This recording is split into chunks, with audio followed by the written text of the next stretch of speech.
Chapter 2751. A Mousetrap for the Demigod. Sonny. I think I walked into a trap. Sonny froze when Cass's voice suddenly resounded in his mind. It sounded calm, but grim, the dire proof that whatever danger Cassie had found herself in was grave enough to make her fear for her safety. It had to be. Otherwise, she would not have contacted him at all. His mind spun, entertaining countless possibilities. The most probable reason was that the thralls locked up in the quarantine facility in NQSC had escaped their cells. Perhaps Astarion was finally making a move. It was unlikely that a group of enthralled Awakened could pose a threat to a saint, but maybe the Supreme pulling on the strings behind the scenes had empowered them, somehow. No, wait.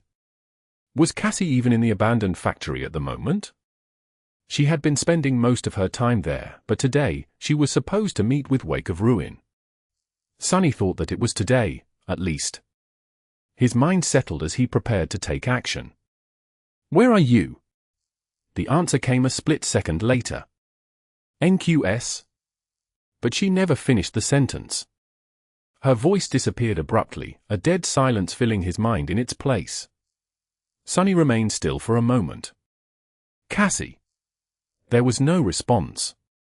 At this point, his composure finally revealed a crack. Damn it all. Sonny assessed the situation. Cassie was somewhere in NQSC, facing danger, perhaps mortal danger. Unless it was already too late, and she was. Unwilling to finish the thought, he shifted slightly. In any case, there was no point in considering that possibility, since there was nothing he could do if it was already too late. If it wasn't, however, he had to act fast and base his decisions on the assumption that Cassie was still alive. He had to travel to NQSC and find her as swiftly as possible. Sonny's thoughts moved at a speed far greater than that of a mundane human, so no more than a single heartbeat had passed since Cassie sent him the message. His incarnations were scattered across the dream realm. Ravenheart, Bastion, Godgrave, and the Forgotten Shore, each one was performing an important task, but nothing was as important as ensuring Cass's safety. The question was, which one would he send? Just as he began considering the question, his eyes widened slightly. That was because several things happened at the same time all across the dream realm. In the Forgotten Shore, he sensed the shadows moving erratically beyond the walls of the dark castle, in the prison camp. There, a storm of ethereal sparks suddenly exploded to obscure the somber buildings, beginning to coalesce into hundreds of monstrous echoes. In Ravenheart, the ground quaked as a deafening groan of shattering rock resounded from the depths of the volcano. A jagged crack suddenly appeared on its slope, sending enormous boulders rolling downward and threatening to drown the outer reaches of the city in lava. In Bastion, bells suddenly rang in the towers of the ancient castle, announcing that a powerful nightmare creature had entered the estuary of the Mirror River and was now moving upstream, threatening to attack Rivergate. And those were merely the places Sonny was watching over from the shadows. Even if he did not have any proof at the moment, he was convinced that similar situations were happening in other areas of the dream realm, and Earth too, perhaps. He frowned. What dreadful timing. Too dreadful to be a coincidence, no less. Sadly, that did not mean that they could ignore these acts of sabotage.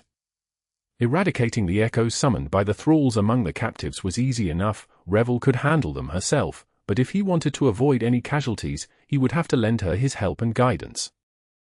The unknown threat to Rivergate was serious enough for the Watchman to raise the alarm, but Effie would most likely be able to handle it alone.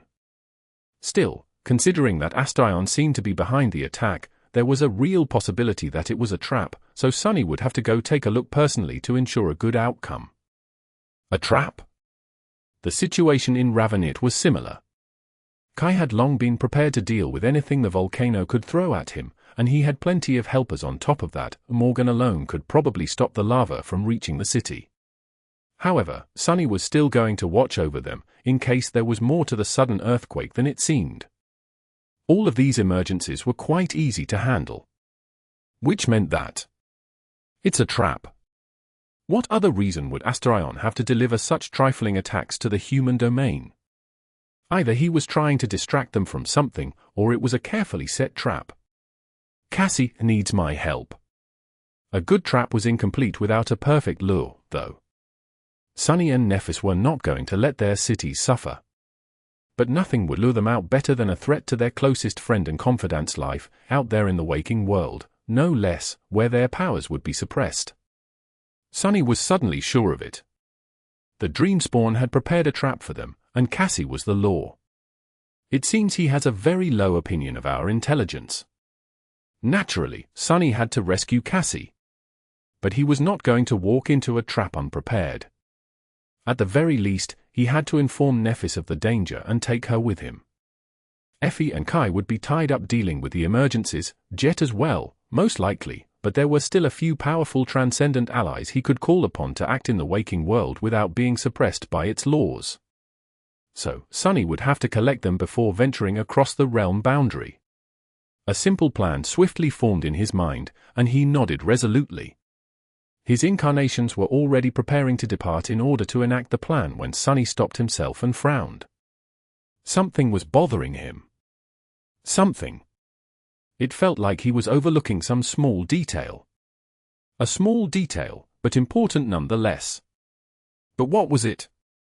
His frown deepened. Cassie needs my help. A cold shiver ran down his spine as he realized something. It was the frightening fact that ever since Cassie had contacted him with a plea for help, his thoughts had been a little strange. His thoughts had been a little suspect. They were not irrational, really, but his priorities seemed oddly skewed. He had surrendered the urgency of the situation in favor of caution too easily, at the very least. What the hell was I thinking about, wanting to waste time gathering helpers when Cassie might be hurt or dying right now?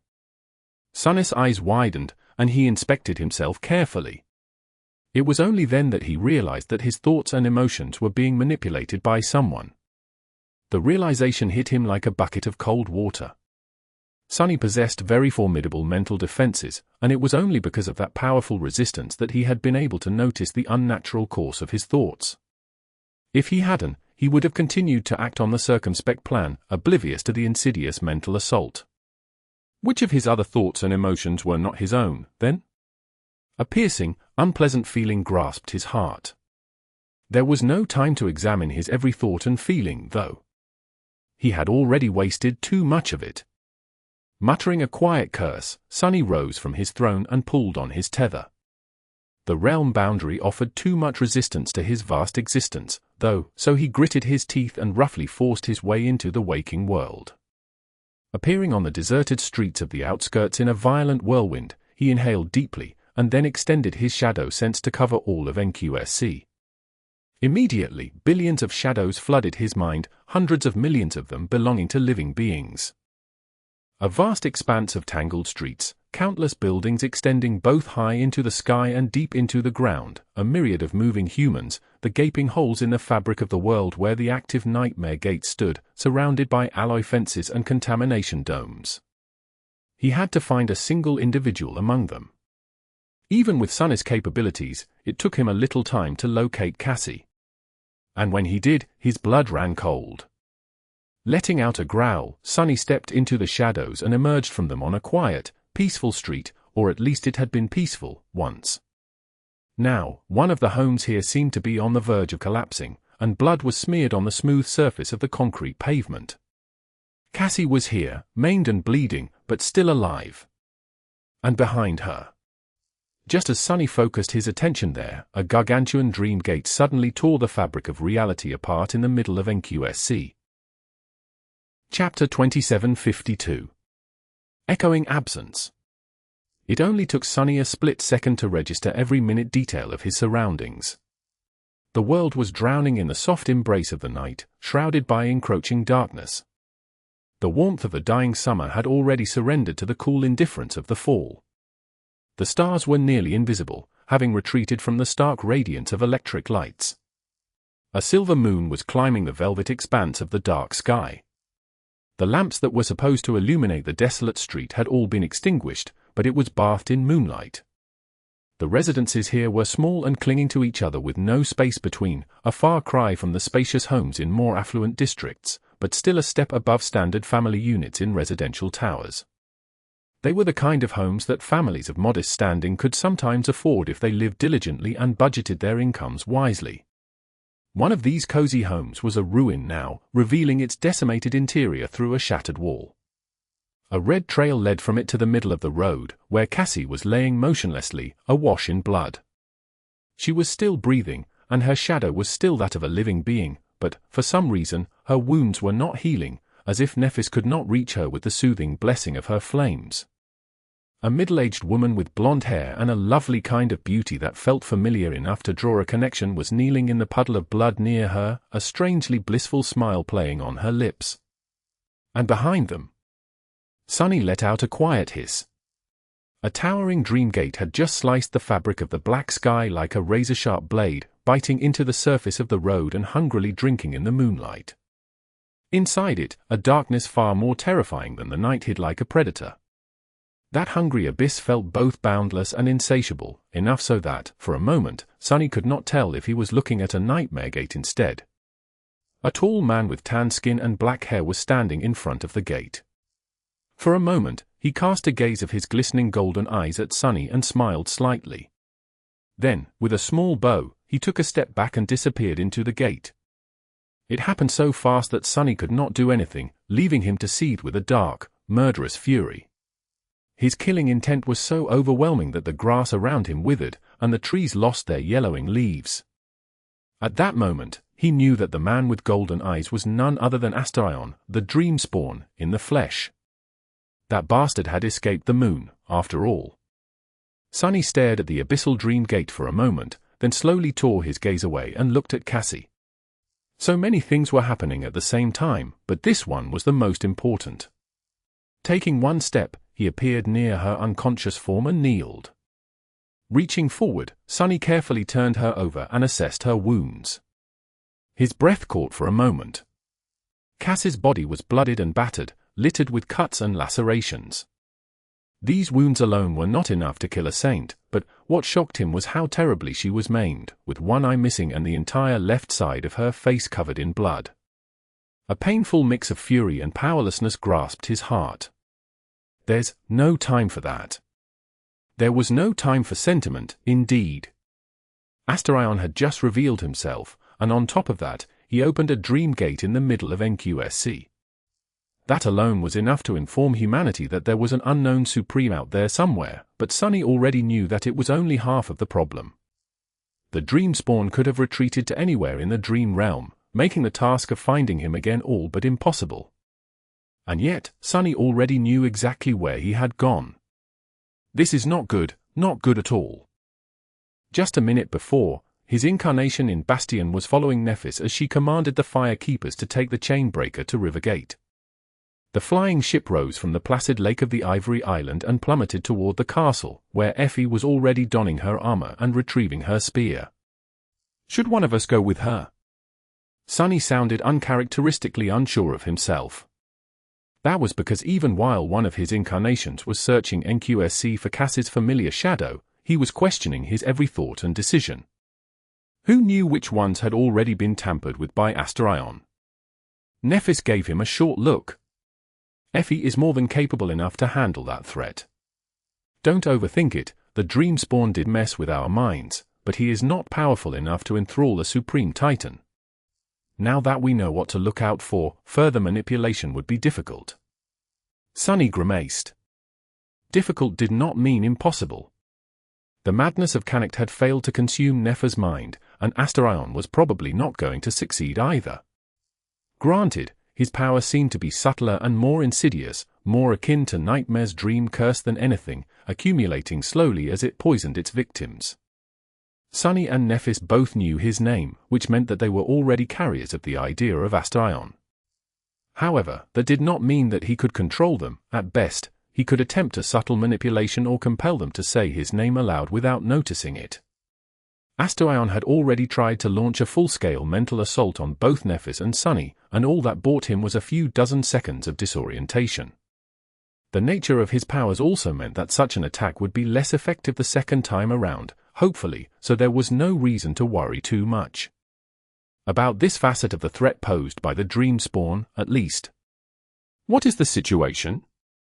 Without Cassie, their fastest means of receiving important information was gone. The familiar means of communicating with the members of the cohort were gone as well. There were alternatives, of course, but none were as swift or efficient. It was no surprise that Sunny and Nephis had grown dependent on the quiet and unassuming blind seer. In her echoing absence, Sunny's 7 incarnations scattered across the world were the closest there was to a replacement. As Nephis walked toward the balcony, summoning her armor and the blessing, he followed with a hard expression. I am dealing with the echoes in the prison camp as we speak. That one is easy enough. Morgan had blocked the crack in the slope of the volcano, and Kai is directing the consequent measures. There would be no damage done to Ravenheart. We will have to hear more about the minor attacks in other areas, but for now, everything seems to be under control. Nephis's brow creased slightly. What about Cassie? Sunny lingered for a moment. Cassie? He narrowed his eyes, then let out a relieved sigh. Found her. She's wounded, by alive. The man who attacked her? Sunny did not get the chance to finish the sentence, though. Because just then, Asterion had opened his dream gate. Its entrance opened on a desolate street in NQSC. While its exit.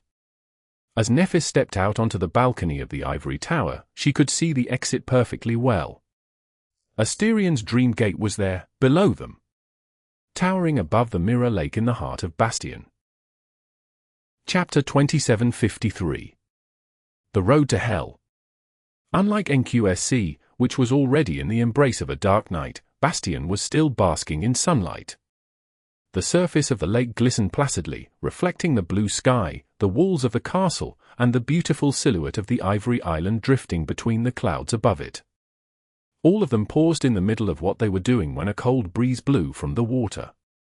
It was not unpleasant or strange, really, but there was something about the cool wind that made them stop and look in the direction of the lake. It was then that the water rippled, growing restless for a moment, and the stunning rift of a dream gate split the sky above the lake. For citizens of Bastion, the sight of the dream gate was nothing new. Most of them had entered the dream realm through the gate opened by the King of Swords. After all, their memories of it were hazy, though, since they were under tremendous stress while escaping the chain of nightmares. But they saw Changing Star's dream gate almost every day, and many even took trips to admire the view of its radiant depths from close by. The dream gate that opened on the surface of the mirror lake now, however, was nothing like that brilliant portal.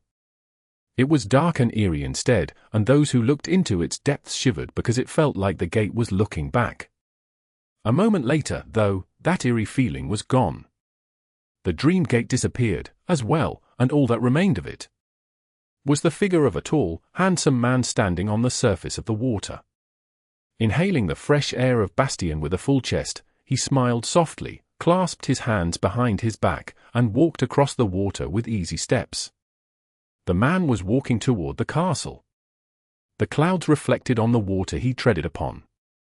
Because the reflection of the castle was surrounded by the clouds, people of Bastion now called it Cloud Castle, so it seemed as if the man was walking both on water and across the sky, like a guest from the celestial realm who had somehow gotten lost in the mortal world. His golden eyes and pleasant smile only made that impression stronger. The people who stood on the walls of the castle all looked at him, fascinated and mesmerized. Their faces betrayed expressions of curiosity, fascination, and awe. Who is that man? He came from a dream gate. Is he a supreme? Can he be the king of nothing? No, of course not. He doesn't look like the villainous monster. Do you know what the king of nothing looks like, then? Well, no. But this man is definitely not an evil man. Who is he, then? Is there another supreme?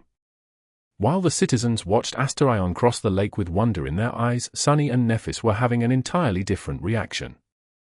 They were stunned for a short moment. The dream spawn was supposed to be sealed on the moon. After all, they had taken the possibility of his escape into account, but neither expected that Asterion would one day just show up in the middle of Bastion, completely in the open, instead of biding his time and hiding somewhere in the dream realm. He's here. Neph's voice was even. Sunny studied her face quietly for a moment. Cassie is in rough shape. She'll live, but your flames do not seem to be working. Nephis lowered her gaze. I know. Sunny could not help but stare at the distant figure of Astarion. The implications of his coming to Bastion were too difficult to predict at this point, but all of it was bad. In fact, it was all worse than bad. On the other hand, the enemy was finally here, right in front of them, and while he could not be killed, it was possible to defeat and contain him. It was just that they still knew too little about the Dream Spawn. They did not even know what his purpose was, let alone what aces he was hiding in his sleeves. Sunny frowned. So, do we just attack him? Nephis stared at the Dream Spawn for a moment, her eyes burning with a cold, scathing hatred. However, in the end, she slowly shook her head and dismissed the blessing. No. If we fight here, all of Bastion might be wiped off the map. Sunny grimaced. He was aware of the fact, as well. It was just that. Even if he would never sacrifice Bastion and all its people, he had an ominous feeling that they would one day regret not stopping Astarion right here and now. It was an appalling feeling, to know that you would regret something and still have no choice but to do it anyway. So what do we do? Nephis exhaled slowly, then stepped onto the parapet of the balcony. For now. I guess we'll have to talk to him. Down below, Astarion had reached the middle of the lake. There, he stopped and looked at the people gathered on the walls of the castle with a smile. The mirror lake was vast, so there was no way for his voice to reach them. But, somehow, it did. In fact, it could be heard both from the walls of the castle and from the lake shore, where a far greater crowd was gathered, looking at him with wonder. The Dream Spawn said, Citizens of Bastion, people of the human domain. My name is Astarion, and once upon a time, I fought against the nightmare spell by Broken Sword Side. My dear friend is gone now, and I have become supreme. He glanced up at the graceful silhouette of the Ivory Island, at Nephis. Then, Astarion looked back at the people, and his smile widened. I am here to help. Chapter 2754. A New Supreme. Astarion regarded the citizens of Bastion with a benevolent smile and fell silent. His bold proclamation had caused a great shock among the people, who were only now learning about the existence of another Supreme. As they discussed the stunning news excitedly, he lingered for a moment and then looked up. Up there, above the mirror lake, the chains of the Ivory Island rattled as it began to descend. The people noticed that the celestial island was moving soon. Their excited voices fell silent, and they watched breathlessly as it glided down from the sky. Eventually, the flying citadel landed on the water and plunged into it, raising a wave as it became no different from a mundane island. The ivory tower now stood between Astarion and the castle, as if shielding one from the other, or perhaps welcoming him to the human domain. That was how the people saw it, at least, since Changing Star had never brought her heavenly court down to the ground before. Astarion remained standing on the turbulent surface of the lake with a calm expression, observing the Tower of Hope curiously. Then his gaze traveled to the shore of the island, where a woman of sublime and holy beauty was standing at the edge of the water, her silver hair moving slightly in the wind. Nephis and Astarion regarded each other silently for a while. Then she willed the water to support her weight and stepped off the emerald grass, walking across the lake to meet him. The people held their breaths, watching their goddess and the golden-eyed Supreme meet. Nephis stopped a few meters away from Astarion, regarding him coldly. He studied her for a few moments, as well, then glanced briefly at her shadow. Then, he cast an amused gaze at her reflection on the surface of the lake. Finally, Astarion looked up and smiled warmly. My dear Nephis. How well you have grown up. She did not answer, continuing to watch him with an expressionless face. He chuckled. It warms my heart to see that even if my friends are gone, their daughter is alive and well. You took up the torch that had fallen from their cold hands and raised the banner of immortal flame high, higher than ever before, shining a brilliant light to guide humanity through the darkness. They say that humanity will not be extinguished as long as immortal flame still burns, after all. His golden eyes suddenly glinted with amusement. As long as the last altar of immortal flame still stands unbroken. The people on the walls of the castle and on the shores of the lake exploded with cheers. For Sunny and Nephis, though, that last remark carried quite a sinister undertone. Nephis lowered her chin a little.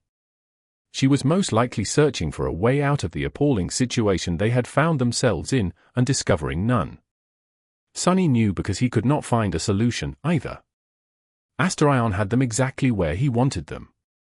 He had no hope of defeating them in battle, so he took the population of Bastion hostage to prevent them from attacking him, just like he had taken the lives of people infected by the knowledge of his name hostage to stop them from preventing its propagation. Not only could they not engage Astarion in battle despite finally confronting him face to face, but they could not even stop him from announcing his name to the entirety of Bastion. Modern Bastion was an enormous city. By the end of the day, every human living here would be exposed to Astarion's name, and it would not stop there. Merchants would carry it to other cities in the east, while ships would bring it to the Storm Sea. From there, it would enter the basin of the River of Tears and travel north to Ravenheart. It would also travel by the Road of Shadows to traverse Godgrave in the north. But even that was not the worst part. There were countless awakened in Bastion, and while some of them had come here through a dream gate, others were still traveling to the dream realm from the waking world every night. Once these people returned to Earth, Astarion's name would become unstoppable. No matter how tightly the government controlled the network, even the mighty propaganda machine could not suppress news as explosive as the emergence of a new supreme. Soon enough, every human in existence would know the name of Astarion. Despite how much effort Sunny and Nephis had put into containing it, it had all been for naught. It had all been useless. And the most disturbing part of it all was that they had never even stood a chance. No matter how much Sunny thought about it, he could not imagine how they could have prevented this disaster. Short of obliterating all of Bastion, that was. He felt it again, then, the ghastly feeling of powerlessness. He got us good. Of course, the war was not lost yet. With the number of infected people increasing exponentially, the number of exposed people who were especially susceptible to the disease would increase, as well. Far more of them would end up enthralled. Cassie had already been barely handling their numbers, so even if she recovered from her wounds, the quarantine facility in NQSC would prove woefully insufficient. Therefore, they would have to invent more drastic measures of removing the thralls from the board. In this situation, the resistance of the population to the plague of Astarion would become even more important. Which meant that Sunny and Nephis would have to do anything in their power to make sure that belief in the human domain remained as strong as ever, while Astarion would, without a doubt, attempt to undermine it. As Nephis and Astarion looked at each other, one expressionless, the other smiling warmly, they both were probably thinking about just that. It was why Nephis had not allowed herself to express her hatred, knowing that he would turn any display of hostility against her. Astarion raised an eyebrow. "Are you not going to welcome me home, dear Nephis? I've been away for so long." Met with silence, he chuckled and shook his head. "Then again, you were shy even as a little girl. There's nothing wrong with being a little emotional when reuniting with someone precious, though, that's just human nature." With that, he took a step forward and walked the remaining distance separating them. Stopping a hair's breadth away from Nephs, Astarion looked down at her and slowly raised his arms. Then, as countless people watched, he reached forward and pulled her into a tight embrace. Lowering his head to her ear, he whispered, "Of course, we've never been humans to begin with, you and I. Right, Nephis?" Chapter 2755. Honeyed words. Remove your hands unless you want to lose them. I might not be able to kill you, parasite, but I can make you wish that you were dead. Neph's voice was even and quiet, so no one except her and Astarion could hear it, well, and Sunny, of course, who was hiding in her shadow. It was so emotionless as to sound inhuman, but the cold threat contained within it was only more palpable as a result. Astarion broke his embrace and took a step back. When he spoke again, his words did not resonate across the lake, leaving the people watching them with rapt attention from afar none the wiser as to what was being said. How time flies. You really are all grown up, sweet Nephis. He gave her an evaluating look. I've endured plenty of pain, you know. What makes you think that you'll be able to hurt me more than any of the countless ghastly beings that I've met? She pierced him with an impassive look. Have you ever met a being who could reduce you to a shrieking pile of charred flesh, then heal you, then burn you to ash all over again? Until you lose even the ability to curse the day you became immortal and forget how to beg for mercy. Astarion regarded her silently for a few moments, then looked away with a faint smile. Ah. Still so sweet, I see. Ignoring his nonchalant tone, Nephis allowed her brow to crease slightly and asked in a cold tone. What do you want? He gave her an amused glance. Are you really not going to invite me inside? I don't mind, really. If anything, talking in front of all these people works better for me. Nephis inhaled deeply, then turned and invited him into the ivory tower with a gesture. Astarion walked past her and headed for the great pagoda, looking around the island. In the distance, the people exploded with another wave of cheers. The Dreamspawn, meanwhile, studied the bones of Dragon Sevirax, the Ivory Lord, with curiosity. Choosing not to say anything, he passed through the Dragon's Maw and entered the ivory tower. The firekeepers stationed on the island had left, taking the chain breaker with them, so it was just the three of them inside the great pagoda at the moment. As soon as they were hidden from the gazes of the crowd, Sunny rose silently from the shadows and regarded the Dreamspawn with murder in his eyes. Astarion met his gaze calmly. The Lord of Shadows. Sunless, was it? This is our first proper meeting, I think. My name is Astarion. Ah, but you already knew that. It took all of Sunnis' composure not to move. One of his incarnations was carrying Cassie across the realm boundary at that moment, his clothes soaked with her blood, so he was in the mood to mangle and maim, not hold polite conversations. Still, he held himself back. Astarion looked around the great hall of the ivory tower, his gaze lingering on the chains forming the gateway ring on the floor. Eventually, he let out a wistful sigh. You've achieved so much, Nephis. He gave her a look that seemed almost proud. No, truly. You gave me quite a start. I did expect you to make your parents proud, but I never imagined that you would attain supremacy and conquer the world. You brought down two supremes. Astarion glanced at Sunny. And seduced the third. How very devious of you. Well done. Nephis gritted her teeth. I will repeat myself. What do you want? He looked at her with a surprised expression. Didn't I say? I want to help. At that point, Sunny could not help but scoff. Please. Don't make me laugh. Astarion sighed and strolled around the gateway, studying the magnificent interior of the brightly illuminated hall. I felt it already, but the two of you seem to harbor a deep animosity toward me. I've never done anything to deserve such hostility, so I truly cannot help but be perplexed. Why do you treat me as an enemy? White flames ignited in the depths of Neph's eyes. You dare ask? I could not help but notice how you dared to utter the name of my father with that dirty mouth of yours, as well. My father, whom you killed.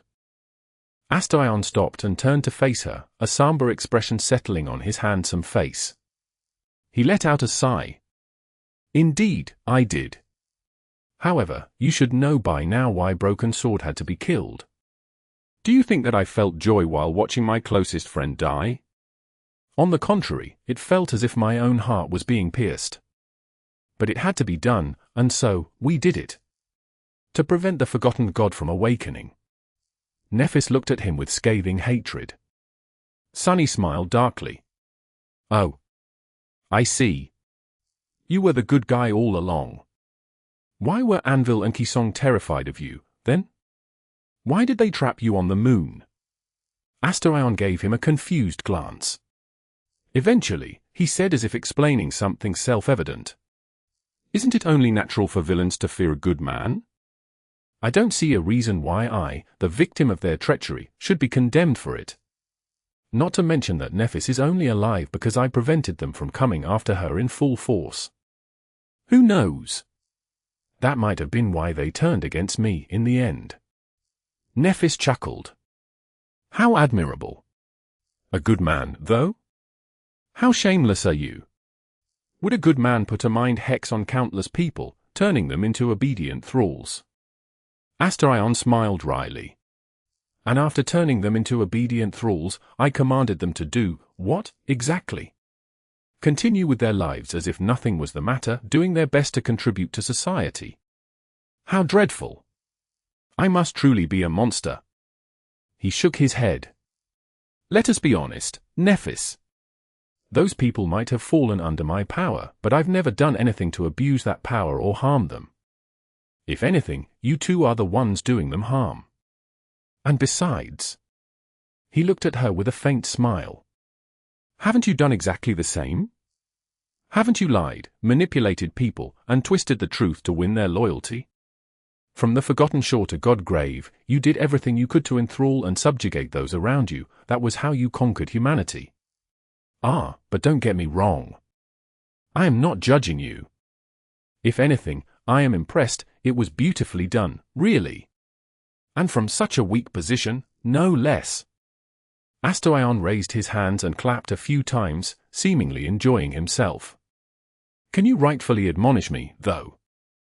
His pleasant voice sounded a little reproachful. Chapter 2756. Most Insidious of Foes. Sunny stared at Asterion, not knowing how to react. Was he mocking them? Nephis, meanwhile, frowned deeply. That is not the same. Asterion chuckled. Why? Because I use my aspect, while you used underhanded schemes and the propaganda machine of the government. I am sorry, but I will have to disagree. To an ordinary person, those two are equally impossible to overcome. The soft power you wield is in no way inferior to the mystical powers I command. It can even make people die for you, and many did die, with a happy smile on their faces.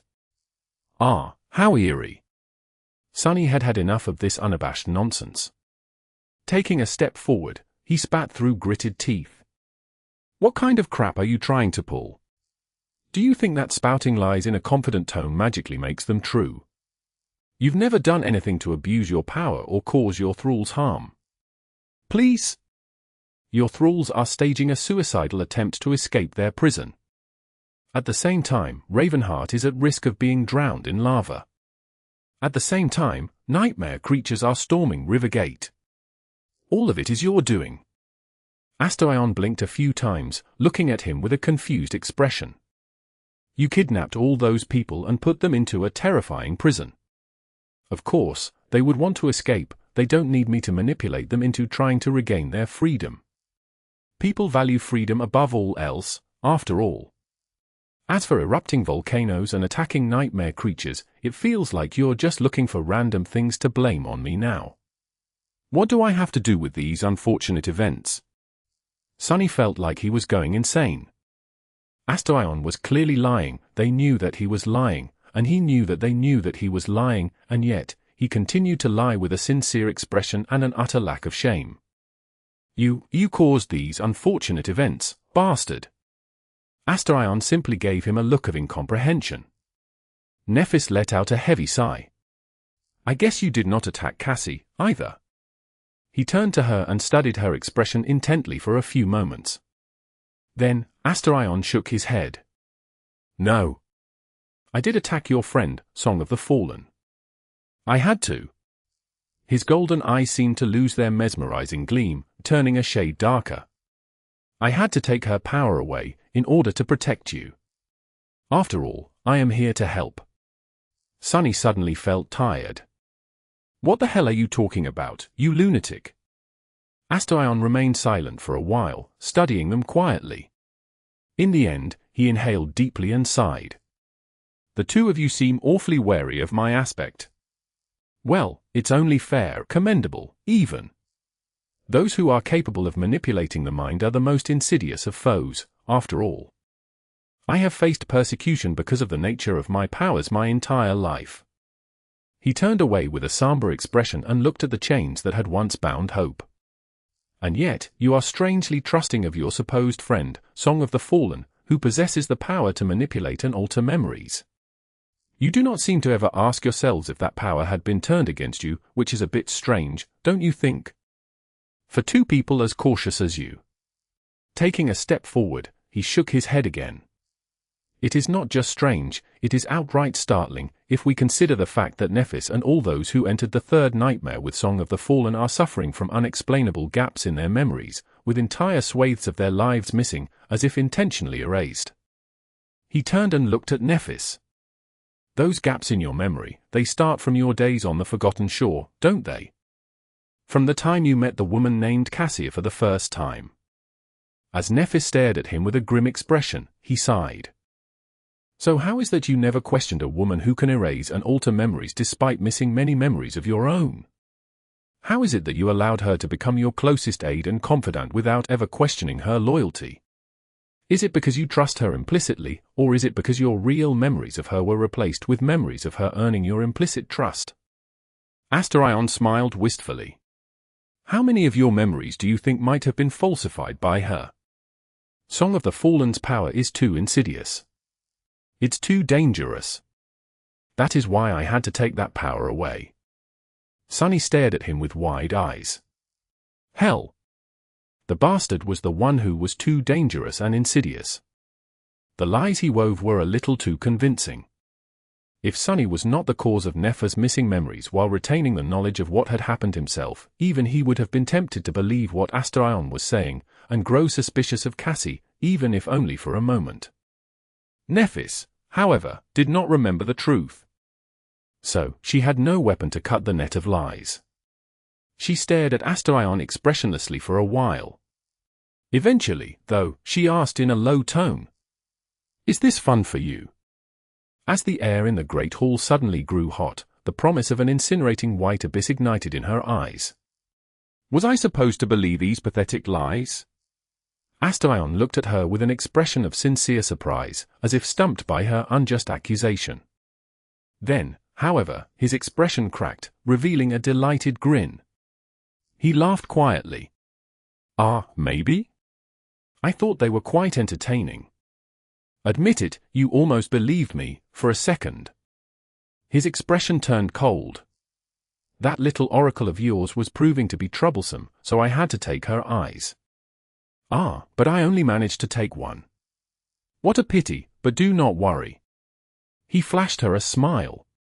I'll rip out her other eye sooner or later. Chapter 2757. The Three of Us. Asterian's smile did not vanish despite the savage words he had spoken. However, it did change. The difference was both subtle and chilling. It was as if all warmth drained from his eyes, revealing the cold, ruthless void beneath. In the stark absence of pretense, his beautiful golden eyes did not seem human at all. Then, finally, his smile disappeared as well. Actually, I lied. With his hand still clasped behind his back, Astarion did not look too threatening.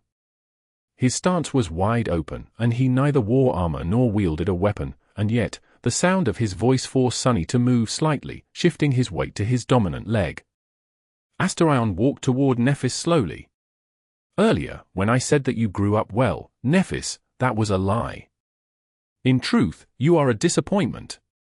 Stopping a few steps away, he looked at her with displeasure. Well, I will not deny the fact that you are remarkable in your own way.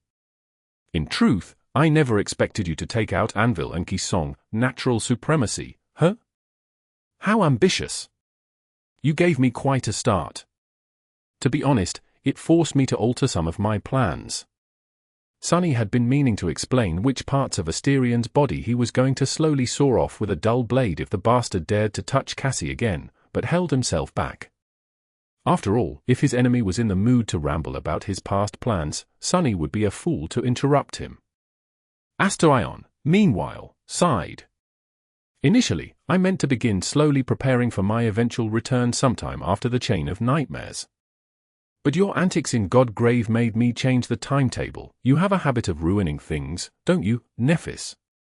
But of course. You are changing star, after all, the star of ruin. Sunny tilted his head slightly.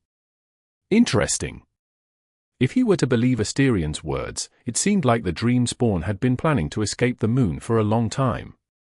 Curiously enough, these plans had been in place before the sovereigns fell, meaning that the measures they had put in place to prevent his return had not been as effective as everyone believed. It was also unnerving to see just how well-informed Astarion was about everything that had happened in his absence. Even if Sunny expected no less from the dream spawn. Why did he accelerate his plans when Nephis usurped the throne? Sunny was not sure yet, but one thing had already become painfully apparent.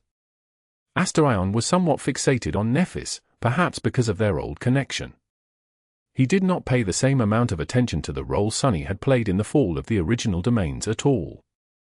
My, oh my.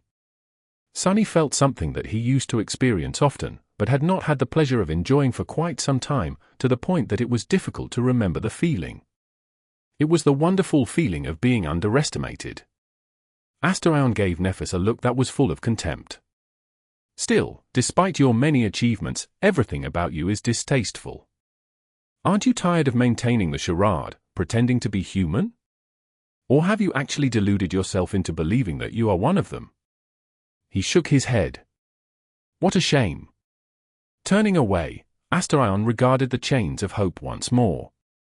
He remained silent for a few moments, then spoke, his voice echoing in the bright expanse of the great hall. There were 7 gods. There were 7 diamonds, as well. Plenty of terrors and titans, countless chaos creatures hiding in the void. His tone turned sharp. But there are only 3 dream spawns in the world. You, me, and that transcendent brat, the rest are all dead. In the wake of the chain of nightmares, meanwhile, numerous children have been born in the dream realm, but none of them are like us. That is because they never belonged to both worlds. From the moment of their inception, they had already belonged to the dream realm. The waking world will be gone soon, too. Do you understand what that means? Asterian's gaze grew heavy. It means that there will never be a 4th dream spawn. We 3 are all there is, and all there'll ever be. And since the youngest is still a child, you are the only other member of our kind to have reached adulthood. And yet, you have denied your own nature, discarding it in favor of pretense and self-deception. He smiled coldly. Do you understand my disappointment now? You have limited your own potential. You have crippled yourself, burying half of yourself in the ground. All this time, you have been fighting with one hand tied behind your back, incomplete, imbalanced, mutilated. All that of your own accord, and for what? To be a human? One of those pitiful, constrained creatures. Astarion shook his head. I guess I should not be complaining, since that only plays into my hand. Still, I can't help but feel offended. It is offensive to see the only other member of my tribe debase herself so thoroughly. He grimaced. And yet, you and your lover deem yourselves my enemies. Suddenly, Astarion let out a laugh. Make no mistake. I have no enemies. I have no rivals, either. All you are is an obstacle, at best. Sunny regarded Astarion with a dark expression. He has no enemies. Astarion did not mean that he was a friend to everyone, of course. Instead, he meant that no one, not even the 2 of them, was qualified to be his enemy. Because he was that much more fearsome than anyone else. Arrogant bastard. And what was with that whole speech about how Nephis failed to behave like a proper dream spawn? It sounded completely unhinged, but also strangely sincere. Well, of course it did. If Astarion did not consider them worthy of being his enemies, he would have no reason to go out of his way to lie to them about every little thing, either. He could have expressed his earnest distaste. I guess Mordred was right. Mordred had told Sunny once that Astarion did not consider himself to be a human. It had sounded like an insult back then, but now, Sunny saw that it was simply a dispassionate truth. Astarion did not think of himself as a member of the human race. However, he did not consider himself a nightmare creature, either. Rather, he believed himself to be a member of an entirely different tribe, a unique being that belonged to both worlds. A dream spawn. A being who was neither a human nor an abomination, but inherited some traits of both. Nephis smiled darkly. Sorry to disappoint. If it makes you feel any better, though, please know that no matter how much I disgust you, you disgust me more. She frowned then. This is the third time I am asking you, Astririan. What do you want? But Sunny did not hear her. Because at that moment, something clicked in his mind, and a hint of a dreadful understanding made his eyes widen slightly. Chapter 2758. Dire Ambition. When a seed of a troubling theory formed itself in Sunny's mind, he tried his hardest to suppress his shock. However, he must have let something show, because the shadows across the ivory tower suddenly grew restless. Nephis spared him a brief glance and continued her verbal duel with Astrion. Sunny, meanwhile, was too preoccupied with exploring his suspicion, wanting to turn it into certainty, and dreading that certainty, as well. It can't be. Can it be? He examined the facts. All of them were things he had already known. However, only after meeting Astrion face to face did it become possible to assign real weight to these tidbits of knowledge and, therefore, draw connections between them. The first hint was the timing of Asterian's supposed return. He had mentioned having to push his plans forward because of Neph's unexpected ascension to the throne of supremacy. But what about it had made Astrion feel hurried, exactly? Perhaps the answer to that question was not as important as the question itself. Astrion had mentioned planning to escape his lunar prison soon after the chain of nightmares, as if it held some hidden meaning. He had spent decades imprisoned on the moon. So why would he only want to escape after Antarctica fell, and not at any point before? The death of the sovereigns had apparently nothing to do with it, even if they had been responsible for ruthlessly ensuring the continued non-existence of his insidious domain. There were many potential answers to that question. The fact that the sovereigns had finally revealed themselves, for example. The arrival of the Skinwalker and other great ones on Earth, the dream realm beginning to devour the waking world piece by piece. The conflict between the great clans moving toward open war, thus distracting the original Supremes. But what if the real reason was something else? Sunny was suddenly reminded of the conversation between him and Morgan that had happened in the Nightmare Desert soon after the disastrous Battle of the Black Skull. She had been planning to leave them and escape with the Summer Night, while Sunny had been planning to challenge the third nightmare as a means of escape. So, he had asked Morgan if he would face consequences for attaining transcendence without the permission of the great clans, and she told him that he did not have to worry about that. Because critical mass had already been reached, and the waking world's collapse could not be delayed anymore. So, the chain of nightmares was when the sovereigns had stopped artificially suppressing the number of emerging saints. That was when Astrion had begun to plan his return. Sunny remembered another conversation, as well. That one was not a conversation with Morgan, instead, it was a conversation with her sinister brother, Mordred. It happened back in Mirage City, where Mordred revealed to him how Astrion had ended up on the moon, as well as the fact that he would inevitably return and pose a grave danger to everyone. Mordred had described Astrion as what Nephis was supposed to be, but taken to a logical conclusion. A being that walked on the edge between a human and a nightmare creature. Nephis and Astrion were like two sides of the same coin, or maybe twisted reflections of each other.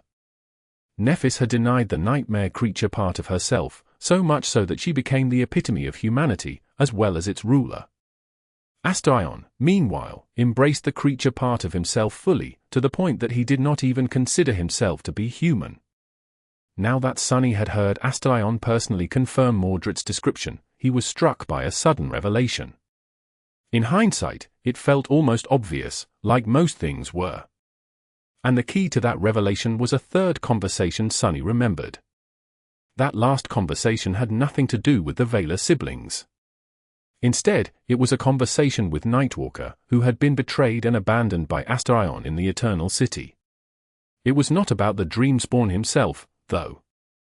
It was about a different monster.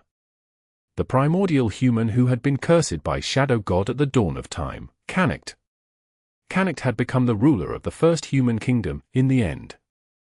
However, he was not satisfied with his historic throne. Instead, Canict wanted to become a god. To achieve apotheosis. No matter how much he tried, though, God had eluded him. His kingdom slowly turned into a land of nightmares, ruined by his obsession, but eventually, Canict did find a way to become a deity. He learned how to achieve apotheosis through consuming his kingdom, as well as all its citizens, and he would have succeeded if the demon of repose had not stopped him. Damnation! Nightwalker had explained something else to Sunny, as well. It was the way tyrants became terrors. They became terrors by consuming the minions. So, now. Here was a man named Astarion, who did not consider himself human and thought of himself as a creature instead. Creatures walked the path of ascension in a different manner from humans. Wouldn't that mean that Astarion, born to the zealots of the Path of Ascension cult, could strive to emulate that manner himself? He was not a tyrant, though, and did not control an army of minions. Instead, he was a supreme who controlled a domain. Just like Canict had controlled the first human kingdom. So if Astarion, the descendant of the god of hunger, expanded his domain to encompass all of humanity, could he attempt to consume humanity in order to fuel his apotheosis? Sunny sensed a cold shiver run down his spine. That lunatic. Astarion might not have spent decades on the moon because he couldn't come back. Instead, he might have simply remained there, far above Earth, waiting for humanity to fatten up. And only when the number of powerful humans began to rise exponentially in the wake of the chain of nightmares, thus offering him a big enough feast, did he decide to come back. Chapter 2759. Just a monster. Sunny felt an echo of an old, mostly forgotten hatred. It was the hatred he had felt when the truth of the Forgotten Shore was finally revealed to him. The 7 heroes of that cursed land had performed a dreadful hecatomb to create a new sun and dispel the darkness, a bloody sacrifice to fuel their artificial god. It's always the same revolting story. The heroes of the Forgotten Shore had sacrificed countless people to create the Nameless Sun. Thousands of years later, that sun became the Crimson Terror and consumed every living being on the Forgotten Shore to become an even greater horror. Canict had wanted to consume his kingdom in order to become a god. And now, Astarion wanted to devour all of humanity for the same reason. I hate it. Back when Astarion had gotten himself trapped on the moon, humanity had been incomparably weaker than it was today. There had been barely any saints around, and very few masters. The entire awakened population of the waking world could be gathered in a single dormitory tower of NQSC. Granted, those human hives were quite enormous. The power of humanity had grown gradually over the decades, and then exploded in the wake of the chain of nightmares. By the time the domain war happened, there were no fewer than 100 saints, thousands of masters, and more than 1 million awakened out there. These numbers continued to grow with startling speed after Nephis came to power, much faster than before the war, even since her policy was more or less the opposite of what the original sovereigns had enforced. She did not attempt to limit or control the number of awakened and masters challenging the seeds of nightmare. Not only that, but she earnestly supported their pursuit of greater strength, encouraging as many people as possible to challenge the spell. As a result, countless people had perished in the jaws of nightmares, but the power of humanity had swelled greatly, as well. Which meant that humanity had become powerful enough to satiate Astarion's hunger.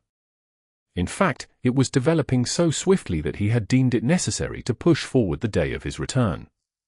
That was most likely the reason why he had maimed Cassie instead of simply killing her, even if killing her would have been much simpler. Because if she died, there would be one less saint for him to use as fuel for his apotheosis. And not just any saint, at that. Despite her unassuming ways, Cassie was one of the most powerful transcendents in existence. In fact, one could argue that she was the most powerful. That wretched bastard. Having deduced the answer to the mystery that had been plaguing them for a long while, their enemy's motive, Sunny felt dazed. The Dreamspawn had always been a mysterious and sinister figure, so Sunny anticipated that his goals were far from benign. However, the idea of consuming all of mankind to fuel one's apotheosis was so preposterously wicked that it gave him pause. He's a damn cannibal. The god of cannibals, really? But no, That was not an apt description. Astaion did not consider himself human, after all, so from his point of view, he would not be devouring beings of his own kind. He was not a cannibal. He was just a monster. Sunny shifted slightly, casting a somber gaze at Nephis. At that moment, he wanted nothing more than to share his sudden discovery with her, but sadly, Cassie was unconscious, so they lost the familiar means of silent communication.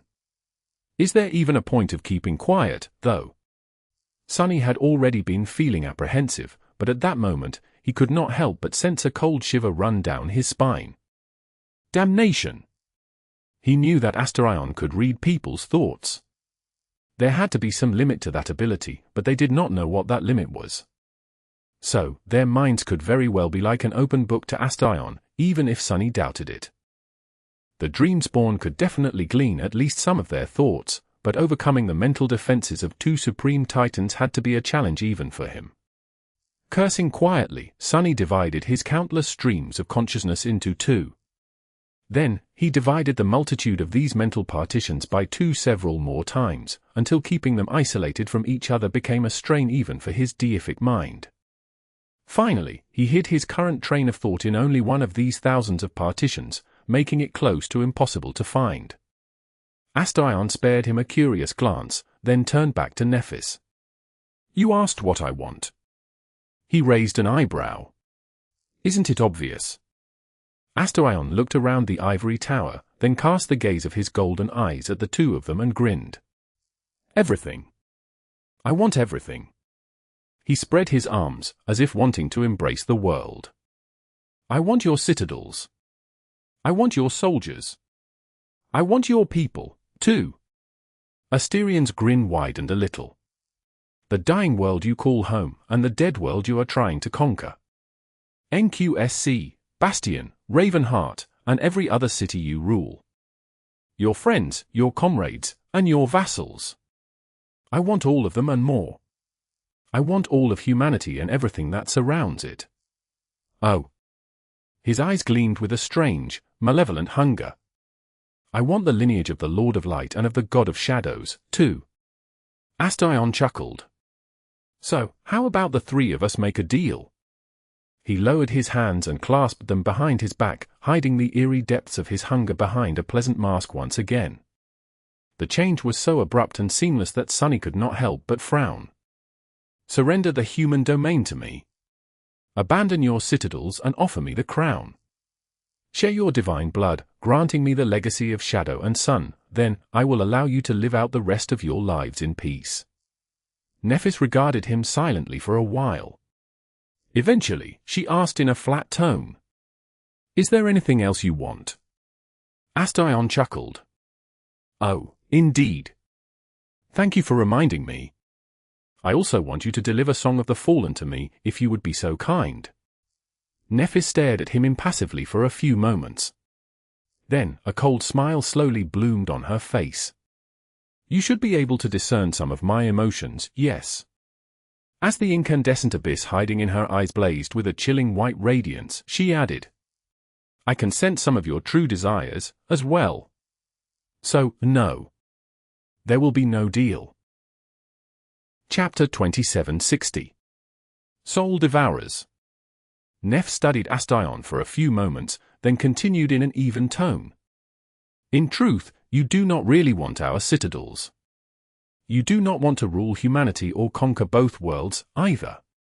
All you want is to grow. All you want is to use the human domain as fertilizer for your growth. Ah, I've never felt a more appalling hunger.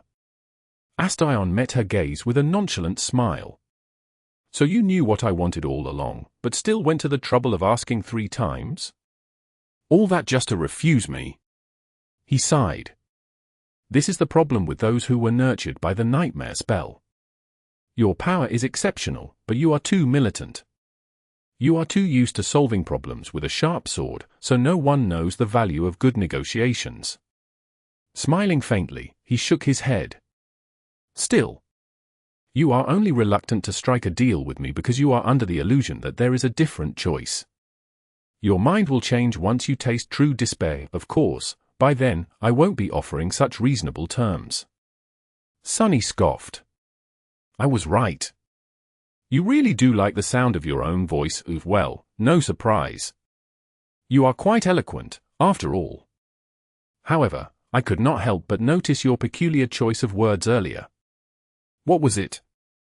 We'll get to live the rest of our lives in peace if we agree. He gave Astaion an unamused look. You forgot to mention that the rest of our lives would not amount to much, didn't you? A handful of years, at best. Goodness, something tells me that you are not approaching this supposed deal in good faith. He turned to Nephis.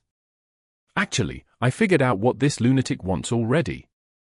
He is aiming for natural apotheosis, maybe unnatural is a more fitting word in this case, though. He wants to achieve what Canact failed to achieve and attain godhood through feeding on his own domain, not as a human, but as a creature. In short, he wants to enthrall all of humanity, then devour it. Turning to Astaion, Sunny added in a dark tone. What a guy. In response, Astaion gave him an amused look. You figured me out so quickly? My. I guess you did not become supreme by accident, after all. His tone was friendly and easygoing, not at all fitting the monstrous darkness of his genocidal intent. A heavy silence hung in the air, overflowing with tension.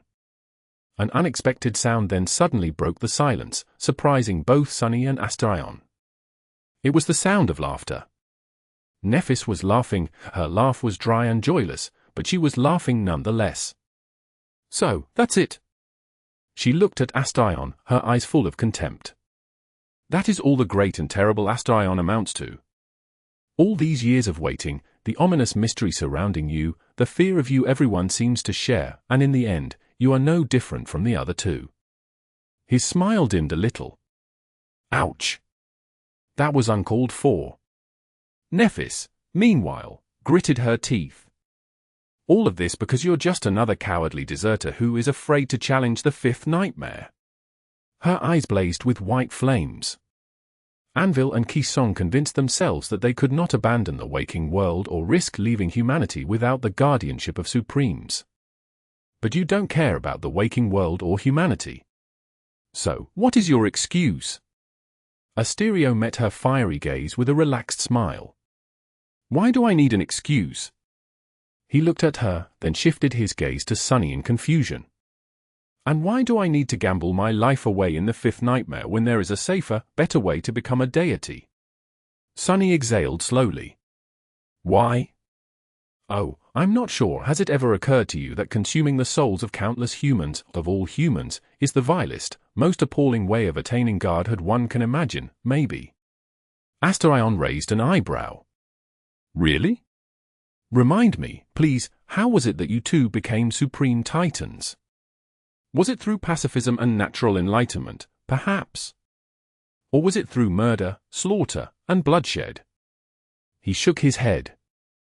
How many souls have the two of you consumed to get to where you are? Sunny scowled deeply. Too many, perhaps. However, are you really comparing the souls of nightmare creatures to those of humans? Astaion laughed.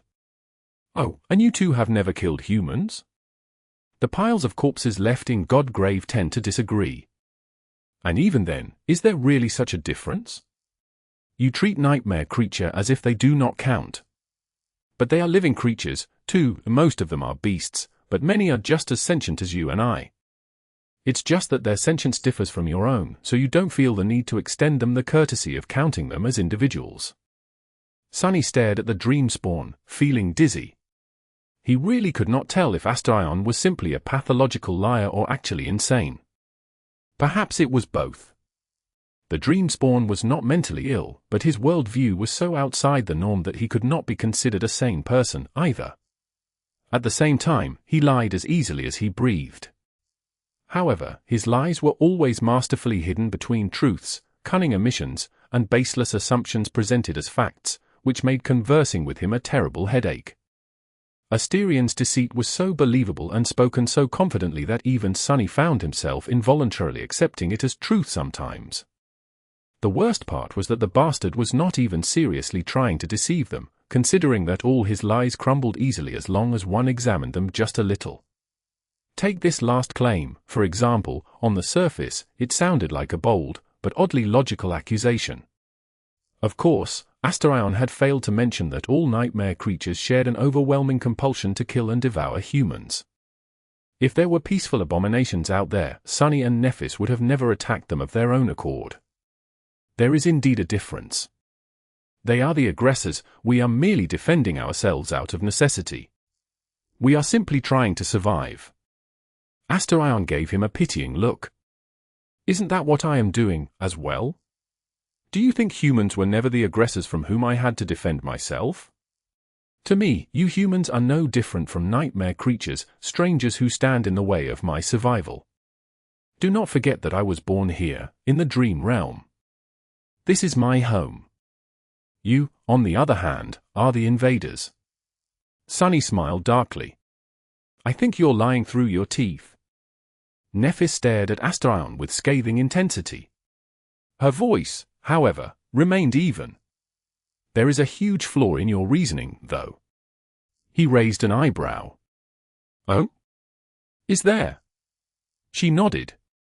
It is quite misguided of you to assume that conquering the human domain, which Sunny and I rule, will be safer and more conducive to your survival than challenging the fifth nightmare. Astarion remained silent for a while, looking at her with a strained smile. Then, he sighed. I guess you don't know. It makes sense, considering that the elders of your clan passed away a long time ago, while Anvil and Kisong regarded you as a threat. The chain of inheritance was broken, and plenty of knowledge seems to have been lost. Astarion shook his head. The fifth nightmare, it's different from all the rest. Challenging it is a far greater gamble than challenging the previous four. Chances of conquering it are slim. He fell silent for a moment, and then added somberly. And even if you succeed, you won't be the same. Chapter 2761. Cautionary Tale. Nephis and Sunny glanced at each other. I don't like it. Even knowing that nothing Astarion said could be trusted, Sunny still felt intrigued. After all, they were planning on challenging the fifth nightmare while knowing nothing about it. Information about it was scarce. In fact, there was no information about it at all. The sovereigns could have known something, though. By now, Sunny had learned more about the greatest secrets of the world than they had ever learned, but that did not mean that there was no knowledge they had possessed that he did not. The original Supremes had been around for far longer than Sunny and Nephis, after all. They had hoarded knowledge like treasure, or, rather, wielded it like a weapon to build their kingdoms. Astarion, meanwhile, had been the foremost explorer and historian among them. It was no coincidence that he had visited both the Eternal City and the Nightmare Desert long before the rest of humanity discovered them. Where else had he been? What secrets had he gleaned, and what mysteries had he uncovered? It was quite a tantalizing question. So, Sunny lingered for a while, and then asked, what makes the fifth nightmare so different? And how do you even know about it? Astarion chuckled. I'll admit, it seems improbable that I would know anything about the fifth nightmare. After all, no awakened from our cycle of the nightmare spell has returned from it, so it is not like I could ask someone. Right? The phantoms who dwell within the nightmares, meanwhile, all lived long before the spell was completed. I understand your suspicion. He looked at them quietly. However, that does not mean that the awakened from the previous cycles did not know anything, either. If one searches diligently, finding traces that they left behind is not impossible. Granted, there is barely any of those traces left, considering the devastating conclusions of all the previous cycles. Sunny frowned. Cycles? He understood what Astarion was talking about. Earth was not the first realm infected by the nightmare spell, in fact, it was the last. In the past, the spell had infected 5 other divine realms, giving its dwellers a chance to conquer the nightmares and find salvation, just like the humans of the war realm were fighting for their salvation now. It was just that none of those ancient people had succeeded. The Twilight Sea had been swallowed by the Dream Realm and became the Storm Sea. Heart Realm was the burned forest now. A piece of the Sun Realm had become Godgrave. Moon Realm was nowhere to be found, even if Sunny suspected that Moon River Plains had once been a part of it. And the Shadow Realm, well. Sunny had no idea who the nightmare spell would have infected there, but it had been swallowed by the Dream Realm in the end, as well. Astarion was claiming that he had discovered knowledge about the fifth nightmare in the ruins left by one of those fallen civilizations. Sunny did not know if that too was a lie, but he was willing to hear the dream spawn out. Judging by the faint smirk on Astarion's face, he must have read that thought in Sunny's mind. Shaking his head lightly, he continued to stroll around the ring of chains forming the gateway. You should be familiar with Godgrave quite well, no? The ruins hidden inside the hollows there are what remains of a civilization that, like ours, was infected by the spell and strived to resist the encroaching nightmare. Naturally, they failed in the end, but they had achieved quite a few startling feats before succumbing to their fate. Several awakened of their cycle even became spirits, no less. He smiled. Condemnation, Desolation, and a few others, as well. Of course, they went by different names back then, before corruption. And among the ruins of the cities where their temples stood, there were fragmented remains of the chronicle depicting their deeds. That is where I learned a few things about the fifth nightmare. Sunny looked at him incredulously. Who? So, according to Astarion, condemnation had not always been a nightmare creature. That fallen deity had been a fellow human once, a carrier of the nightmare spell no different from Nephis or Sunny, no less, albeit far more accomplished. Not that it helped, in the end. What a sobering revelation. But one that could be easily believed, actually, considering that Sunny himself had once fallen prey to corruption. If not for the nature of the tomb of Ariel, he might have been a great titan now, not a supreme one. He might have been the Mad Prince. Why would the fifth nightmare be so different from the rest? Astarion smiled. Why wouldn't it be?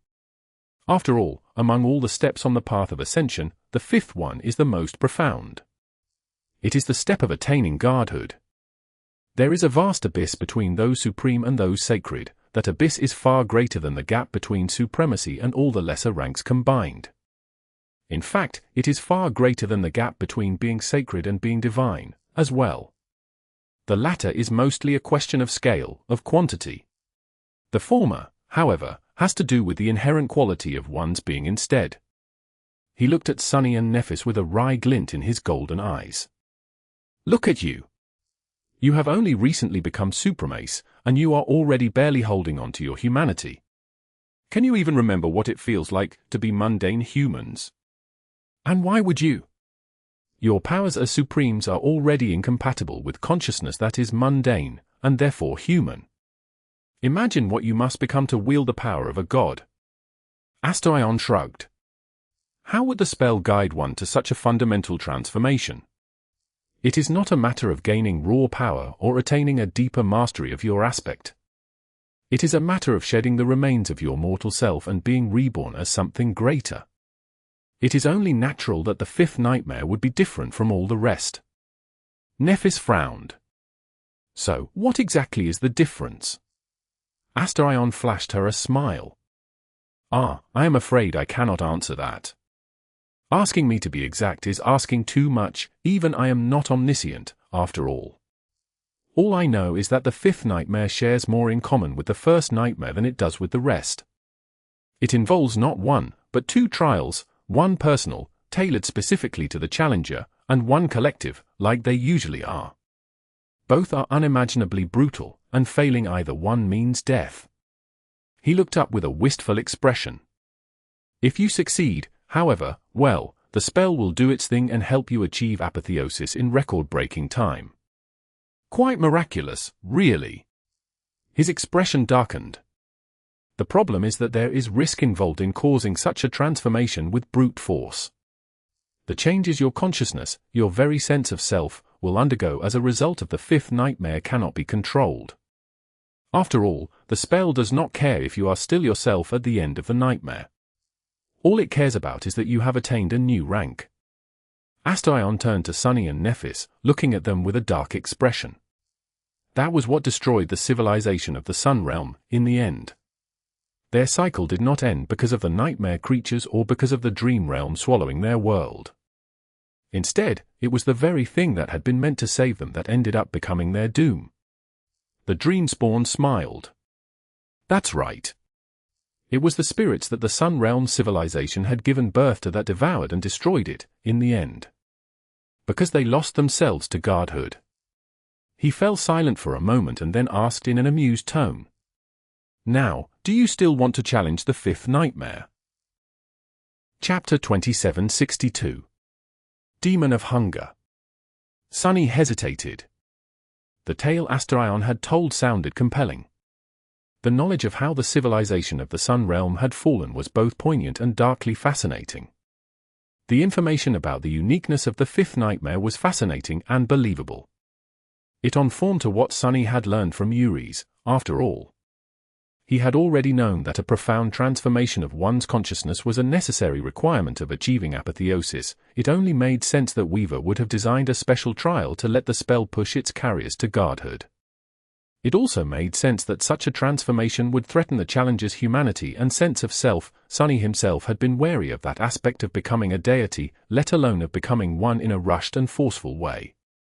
However, Astarion was also personally biased against the prospect of his enemies attaining godhood, not to mention being a highly manipulative, masterful liar.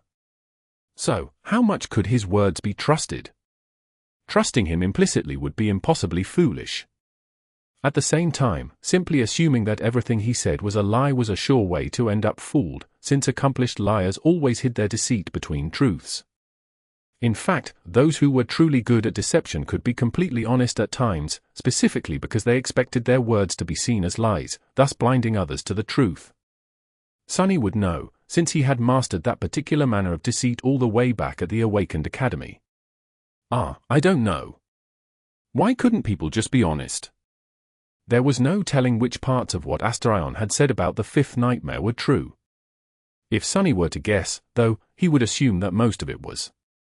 Astarion had definitely omitted some information and exaggerated the rest to make the act of challenging the fifth nightmare seem even more dangerous than it was. However, the core of it should have been true. Which did not mean that his conclusions were correct. Sunny smiled. Well, why not? After hearing you out, actually, I want to challenge the fifth nightmare even more. Astarion was striving to attain godhood without the assistance of the spell for two simple reasons. Firstly, it was because he could. He had no moral compass whatsoever, and neither did he harbor any emotional attachments to humanity. So why wouldn't a monstrous creature like him choose an easier and safer path? Secondly, Astarion's grasp on his sense of self had to be tentative at best. A person driven only by hunger and ambition, unmoored from everything and everyone else, could hardly rely on something external to anchor his personhood in the storm of apotheosis. That was why he was wary of the dire trial of the spell. Sunny and Nephis were different, though. Sunny was a master of maintaining his self intact, more so than anyone else, perhaps. That was because his very nature as a shadow was formless and shapeless. As such, he had trained relentlessly to never forget himself through shadow dance, so much so that even the mists of the hollow mountains failed to erode him into nothingness. Nephis, meanwhile, was connected to billions of humans and their most ardent wishes through the longing domain. That connection itself would most likely be enough to preserve the core of her being, but even if she entered the fifth nightmare entirely stripped of her domain, she would possess an overwhelming advantage in tethering herself to her sense of self. It was her own ardent desire, her own longing, an absolute and uncompromising resolve to not only conquer the nightmare spell and destroy it, but also do it in a way she deemed worthy. It was no coincidence that she possessed the longing it ability, after all, which made her soul incorruptible. So, even while choosing to believe Astarion in the matter of the fifth nightmare, Sunny did not think that it would be impossible for them to both conquer it and remain, if not the same, then at least faithful to the core of what made them who they were. They did not have a lot of choices, anyway. Nephis smiled darkly. Whether we challenge the fifth nightmare or not is not for you to decide, Gowl. However, I do have a question of my own for you. She regarded Astarion with cold contempt and then asked in a dispassionate tone. What for? What are you doing this for? Is it really for no other reason than to satiate your hunger? She shook her head. What happens after you satiate it by devouring humanity and become a minor deity, then? Are you going to rule over a pile of corpses, all alone in an empty world? Or are you intending to surrender yourself to corruption and become one of the profane gods of the nightmare? Nephis pursed her lips. You know about the forgotten god, it seems. That means that you must know that he will wake from slumber one day, destroying all of existence. Do you truly not intend to challenge the trials of the nightmare spell to stop him? Astarion studied her with a wry smile for a while, keeping silent. Eventually, he chuckled. That was more than one question, I would say. Still, allow me to answer. Why not? Walking up to them, he faced Nephis and looked down at her. You questions, Bar. I'd say that they betray a lack of imagination. Who says that my hunger will be satiated by devouring humanity? A faint smile twisted his lips. No, no, far from it. I do not intend to stop at consuming all of humanity. I'll feast on all the fallen gods of the dream realm, too, and every nightmare creature there is. Destroying only humans would be somewhat unfair, don't you think? So, I'll swallow all abominations as well, so that no one's feelings are hurt. His smile widened. After all, why leave it for forgotten God to destroy all of existence when I can consume it all myself? Then, by the time the dream realm is truly empty and only bones remain, when I am divine, I will challenge the seventh nightmare and face the forgotten god. Asterian's charming smile turned into a grin, a hint of a strange, eerie light igniting in his golden eyes. And I will devour him, as well. The Dreamspawn laughed. I'll feast on his flame, rise above divinity, and swallow the world. I'll bask in the endless darkness of the void. Then, I will devour the void, too, I'll try, at least. Wouldn't it be thrilling to see what lies beyond? And feast on the beyond, of course. Shaking his head, Astarion looked at Nephis and Sunny affably. Ah, I see. Judging by your expressions, my plans sound overly ambitious. But wouldn't you agree? To live is to aspire. One has to have at least this much ambition to live a satisfying life in this dull, dying world. Chapter 2763. Endless growth. He's insane. He's actually unwell. That was the only thing Sunny could think of as he regarded Astarion with a frozen expression. But no. Sunny had already established that the Dreamspawn was of sound mind. It was just that nothing about the way he saw the world was within the bounds of what humans would consider normal, while his thinking process was completely free of all preconceptions that most people shared. After all, why would Astarion not want to devour humanity, the forgotten god, the entire world, and the everlasting void on top of that? The notion was no more preposterous than a random orphan from the outskirts of NQSC becoming an immortal demigod who commanded a legion of dead souls and ruled half of humanity. To someone who did not know Sunny very well, his strange story would sound like the ravings of a madman. Just like Asterian's confession had sounded just now. He truly is a worthy heir of Heart God. The god of growth and hunger. Astarion was more or less a flawless embodiment of insatiable hunger and unending growth. Nothing could ever satiate him, because his endless growth would always demand more fuel. So, in a sense, it was only natural that his ambitions went far beyond what Sunny and Nephis dared to want to achieve. Hell! Just what had those damn Path of Ascension zealots done to raise Astarion into the eerie creature he was today? Was it their fault that he had turned out this way? Or had his mind become twisted as a result of their isolated colony in the dream realm being annihilated, instead? No one knew much about the fate of that mysterious group.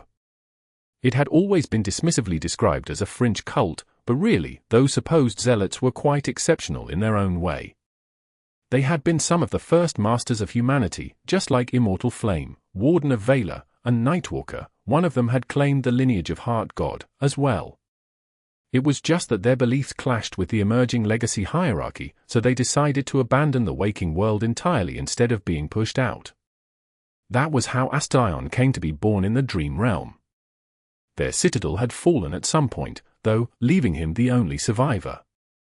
Come to think of it, Sunny did not know the details of how the Path of Ascension cult had been destroyed. However, there could have been only a few possible causes. The most probable cause was that their settlement had been overrun by nightmare creatures. Alternatively, it could have been attacked by humans instead. It was an established fact that the legacy regime had been born in bloodshed, after all, having eradicated all other rising factions. Would they have really left a fringe group like the Path of Ascension cult to develop in peace? Looking at Astaion now, Sunny realized that there was a third possible cause. The Dreamspawn could have slaughtered the Path of Ascension zealots himself. Considering his current disposition, it was not difficult to imagine that he would have started on his journey of endless growth by consuming the very group that had created him. There was no way to know.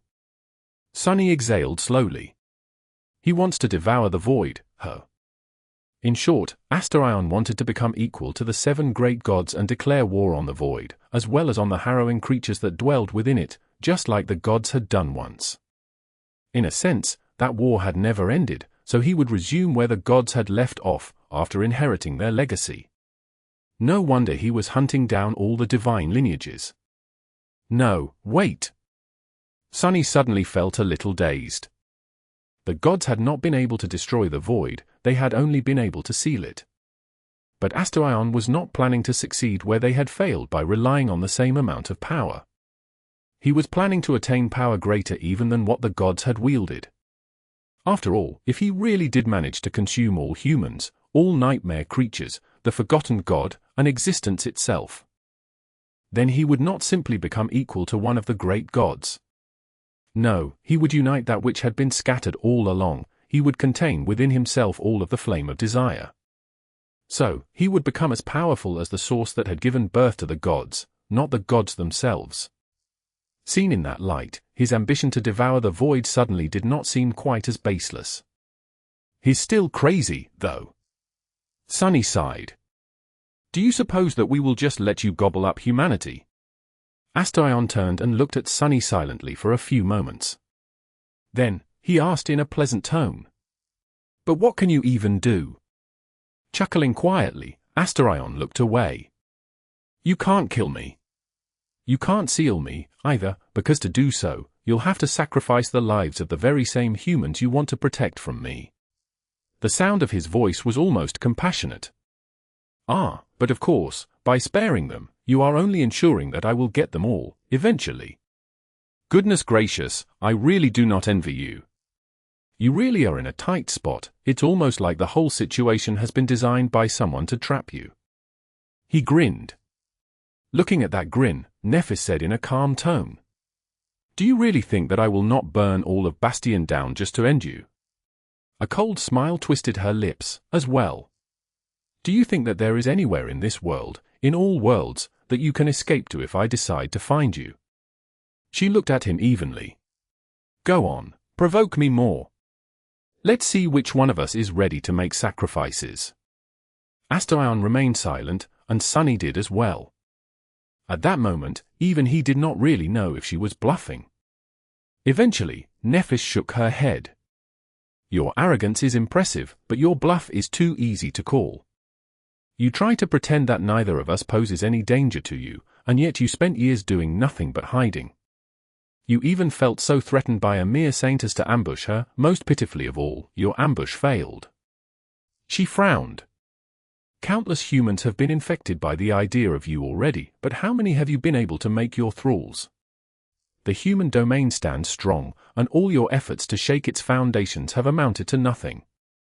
Yes, you are devious and dangerous, but do you really think that you can win? Sunny was not sure if that confidence was a bluff, either. Astaion stared silently at her for a long while, as if unwilling to answer. Then, suddenly, he grinned. All right, it seems that you really are unwilling to make a deal with me. So, then, how about a bet, instead?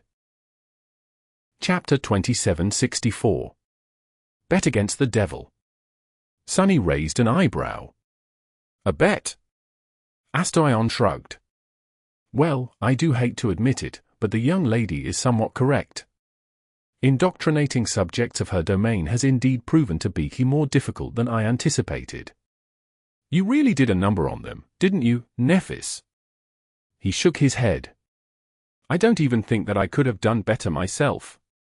They truly are devoted, disgustingly so, really. As if you were already a goddess. Ah, but no matter. I'll get to them, eventually. The question is, what will the three of us do in the meantime? Raising a hand to rub his temple, Astarion said in a pensive tone. As I see it, there are two avenues to resolve our dispute. One is to make it a spectacle. You know, the usual repertoire of modernity, burning cities, rivers of blood, piles of corpses. You can unleash the full force of your aspects upon me, while I will escape and command my thralls to begin a campaign of terror and sabotage across both worlds, dealing devastating damage to humanity and undermining the public's confidence in your leadership. His expression soured. Naturally, that avenue will leave both parties unsatisfied. You will lose the lives of countless people you wish to protect, while I will lose the opportunity to devour those people. The drawbacks of this solution are substantial. Astarion fell silent, then continued as if nothing was the matter. The other avenue is a more civil manner of resolving a dispute. We simply do nothing. Sunny scoffed. Nothing? You expect us to do nothing? Astarion raised an eyebrow. Why not? Ah, but in this case, nothing is simply a manner of speech. What I meant to say was that we will limit ourselves to above-board measures, for a time, at least. After all, haven't you just proclaimed your confidence in the unity of the human domain? He smiled ominously. So, let us test it. Nephis frowned. What exactly do you mean? Astarion gave her a reserved look. It is just as I implied. I will endeavor to undermine the unity of your domain and make it mine, without resorting to bloodshed or acts of sabotage that can actually hurt it. You, meanwhile, can take measures to strengthen the devotion of your followers and prevent them from falling into my hands. It will be a war of public opinion, a war of ideas, if you will. Sunny and Nephis glanced at each other. At this point, it was clear that Astarion was trying to con them. It could hardly be called a con, really, because he was not even trying to hide his intentions. Naturally, it would be in everyone's best interest if the clash between the three supremes transpired without any blood being spilled. However, Astarion's powers were tailored for exactly that kind of warfare, for manipulating public opinion and propagating ideas that he deemed worthy. So, he would inevitably receive an advantage if they agreed to this temporary, deceptive ceasefire. It was just that Sunny and Nephis did not really have other options. Astarion had been right. At the moment, they could not contain him without causing destruction on a massive scale, and that was not something either of them was ready to perpetrate, or at least ready to perpetrate just yet. The human domain, meanwhile, was indeed robust and strong. Nephis' popularity was universal, and she was both revered and beloved by humans all across the two worlds. Some venerated her as a symbol of humanity, some regarded her as their best hope to survive the apocalypse, while some simply worshipped her like a goddess. That reverence was partially a result of a tremendous propaganda campaign that had spanned, in some shape or form, many decades, from the day Nephis' grandfather became the first human to ascend until her rise to the throne of humanity. But it was also a result of Nephis' own efforts and her brilliant powers, which had saved countless lives, and were saving them still. Such a foundation was not easy to destroy, even for Astarion. Sunny had a sinking feeling that they would still end up on the losing end of a war of ideas, but that did not even really matter at the moment. Whether Astarion was trying to con them into accepting a losing proposition or not was not as important as the implications of accepting his bet. The main one being that they would receive more time. And if they wanted to find a way to regain control of the situation and deal with the dream spawn, time was something that they needed the most. Why does it feel like delaying the inevitable, then? Sunny sighed. He nodded subtly, signaling his opinion to Nephis. The corner of her mouth twitched slightly, betraying her displeasure, but she seemed to be of the same opinion as him, in the end. After a long bout of silence, Nephis finally spoke, her voice echoing in the vast hall. "Are there any stakes to your bet, I wonder?" Astaion simply laughed. "Why, of course. If you win, I will be captured and sealed. If I win, you will become my thralls. Naturally, when the time comes, either side can decide not to honor the agreement, but the beautiful thing about this bet is that its very terms leave the loser no way out. It is not that different from a self-fulfilling prophecy." Sunny and Nephis looked at each other once again. They were in a dead end. Astaion might have presented his offer as a bet, but in truth, it was an ultimatum. All they could do was agree, for now. Once they regrouped and had a chance to discuss the situation, they could find a better solution. Kai, Effie, and Jet would be able to offer their opinions, as well, and Cassie would be with them again, too. Her advice might prove vital, considering how fixated Astaion was on eliminating her. Nephis grimaced. "Fine. I'll accept your bet." The words were spoken. Astaion smiled, then gave her a mocking bow. A wise decision.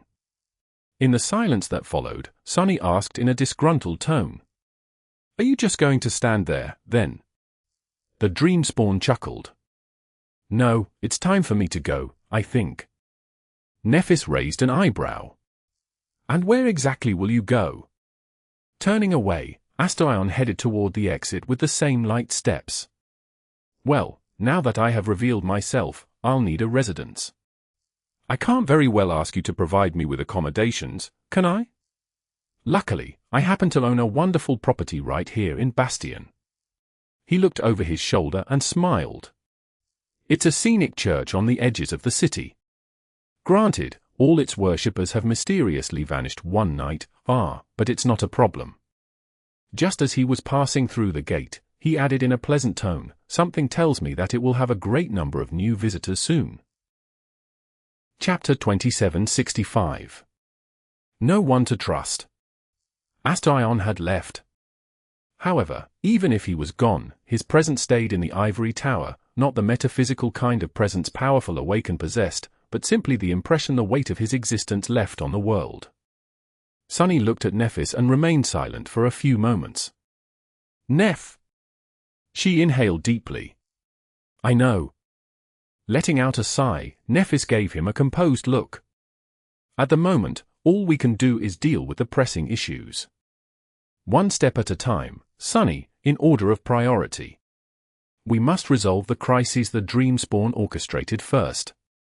Check up on Effie. Contact Jet and Kai, as well." She fell silent for a moment. "Bring Cassie here." Nephis looked at him and added in a distant tone, "If you don't mind." Sunny offered her a faint smile, then nodded and dissolved into the shadows. It did not take him long to reach Rivergate. Despite his worries, the battle had already concluded by then. The remains of what looked like a colossal great monster lay at the bottom of the dam, its eerie limbs reaching all the way to its battlements hundreds of meters above.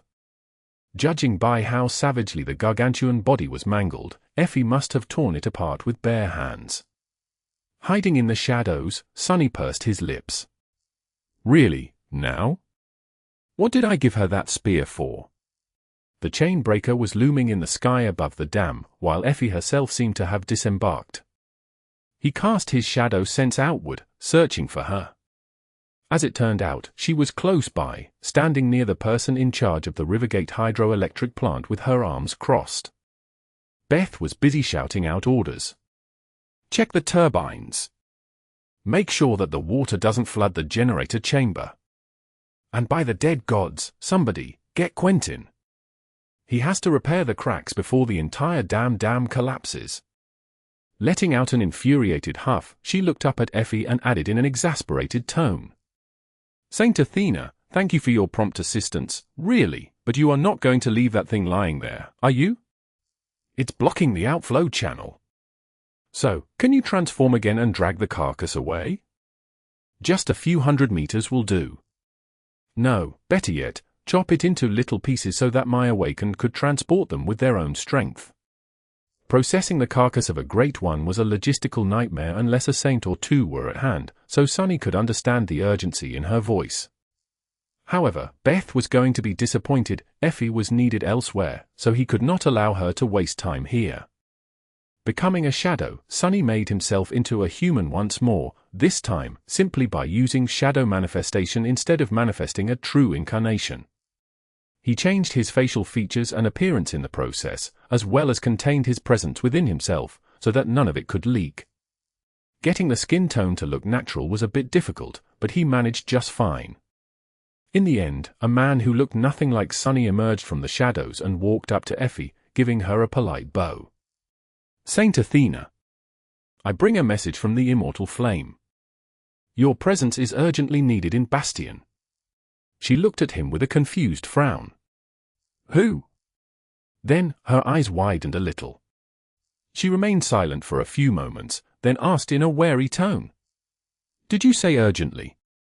Sunny nodded. "The matter is of grave importance. You must return post-haste." Effie gave him a long look, then turned away and bellowed. "Everyone back aboard. We are returning to Bastion." Beth stared at her with a startled expression. "Returning? Who is going to get rid of that ugly thing, then?" Sunny spared her glance, thinking about the times they had spent together in Antarctica. It was not that he particularly missed the chain of nightmares, but being a complete stranger to her made him feel wistful. "Sorry, Beth." "Apologies, Chief Bethany. Someone will be sent to assist with the removal and processing of the carcass soon. In the meantime, please direct your ascended specialist to ascertain the potential value of salvageable material." With that, he followed Effie to the chain breaker. Soon enough, the flying ship was soaring through the sky, rushing back to Bastion, and the firekeepers seemed to be in high spirits, celebrating a swift victory. None of them knew that the world had fundamentally changed in their short absence. That the human domain they had been defending so fervently was under immense threat, poised to be completely destroyed. Sunny envied their ignorance.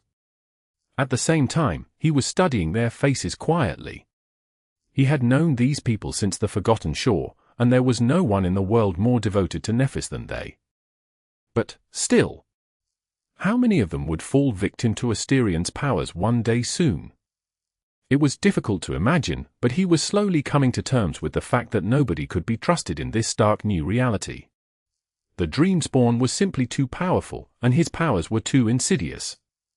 Perhaps taking away the trust people had in each other was the first step in his ghastly plan to undermine the human domain. "What the hell happened, Sunny?"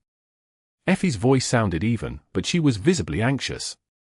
No surprise, her family resided in Bastion, after all. Hearing that her immediate presence was required because of something that had happened there must have rattled her. "That reminds me, we must assign additional protection to Little Ling. Considering how interested in the Dreamspawn's Astarion seems to be, there is no telling what he'll do." Sunny sighed.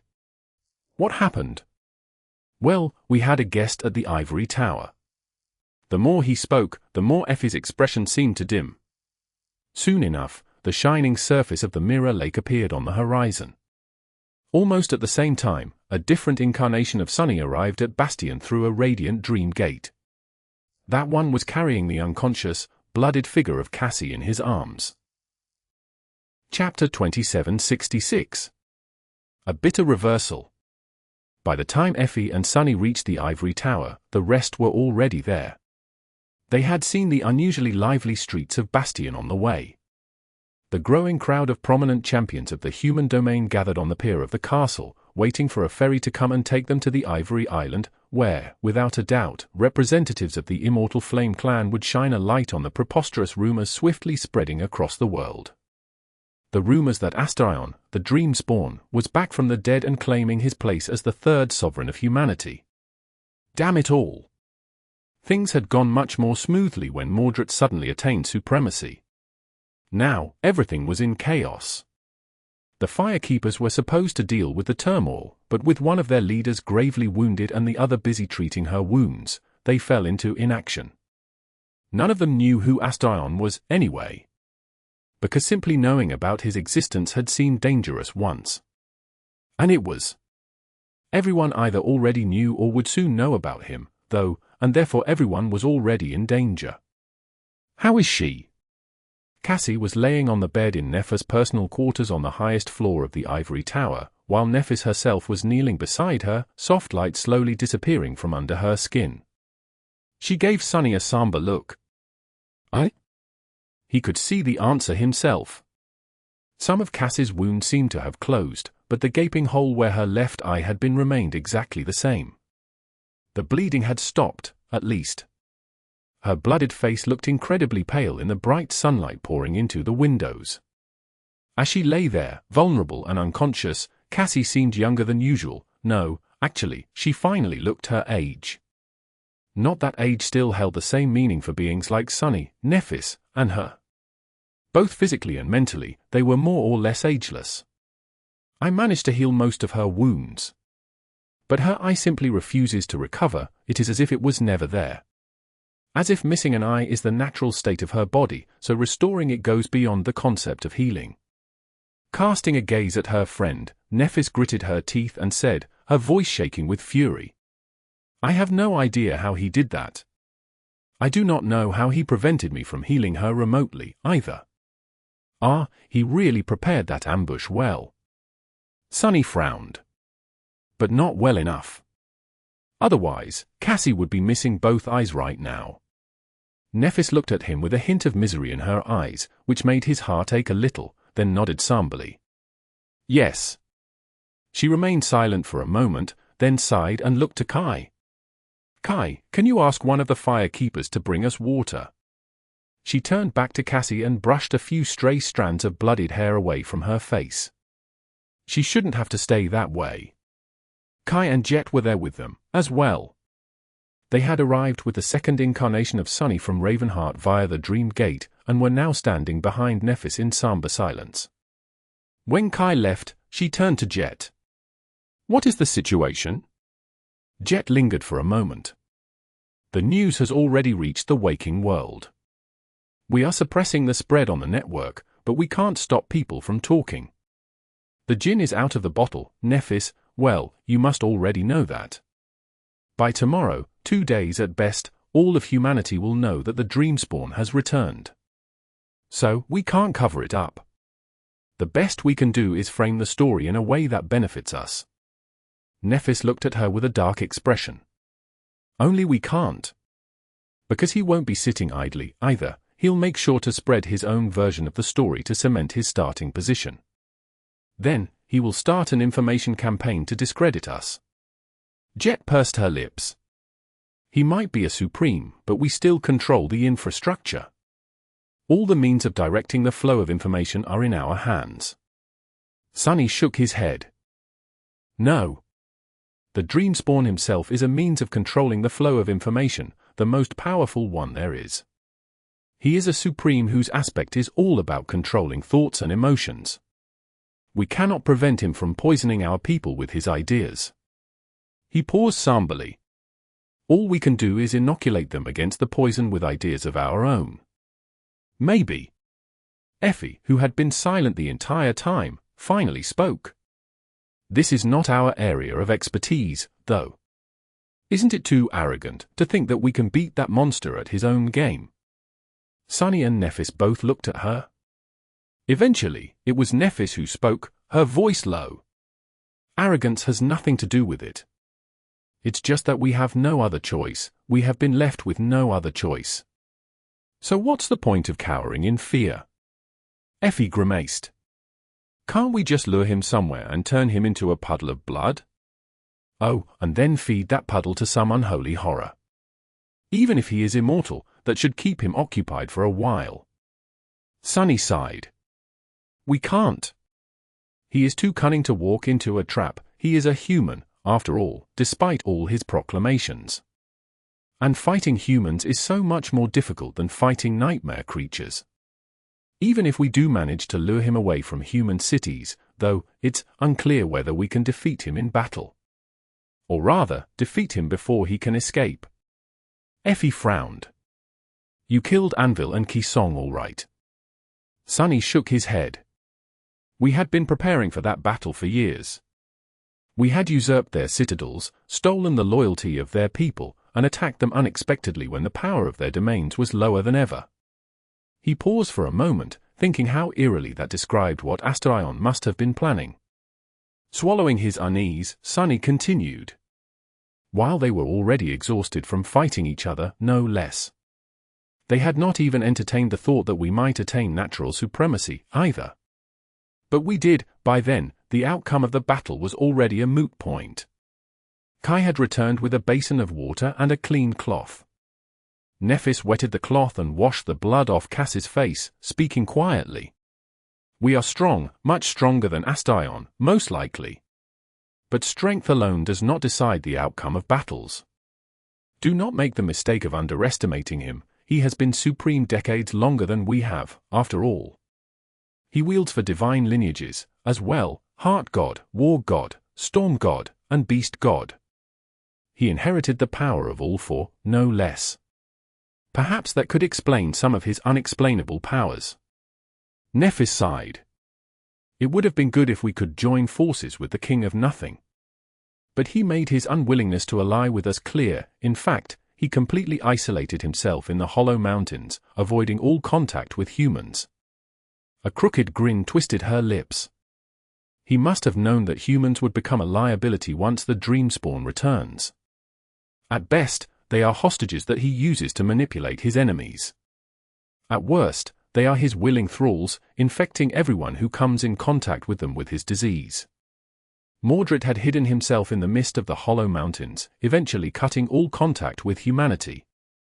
Of course, Sunny did not think that he was merely planning to hide from Astarion with his tail tucked. The bastard was definitely brewing his own plan. He had to know how meaningless hiding from Astarion was, at the very least. Sooner or later, the insatiable monster would come for him, as well. After meeting Astarion, Sunny could suddenly see where many facets of Mordred's personality had come from, some of his habits and mannerisms, even. One had been raised by the other, after all. It was amazing how Mordred suddenly seemed far less of an unhinged monster when compared to his former captor and guardian. Who knew that he would seem sensible one day? In any case, there was no point in expecting assistance from Mordred. We still can. Before he could finish the sentence, Nephis interrupted him by raising a hand. In front of her, on the blooded bed, Cassie let out a quiet groan and then slowly opened her one remaining eye. Chapter 2767. End of Mercy. Cassie opened her one remaining eye, however, Sunny knew that she could not see anything, still. For a brief moment, her pale face twisted in an expression of pain and fear. It was only after she activated her awakened ability that it relaxed a little, betraying her disoriented state. Cassie. Nephis called her name quietly, holding one of her hands. You are in the ivory tower. You are safe. Have you shut down your mental network during the attack? You can activate your marks again now. Sunny walked closer, lowering himself to the floor near the bed. It's just you, me, Nephis, Effie, Kai, and Jet here. How do you feel? Cassie remained motionless for a few long moments, then drew a deep breath and sat up, using Nephis for support. Her voice sounded weak. My mom. He hesitated a little. She is safe, too. But she seemed out of sorts. So, one of my incarnations brought her to the quarantine facility. She is still under observation there. Jet added from behind him. I also sent someone to recover your father. He is in protective custody now. Cassie nodded slowly. Then, her hand hesitantly reached toward her face, where a gaping wound had replaced the beautiful blue ocean of her left eye. Her fingers hovered just above the wound, trembling slightly. Nephis gritted her teeth. I haven't been able to heal it yet. We'll find a way, soon. Don't worry. Cassie did not respond. She remained silent for a while, then lowered her hand, exploring the changed geography of her face with a gentle touch. Eventually, she asked in a hoarse voice. What happened? Tell me everything. No. That will take too long. She turned to Sunny, a silent question written in the subtle shadows on her face. He nodded simply, giving her permission. Go ahead. Cass's remaining eye drew him like a boundless abyss, and as she activated her transcendent ability, Sunny felt something pouring over his memories. He saw flashes of past events before settling on what had happened after he received Cass's call for help. Before he could fully relive the memory, though, Cassie suddenly let out a piercing scream and fell back to the bed, clutching at the left side of her face. Crimson blood flowed from between her fingers, painting the sheets red. What's the matter? Kai stepped forward, shocked. Nephis leaned forward, her hands igniting with healing light. Sunny just remained frozen in place, powerless to do anything. Then again, Nephis' flames did not seem to have any effect, either. Cass's scream turned into a tortured groan, then into a deafening silence. She stayed quiet for a while, gritting her teeth in pain. Then, slowly, she lowered her hands, revealing the bleeding wound of her missing eye. It's all right. Cassie seemed to stare at the ceiling, her expression slowly becoming still. It's all right, a little bleeding won't kill me. She paused for a moment, then asked. So he came here, to the Ivory Island. Sunny and Nephis glanced at each other. He studied Cassie for a brief moment, then said cautiously. Yes. But, can you still use your transcendent ability?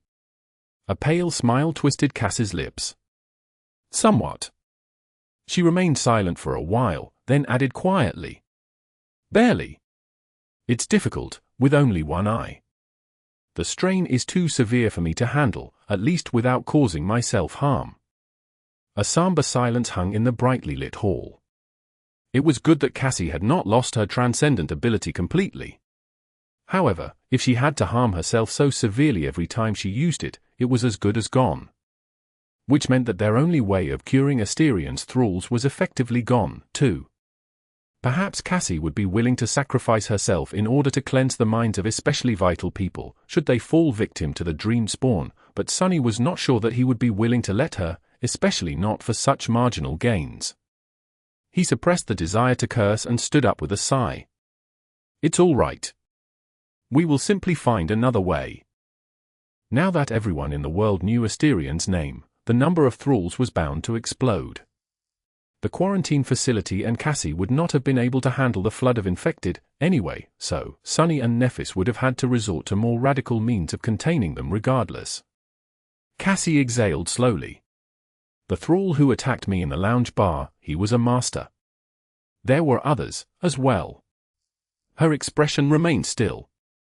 We have only encountered enthralled awakened before. But now that the hunger domain has sufficiently grown, the dream spawn seems to be capable of claiming ascended, too.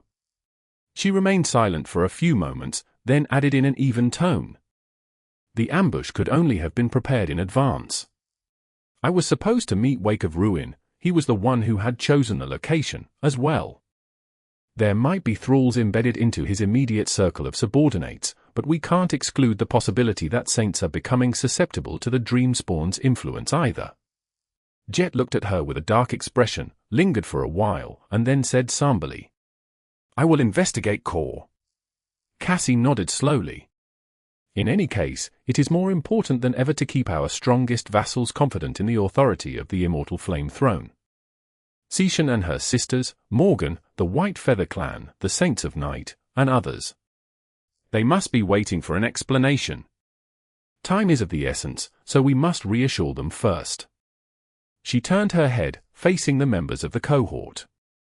You must address the population immediately after that, Neph. You cannot reveal the dream spawn's true nature and goals, though, doing so will only cause widespread fear and panic, which will weaken the integrity of the human domain in turn. We must choose our words carefully. She took a deep breath, drops of blood still rolling down her face. This bet he offered you, we cannot win it. He will inevitably defeat our efforts to prevent him from stealing the human domain. However, we can slow him down. She paused for a moment. And using the time we gain by slowing him down, we will find a way to destroy him. Cassie gritted her teeth, then pushed herself into a sitting position once more. I will command the firekeepers to start preparations for receiving high-ranking guests. I will send a message to the saints of the human domain, as well, announcing an emergency council. There is no time to waste. Nephis gently prevented her from standing up. Others can do that, and more. You should rest and recover for now. Take care of yourself first. Cassie faced her with an unreadable expression. She remained silent for a few moments, then said, I am not a cripple yet, Neph. Then, Cassie softly pushed her hand away and staggered to her feet. And none of us has time to rest. The Dreamspawn has returned, so I don't need to tell you a war for the survival of humanity has begun. Even if there are no armies marching to destroy each other, yet, you know that this war will be far more fierce and dreadful than the war in Godgrave. You cannot afford to pity me. You cannot afford to pity anyone, or show anyone mercy. Cassie faced them somberly, the crimson blood on her face contrasting sharply against the vivid blue intensity of her remaining eye. She exhaled slowly, and then said in an even tone, And I shall not show anyone mercy, either. Chapter 2768. Bloodied Message. Ah. I remember that pain. The being who had been Song of the Fallen once almost lost herself in the torment of the dark, dreary memory. The iron stench of blood, the warmth of sunlight shining upon her bruised face, the texture of the blood-soaked bedsheets, the familiar sense of her friends and companions. She remembered it all now. In fact, even if she wished to, unless she wished to, she would never be able to forget a single excruciating detail. She knew now how the calamity had begun, and who the adversary was. So, these memories were of no significance anymore, the memories of what followed were more important. Perhaps they could explain how she had ended up in this strange and eerie state. So, she wanted to abandon the memories of that day and turn her attention elsewhere. But before that, she could not help but pull one last recollection closer. That memory was not at all important, in the grand scheme of things. But it was important to her. In that memory, Cassie returned to the waking world after leaving it bloodied and broken.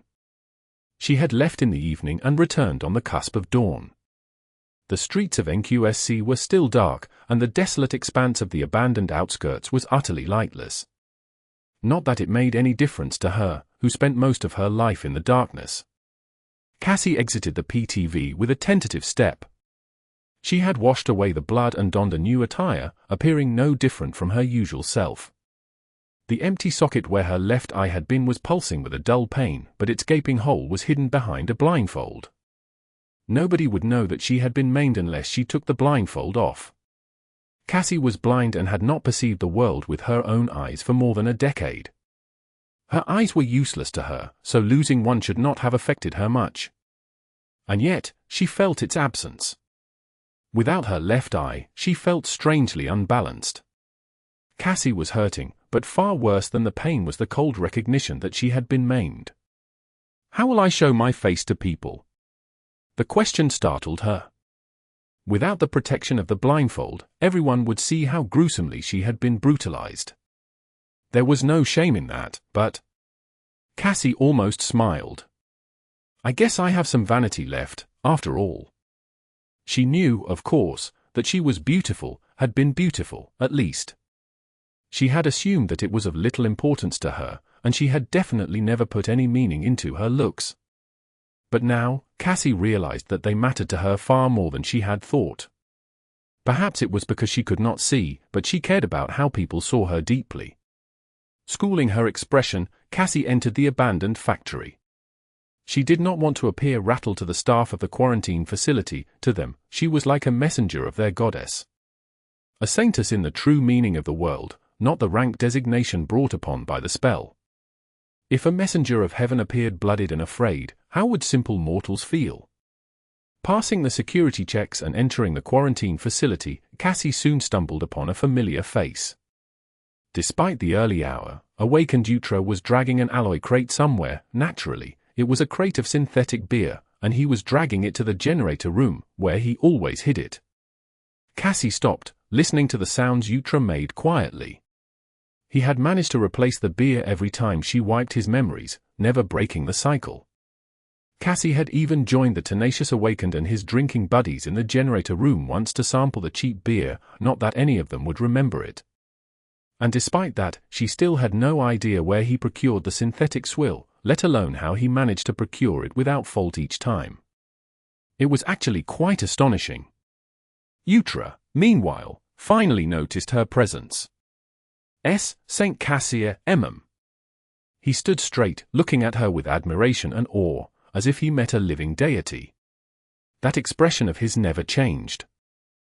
Cassie forced herself to smile. "Good morning, awakened Utra." He scratched the back of his head shyly. "Oh, is it morning?" "It's hard to tell here, underground." Cassie remained silent for a while, looking at herself through his eyes. She felt deeply regretful that she could not see his face instead. Her hand hovered close to her waist, as if wanting to rest on something. But then, Cassie froze. Oh, right. Quiet Dancer is gone. The loss of her trusty rapier hit her more than the loss of her eye. She slowly made a fist, then relaxed her hand and lowered it. Cassie had told Nephis that she would show no mercy to anyone, and that included showing mercy to herself. The world did not afford them the luxury of being sentimental at the moment. Her smile dimmed a little. "Actually, awakened Utra. I was wondering if you could do me a favor." Cassie sensed the muscles of his face move, forming an expression of surprise. "A favor? How can I?" "I mean, yes, St. Cassia. Just say the word." She nodded in gratitude. "Could you please gather all the staff in the main production hall? I have some news to share." Utra threw a furtive glance at his crate of beer, then nodded energetically. "Of course. I'll gather them right now." Abandoning the beer, the man hurried away. Cassie, meanwhile, remained in place. The smile slowly drained from her face. Soon enough, she was standing in front of an alloy door. Behind it, the staff of the quarantine facility was waiting in the darkness of the empty production hall, whispering as they excitedly discussed what kind of new song of the fallen had brought. Cassie inhaled deeply, then exhaled, then inhaled again. After a while, she put on a confident expression and opened the door. Dozens of eyes immediately aimed intense gazes at her.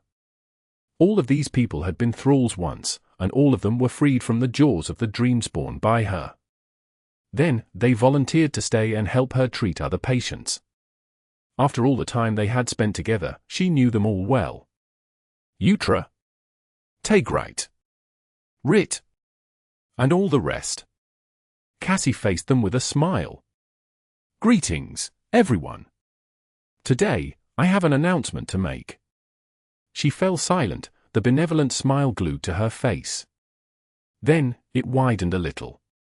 "First of all, I want to sincerely thank each of you for the work you've performed under my command. Your conduct has been stellar, and your contributions to the safety of the human domain are deeply appreciated. It has been a personal pleasure of mine to lead such an exemplary group of individuals." The members of the staff listened to her with rapt attention. There were a few cheerful smiles and excited whispers, but most seemed shy and embarrassed. Cassie forced herself to keep smiling. "So, it is with pride and satisfaction that I announce the conclusion of our mission. The threat we've been battling is thwarted. You have all done well. There is no need for this quarantine facility anymore, so you can all go home." The staff members fell silent. Cassie lowered her head and sighed quietly. Then, she repaired her expression and faced them once more. "Senior members of the Firekeepers will arrive shortly to handle the handover and begin decommissioning this facility. In a few days, you'll be free to return to your families and enjoy the fruits of your service. That is all. Congratulations."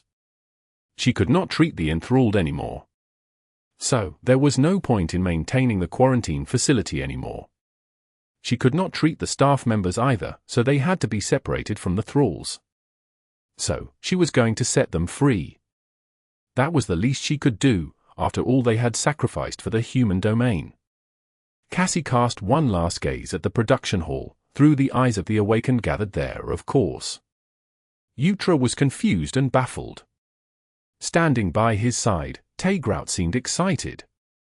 Rit was frowning, like she usually did. There was nothing she could do for these people anymore. Bowing awkwardly, Cassie turned around and left before they could ask any questions. She deactivated the marks she had left on them, as well, leaving herself alone in the darkness. Without anyone to escort her and lacking the support of the quiet dancer, Cassie had to navigate the quarantine facility by memory. Luckily, her memory was absolute, so she remembered each crack on its walls perfectly.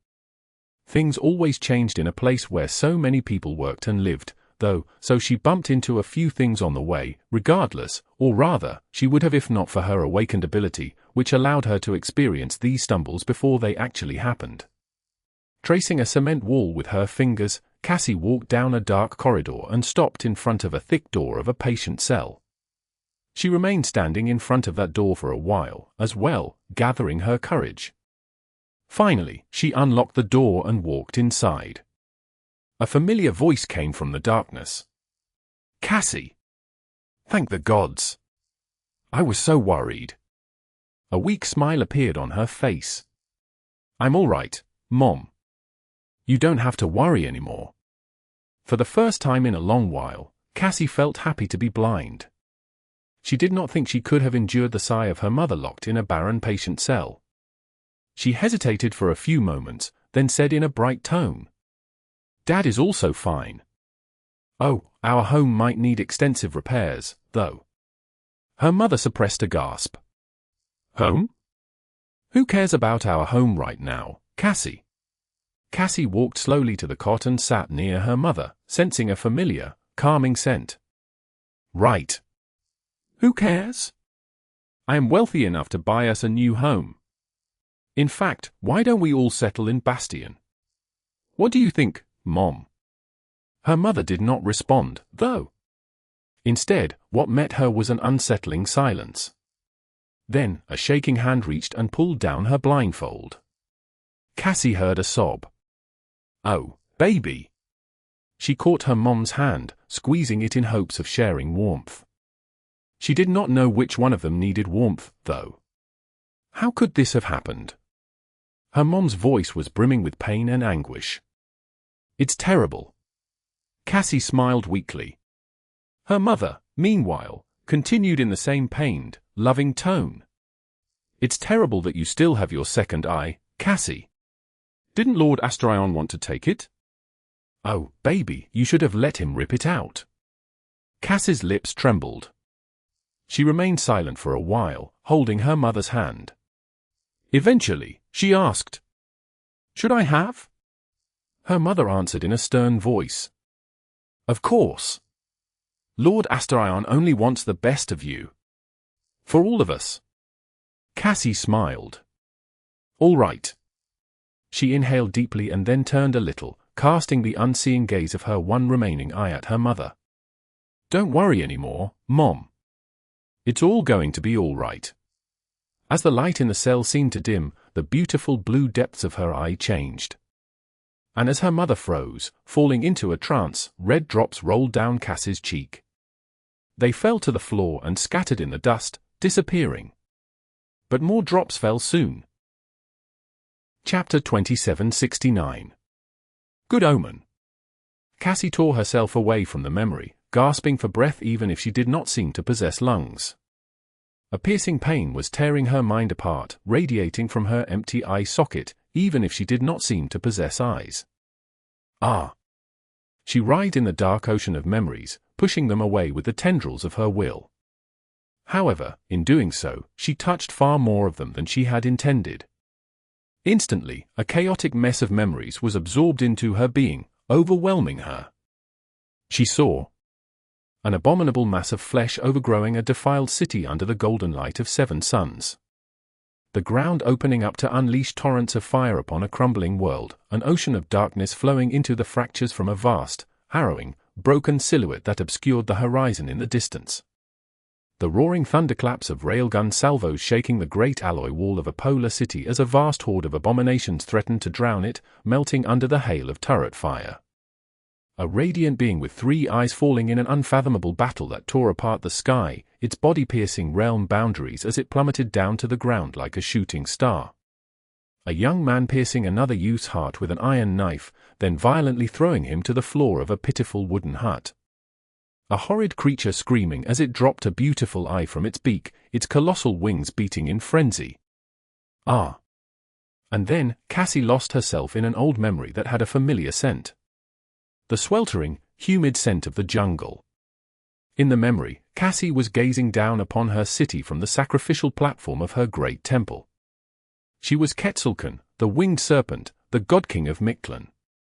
Her city was vast and prosperous, her people never knew hunger, and her mighty asuras were numerous, standing guard over the heartbone of the Sun Killer as the forces of doom encroached upon his corpse. She had been born as one of the divine children who carried the blood of the sun in their veins. Most of her siblings had perished a long time ago, but she remained. When she was a teenage boy, she ascended the sky bridge and passed the trial of the White Abyss, spending a month in emotionless meditation as the world burned around her. As a young man, she led hunters into the jungle and hunted monsters of corruption. Later, she abandoned the persona of a divine child and took on the mantle of the king. The world had been different then. Her brother Inti had not created the Asuras yet, and Shotana the traitor had not cast the veil upon the White Abyss yet. The ash had not been as deep as it was today, and ash nomads had still traveled the desolate land. Most importantly, Doom had not discovered the Sun Realm yet. And neither had the nightmare spell. Cassie turned away from the dark landscape of her domain, distant sunlight pouring through the cracks in the heartbone far away. On the altar in front of her, a great beast was straining against the sorcery that held it in place, trying to crush the world with its will. Its will did not matter, though, because it could never overcome her own. She smiled and raised a bone knife, the same knife she had used once to ascend the sky bridge. The sacrificial beast fell to her blade like countless before it, surrendering its corruption to the cold embrace of death. Hot blood washed over her hands, and the nightmare spell whispered into her ear. "You have slain a great beast, fallen wanderer of the sky." The creature's blood tried to flow to the floor. Its soul tried to dissipate into the ether, and its shadow tried to leave for the realm of death. However, there was no escaping Cassie. Raising a hand, she absorbed the blood, the soul, and the shadow as well. She absorbed the massive corpse, too, making it a part of herself. Her skin rippled and settled in place, just as supple and flawless as always. Raising her hand, she painted a red line on her face and closed her eyes. The awed roars of the vast crowd that had gathered at the base of the temple washed over her. The silence of her transcendent priests washed over her, as well. Cassie exhaled slowly, then opened her eyes. "What does the Omen say, my king?" The voice of her high priest could not help but betray a hint of nervousness. Cassie smiled joyfully. "I saw light shining upon Mictlan." The faces of her priests paled with horror. "I saw the heart bone shattered by a tower made of white stone. I saw snow fall upon the jungle, then disappear in a hell of white flame. I saw a shadow rise from the surface of the bone and an angel descend from the white abyss to extinguish a storm of steel and drain a river of blood, and kill each other." She laughed. "Most importantly, I saw the seed of our destruction bloom in black water. Ah, it is going to rain soon." The high priest fell to his knees. What does that omen mean?" "My king." Cassie looked at him with a benevolent smile. She remained silent for a while, then spoke in a soft tone. "Fear not, child. The omen shows that the Sun Killer will never overcome the White Abyss. It is a promise of good fortune." She lied, of course. These children did not even remember the world before the nightmare spell and the doom it had brought. To them, Mictlan had always been a land of mighty warriors and supreme monarchs who held corruption at bay. But she had seen the ash nomads fall. She had seen the cities of the pillar bones burn. She had seen the vermin of the jungle grow more powerful with each generation. She saw the nightmares bloom, bringing with them untold horrors from beyond the boundary of the Sun Realm. She knew that Mictlan was doomed. Unless she and others like her cast away their false titles and became true gods, of course. And now, she knew how to do it. Hear my command, children of the sun. She looked at the sprawling vista of her vast city. When the rain comes and floods the jungle, we will set out on a journey. Send news to other kings. Quetzalcoatl is calling them to Heart Lake. The time has come to thwart the doom, once and for all. Or die trying. Chapter 2770. Gods of Godgrave. In the end, they all came. The winged serpent, the leopard, the ape, the hummingbird, the otter, even the eagle, who lived on the border between light and darkness. Only the eel was absent, having been banished into the darkness of the spine sea for her mother's crime. They came from the heart bone, the cage bone, the pillar bone, the cross bone, and even from the shattered skull. They came from all domains of Mictlan, answering the call of its most fierce ruler. Now that the rains had unleashed a deluge, the jungle became a complicated network of roaring rivers, with great waterfalls plummeting from the height in a silver radiance of sunlight.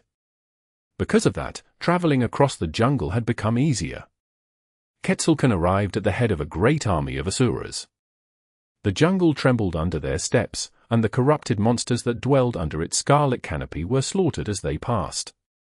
The otter arrived at the bow of a mighty warboat, a fleet of enchanted vessels flooding the web of rivers behind her. The leopard came alone, the jungle moving and crawling away to clear a path for his light steps. The ape and the hummingbird brought their own asuras, the former nimble and lumbering, the latter boasting a unique winged design. The eagle, who was known to be mad, had traveled across the surface and entered the heart bone through a fissure, falling with the water before spreading his vast wings. They all came to the shores of Heart Lake, looking across the water at the Temple of the Sun. For some, like Quetzalcoatl, this beautiful temple had a special meaning. After all, it was here that the divine children like him had been raised once, a long time ago. To others, Heart Lake was merely a place where all the rivers of Heart Bone came together when the rain fell. Therefore, it was the calm flux of Mictlan, as well as its foundation. The temple that stood in the middle of Heart Lake was the neutral territory where the rulers of the Sun Realm met when there was a need for them to sue for peace or hold council. No one dared to stain the sanctity of the Sun Temple, both because of what it represented, and because of the being who dwelled inside. The rulers left their armies on the shores of Heart Lake and entered the temple in stark solitude. There, the Fallen One waited for them in his dark vestments, towering above the kings and queens of Mictlan as if they were children. His face was obscured by a deep hood, and the intricate silver armor encased his arms and slender torso. 12 grey wings rose behind his back, casting shadows upon them. Welcome, those who carry the flame. The Fallen One was unlike them, humans. He was the last of the sky people, who had once basked in the splendor of the sun, before the sun died and devoured the heaven, creating the white abyss and annihilating all his kin. Quetzalcoatl was old enough to remember the world before the nightmare spell, but the Fallen One was far more ancient. He had witnessed the world before the gods died, before the mortal realms were swallowed by the doom, before the white abyss existed, and before the Sun Killer fell, the great hollows of his bones becoming Mictlan. The Fallen One was older than the world itself. Older than the world that they knew, at least. He had also tended Quetzalcoatl and his siblings in this temple as a servant, raising them to inherit the Sun Realm. The temple was both his home and his prison, since he Fallen One was sealed within and forbidden from stepping outside. Why have you called us here, winged serpent? Quetzalcoatl looked at the rulers of Mictlan, sensing 5 oceans of tyrannical will bearing down on him. Of course, he remained undaunted. They were the strongest and most ferocious warriors of the Sun Realm, but he was the most dreadful among them, and one who ruled the largest domain. The youngest of them had been born after the nightmare spell descended upon Mictlan. The rest had already been walking the path of ascension when the spell first whispered to them, and climbed to the throne of supremacy with its help. But regardless of their age, they all knew the truth. He raised his chin. The gods are dead, and the mortal realms have fallen to corruption. Now, doom encroaches upon the divine realms. The Sun Realm is the first to bloom with the seeds of nightmare, but it won't be the last. The doom devours all, and only those who are blind believe in the promise of a glorious future. People easily believed lies. Worse even, they were easily led to wrong conclusions by vague truths. But those who were supreme could not allow themselves to be deceived. Mictlan is strong and fearsome. Unlike the rest of the divine realms, we have always been at war with the corruption, living under the constant siege of the jungle. Ours has always been the sacred duty of keeping the Sun Killer from being reborn, and therefore, we have always been warriors. He paused and gave them a fierce look. Mictlan gave birth to countless heroes in the past, and after the nightmare spell was cast upon our people, their number only swelled. More than that, we possess the sorcery of creating the Asuras, which make each of our awakened capable of fighting creatures far more powerful than they are. We wield countless other sorceries, as well. His gaze turned heavy. But all of this is meaningless in the face of the encroaching doom. Make no mistake, the armies of Asuras will fail us. The walls of our fortresses will fall. The thrones that you are so proud of will be shattered, and one day soon, the scarlet vines of the jungle will bury our temples under mountains of rot. Quetzalcoatl inhaled deeply, and then smiled. Unless new gods are born. Chapter 2771. The Unmaking. There was a heavy silence in the Sun Temple, the burden of Quetzalcoatl's words coloring the darkness in the hues of calamity. After a long time passed, it was the eagle who spoke, surprising many. You paint a dreary picture, winged serpent. The ruler of the skull was as nebulous as he was fearsome. In fact, among all the supreme beings of the Sun Realm, he was the only one Quetzalcoatl was truly wary of. The same held true for the other kings and queens of Mictlan, who regarded the eagle with a hint of apprehension. It was understandable. In Mictlan, being close to the sky meant being close to death. So, all those who chose to soar its cloudy expanse, beyond the safe darkness of the great bones, were seen as slightly mad, even if they carried the sacred responsibility of breaking the clodveil in case the jungle had grown too strong. Quetzalcoatl carried a bit of that stigma, himself. The eagle looked at him somberly. But you are not wrong. As things stand, Mictlan is indeed doomed to be swallowed by corruption, which is why I have been advocating for an alternative solution to simply growing stronger. A solution that you and the Fallen One kept rejecting. He cast a heavy gaze at the rulers of the Sun Realm. Now that the boundary of our home has been breached and we are not isolated from the rest of existence anymore, we can traverse the dreadful expanse of the fallen realms and reach the borders of other divine ones. There should be plenty of mighty warriors and noble creatures living safely there, still. The eagle smiled coldly. You said it yourself, winged serpent, the Sun Realm is the first to bloom with the seeds of nightmare, but it won't be the last. So, it will be in their interest to help us fight against the doom. We should rally champions from all of existence to halt the spread of corruption, instead of relying solely on our own strength. The Fallen One spoke then, his voice sounding ancient and inhuman. You cannot. The eagle did not seem satisfied with that answer. Why? The towering figure of the Sun Temple's prisoner shifted slightly, his 12 wings casting vast shadows upon the walls. Because you carry the nightmare spell within you, and therefore the seeds of doom as well. If you ever enter a realm that has not known their curse yet, you will bring those seeds with you, planting them into fertile soil. You will only hasten their demise. The eagle smiled. Hasten it, not cause it.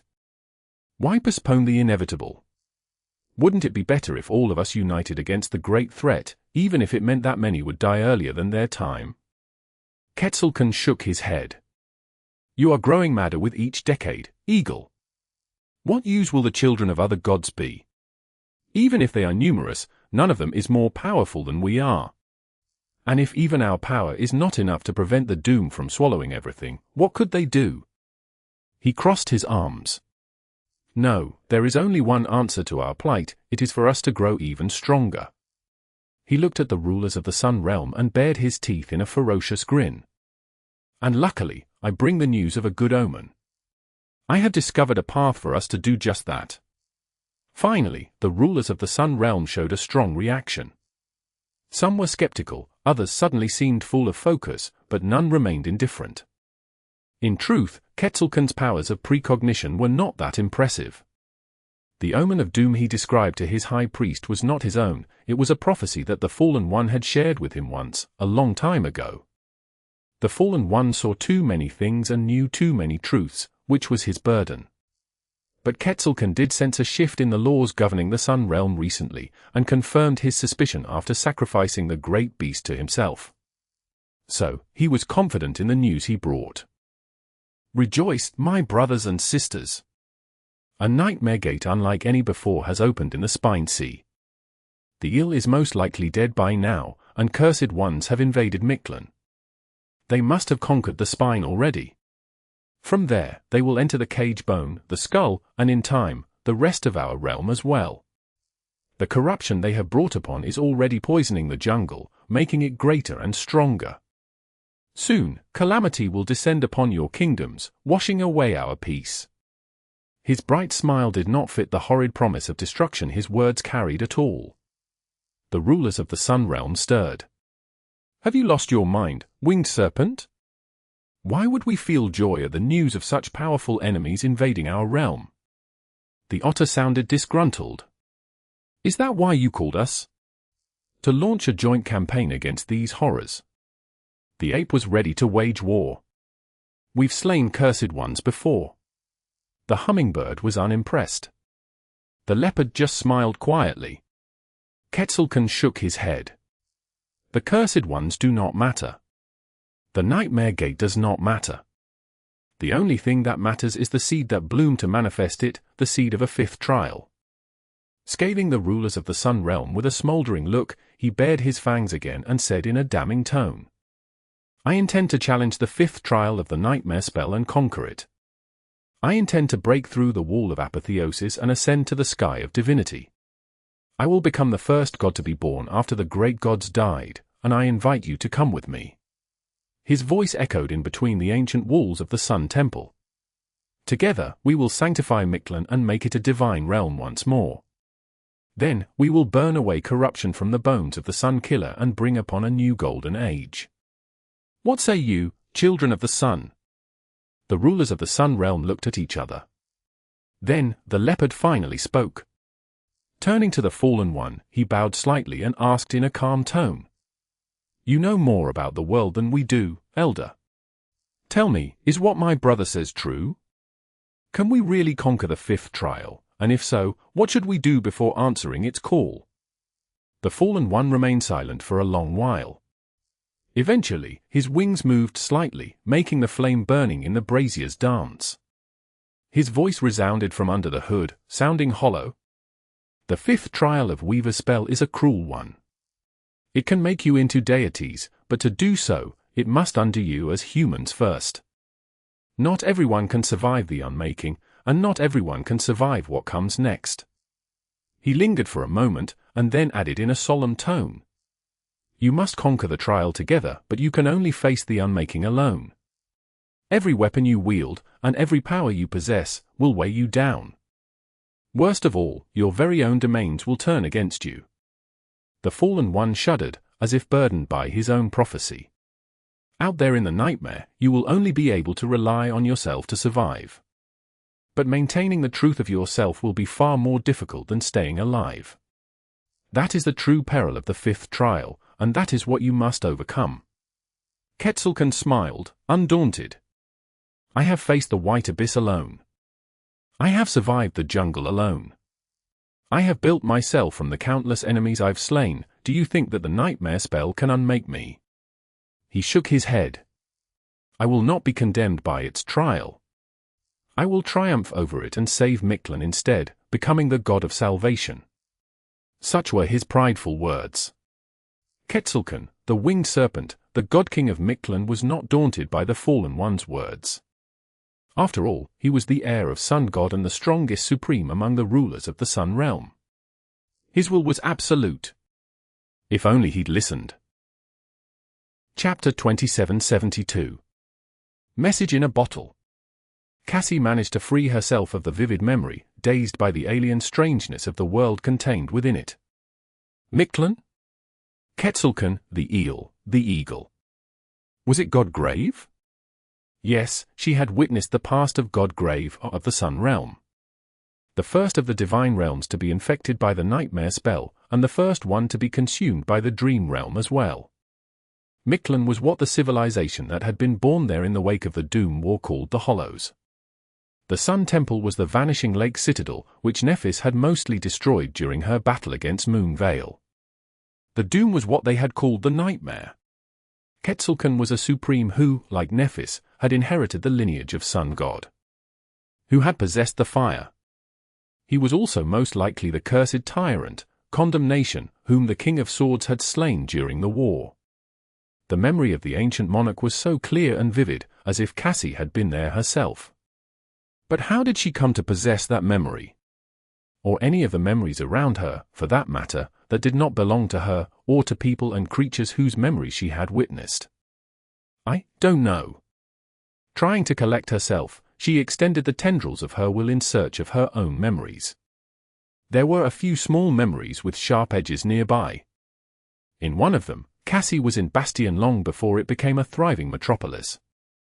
There was no settlement on the ashen shores of the lake, and the awakened who served Clan Vaylor all lived within the walls of the castle.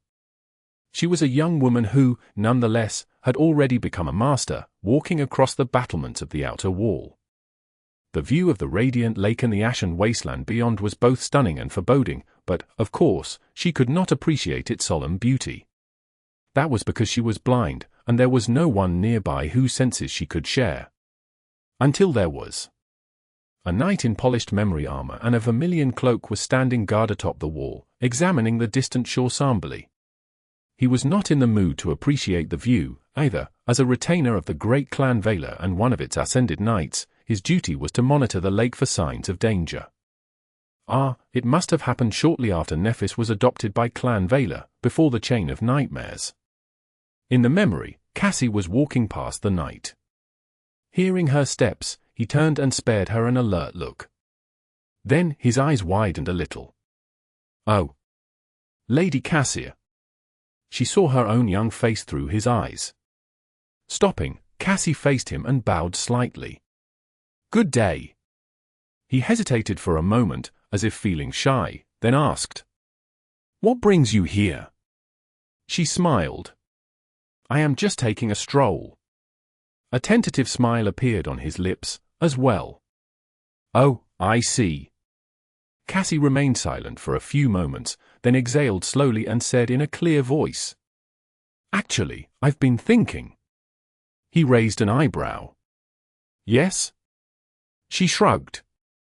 It's nothing really. I was just thinking that when I become a saint, I should find a man named Sunless and wish him a happy birthday on the day of the winter solstice. The knight blinked a couple of times. Pardon? Cassie smiled. Just thinking aloud. Carry on, sir. I won't distract you anymore. The memory ended. However, there was another one nearby. In it, Cassie saw the same knight. Only she was a little older by then, and already a transcendent. Their conversation was not that cordial, either. Traitor! The knight was kneeling on the ground, held in place by Torment's tendrils. The tip of the quiet dancer's blade was hovering at his neck. Standing above him with a cold expression, Cassie addressed him in a calm tone. Do not strain yourself, sir. Nothing good will come of you getting injured.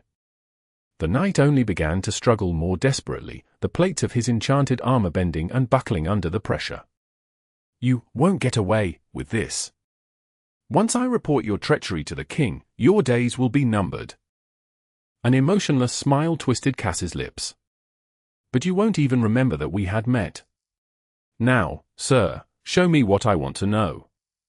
The knight's eyes widened. I'll never tell you anything. Indifferent, Cassie pulled her blindfold down. Keep your silence. There is no need for you to speak, sir.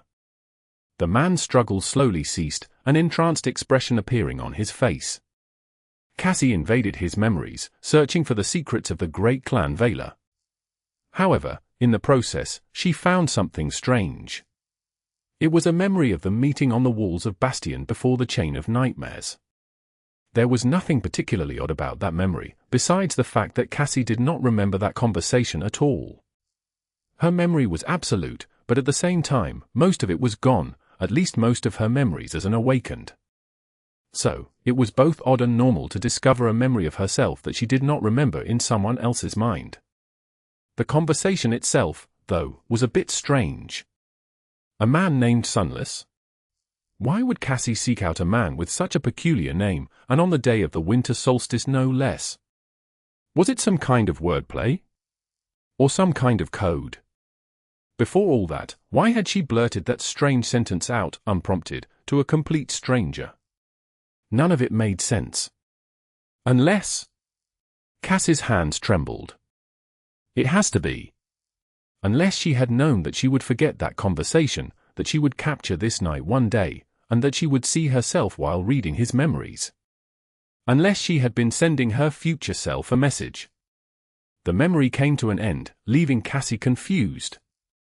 And then, the memory of Cassie being confused ended, as well, leaving her thoughtful. Still incomplete, she extended the tendrils of her will to a shard with a similar scent. In that memory, Cassie was a master once again, entering a modest cafe in NQSC.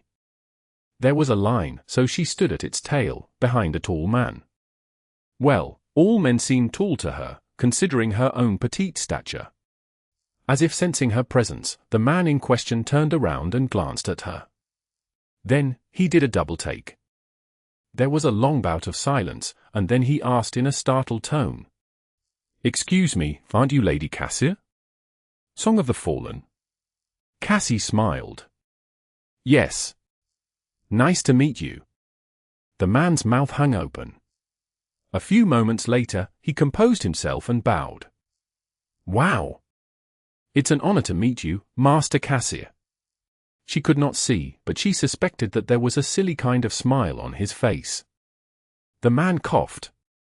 "I can't believe I just ran into a celebrity. My wife won't believe me." He fell silent for a moment, and then added in a happy tone.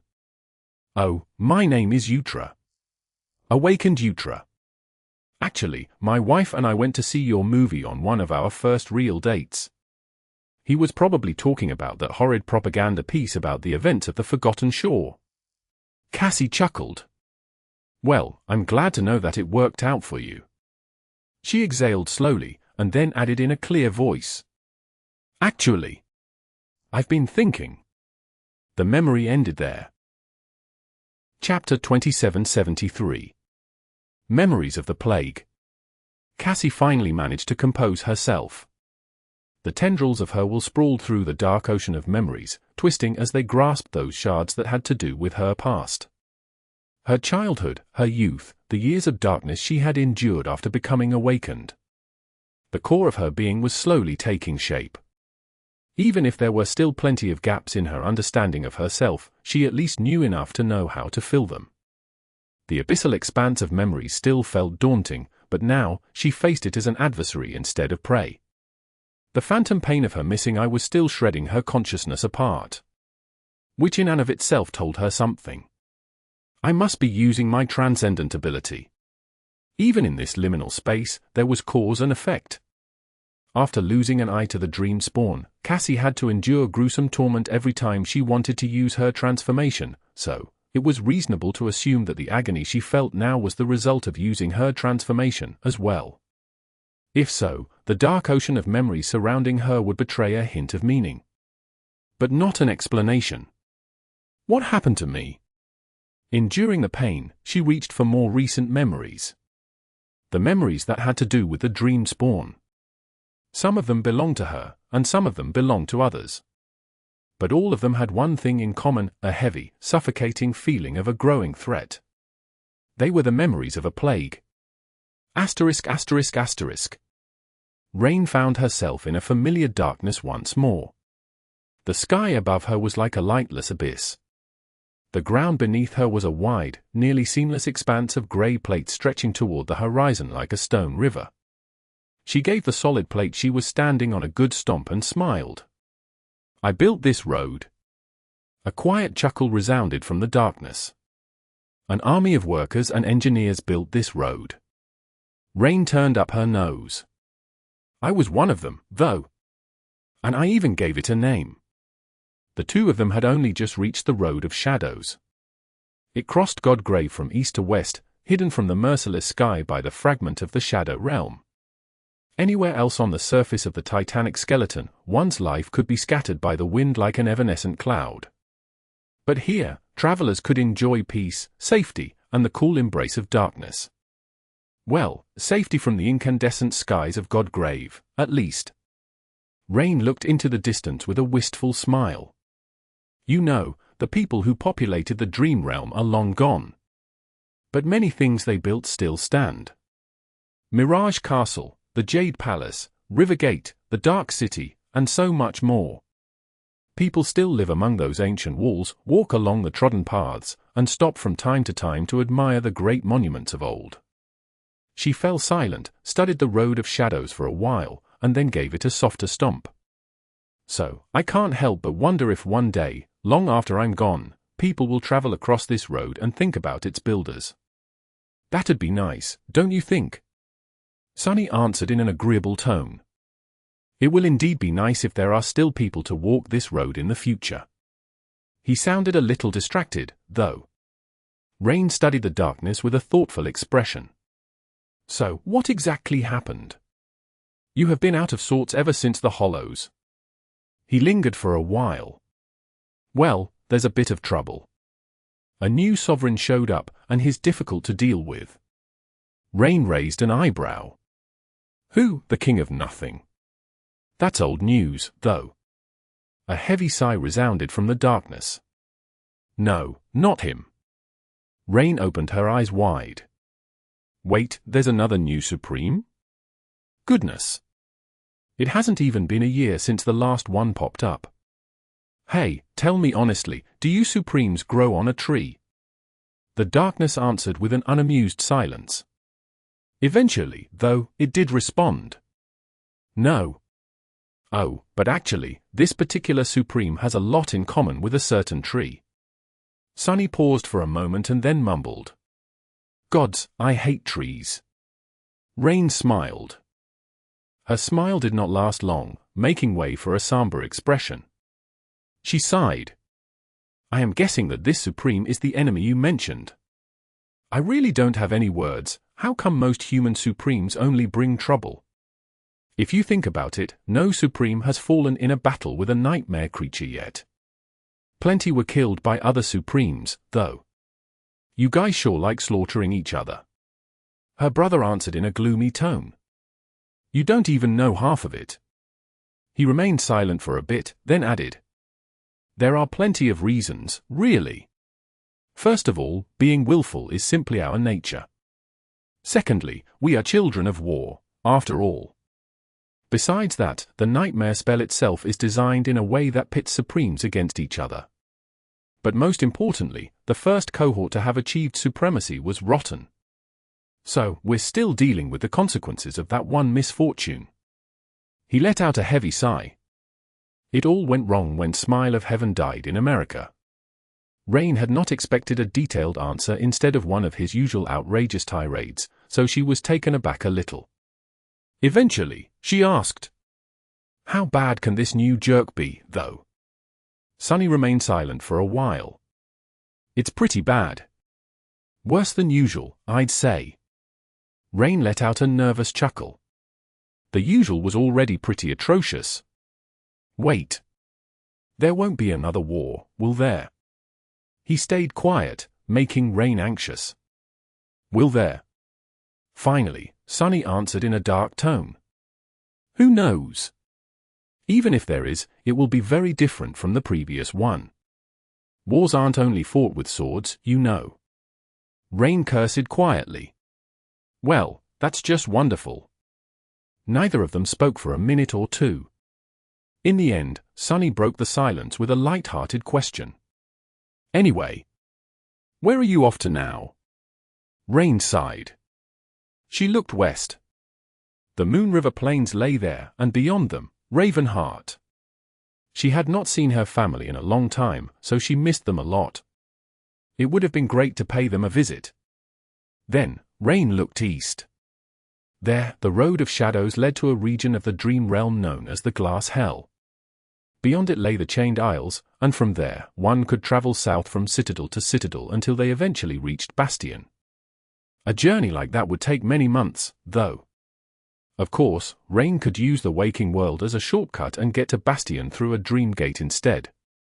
Well, and there was a Supreme capable of instantly moving between shadows hiding in her own. She made a bitter face. My work at Rivergate is over, so I wanted to visit the Chained Isles. They pulled a flying island from a literal abyss there, you know, and are affixing it at the heart of the region to anchor the rest of the islands. So, I want to take a look, but I am sort of afraid of Tell's mom, considering that she snuck out to challenge a nightmare. Sunny let out a short laugh. Oh. Good thinking. I'd be afraid too. Rain took a deep breath. Still, I need to get back to Bastion and concentrate on my work, as well as on my ascension. We will be ready to unveil natural awakening to the masses once I become a master, so there is no time to waste. The darkness seemed to shift slightly. Yeah. I'll become busy now, too. Sunny remained silent for a few moments, then asked in a neutral tone. Shall I take us to the waking world? Or we can stop by the Chained Isles first, after all. Rain looked west once again, where small dots had appeared on the horizon just a few moments ago. She studied them silently, then shook her head. No need. I'll travel with the caravan to the Red Hill and use the gateway there. You can stay in my shadow or leave to attend to your business, do as you like. He laughed again. Yeah, no. No chance I'll leave you alone when there's a mad sovereign running around. Well, one more mad sovereign. Rain frowned and looked into the darkness with a dubious expression. Are there saying ones? That's news to me. Chapter 2774. First symptoms. Instead of simply hiding in Rain's shadow, Sunny wrapped himself around her body to augment her.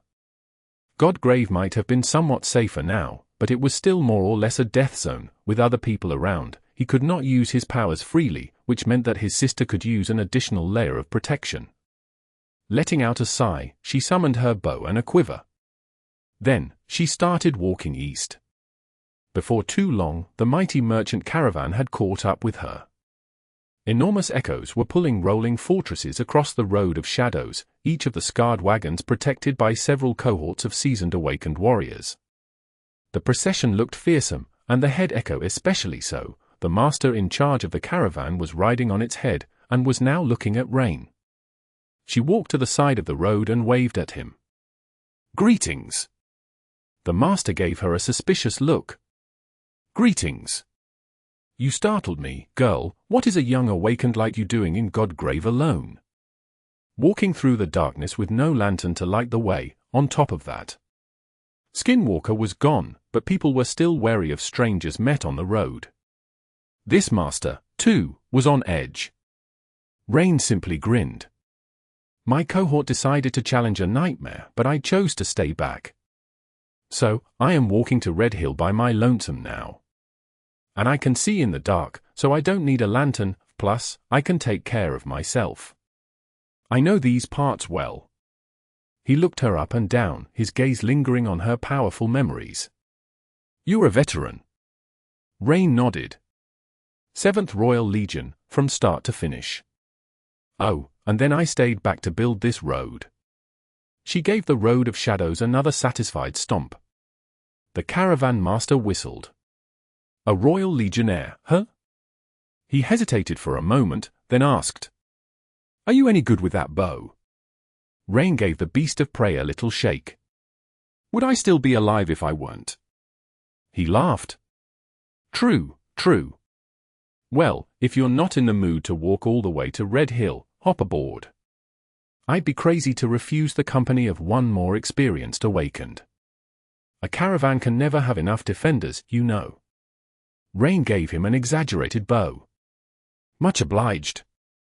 Soon enough, she was climbing over the battlements of the head wagon. There, a group of grimy awakened welcomed her with tense greetings. Introductions were short. Rain stared at one of the guards intently, then said in a tone of disbelief. Holy hell! Pill, is that you? Out there among the merchant guards, a bearded man with harsh eyes was leaning on an enchanted spear. He gave Rain a confused look, then did a double take. Who? Rani. She stared at him with wide eyes. Since when are you awakened? The rest of the guard seemed amused. Pill, do you know this girl? He suddenly seemed excited. Of course. We were on a survey team of a road crew together, back in the Song domain. We were both mundane people back then. Gods, I never expected to see you again. I thought you were dead. Indeed, he was one of the laborious Rain had shared the woes of surveying the Moon River Plains under Tamer's command with during the construction of the road to Godgrave. She smiled. Well, as you can see, I am very much alive. It's good to see you, too, but weren't you going to open a family shop in some nice city south of Ravenheart? What happened? How did you end up guarding a merchant caravan? The conversation flowed naturally from there, and soon Rain was accepted by the grumpy caravan guards as one of their own. Some time later, she asked, Judging by the scars on the armor of your wagons, it's a bumpy ride. I have to admit, I've never traveled with a caravan before. How dangerous is it, exactly? The guards looked at each other, then sighed. Pill offered somberly. As dangerous as you can imagine. The dream realm is not what it used to be, but it's by no means tamed. Sometimes, we get a few whole days of peace and quiet, but usually, there's at least several skirmishes with nightmare creatures each day, some worse than others. Another guard looked into the distance wistfully. Still, by Immortal Flame's mercy, all of us will reach the destination alive. A third one chuckled. The Ivory Island is far away, so Changing Star's grace is unlikely to reach us all the way here, in this cursed place. He surreptitiously looked north, where the hollow mountains were hidden beyond the darkness. The King of Nothing is much closer. Although that one is a madman who likes to kidnap people, so I wouldn't be hoping for his help, either. It was then that one of the guards, an older man with greying hair and a wry squint to his eyes, spoke from his station at the battlements. There is a third sovereign now, haven't you heard? And he is partial to wanderers like us. A vagabond priest of the Moon Church told me all about him. Rain shifted slightly, sparing him an evaluating look. The man smiled. His name is Asterion. Rain frowned. At the same time, her brother's voice whispered into her ear. Be wary of that one. Rain moved her hand to form a subtle sign. Why? He lingered for a few moments before answering. Whether these people set out from Ravenheart or from the Weeping Goddess, they would have been on the road for weeks. But that bastard only revealed himself today. The news travels fast, but not that fast. I don't like it. Rain's frown deepened. Asterion. She had heard that name before. In fact, she had heard it too often, in recent months. And every time she had, the circumstances were a little odd. Perhaps because Rain was both a shaper and a giver of names, she was very sensitive to them. And that name, Asterion, made her skin crawl. More than anything, it made her feel like she should never speak it aloud, and most of all, should never allow it to take root in her mind. She looked at the older guard somberly. He was smiling happily. Changing Star and the King of Nothing might not help us. But Lord Asterion will. An uncomfortable silence settled between the guards. Eventually, they laughed. A third sovereign? Did you hit your head, fool? Even if there is a third sovereign, he is probably a rotten bastard. All of them are, except for Lady Changing Star, of course. No wonder you've been borrowing money recently. Did you donate your pay to that Moon Church crook? Pill shook his head and gave the man a derisive smile. Stop embarrassing me in front of Rani, will you? Goodness, she'll think that we wanderers are all weak in the head department. But the older guard just continued to smile. You'll see. Chapter 2775. Glass Hell. The gargantuan beasts pulled the armored wagons across Godgrave, traveling with daunting speed. Here on the Road of Shadows, the caravan could allow itself to move quite fast without compromising its safety. Once they reached the glass hell, however, they would have to slow down to avoid being ambushed by nightmare creatures. Not that no abomination attacked the wagons before they left Godgrave. Rain had proven her worth in these few fierce skirmishes. Being able to see in the dark, she could usually notice the enemy from a great distance. Then, it was just a matter of drawing her bow, taking aim, and sinking a luminous arrow into their hide. Illuminated by a blinding radiance in the depths of darkness, the nightmare creatures were revealed to the entire caravan long before they could launch an attack. So, dealing with them became much easier. Spared from having to spill their blood by Rain's arrows, the guards swiftly grew fond of her. Just a few days later, she was everyone's favorite person, well, except for the seasoned awakened warrior who had spoken about the dream spawn. Rain kept a distance from him, and he seemed indifferent toward her, as well. The man had not spoken about Astyon since that first time. The rest of the guards, however, still teased him about it from time to time.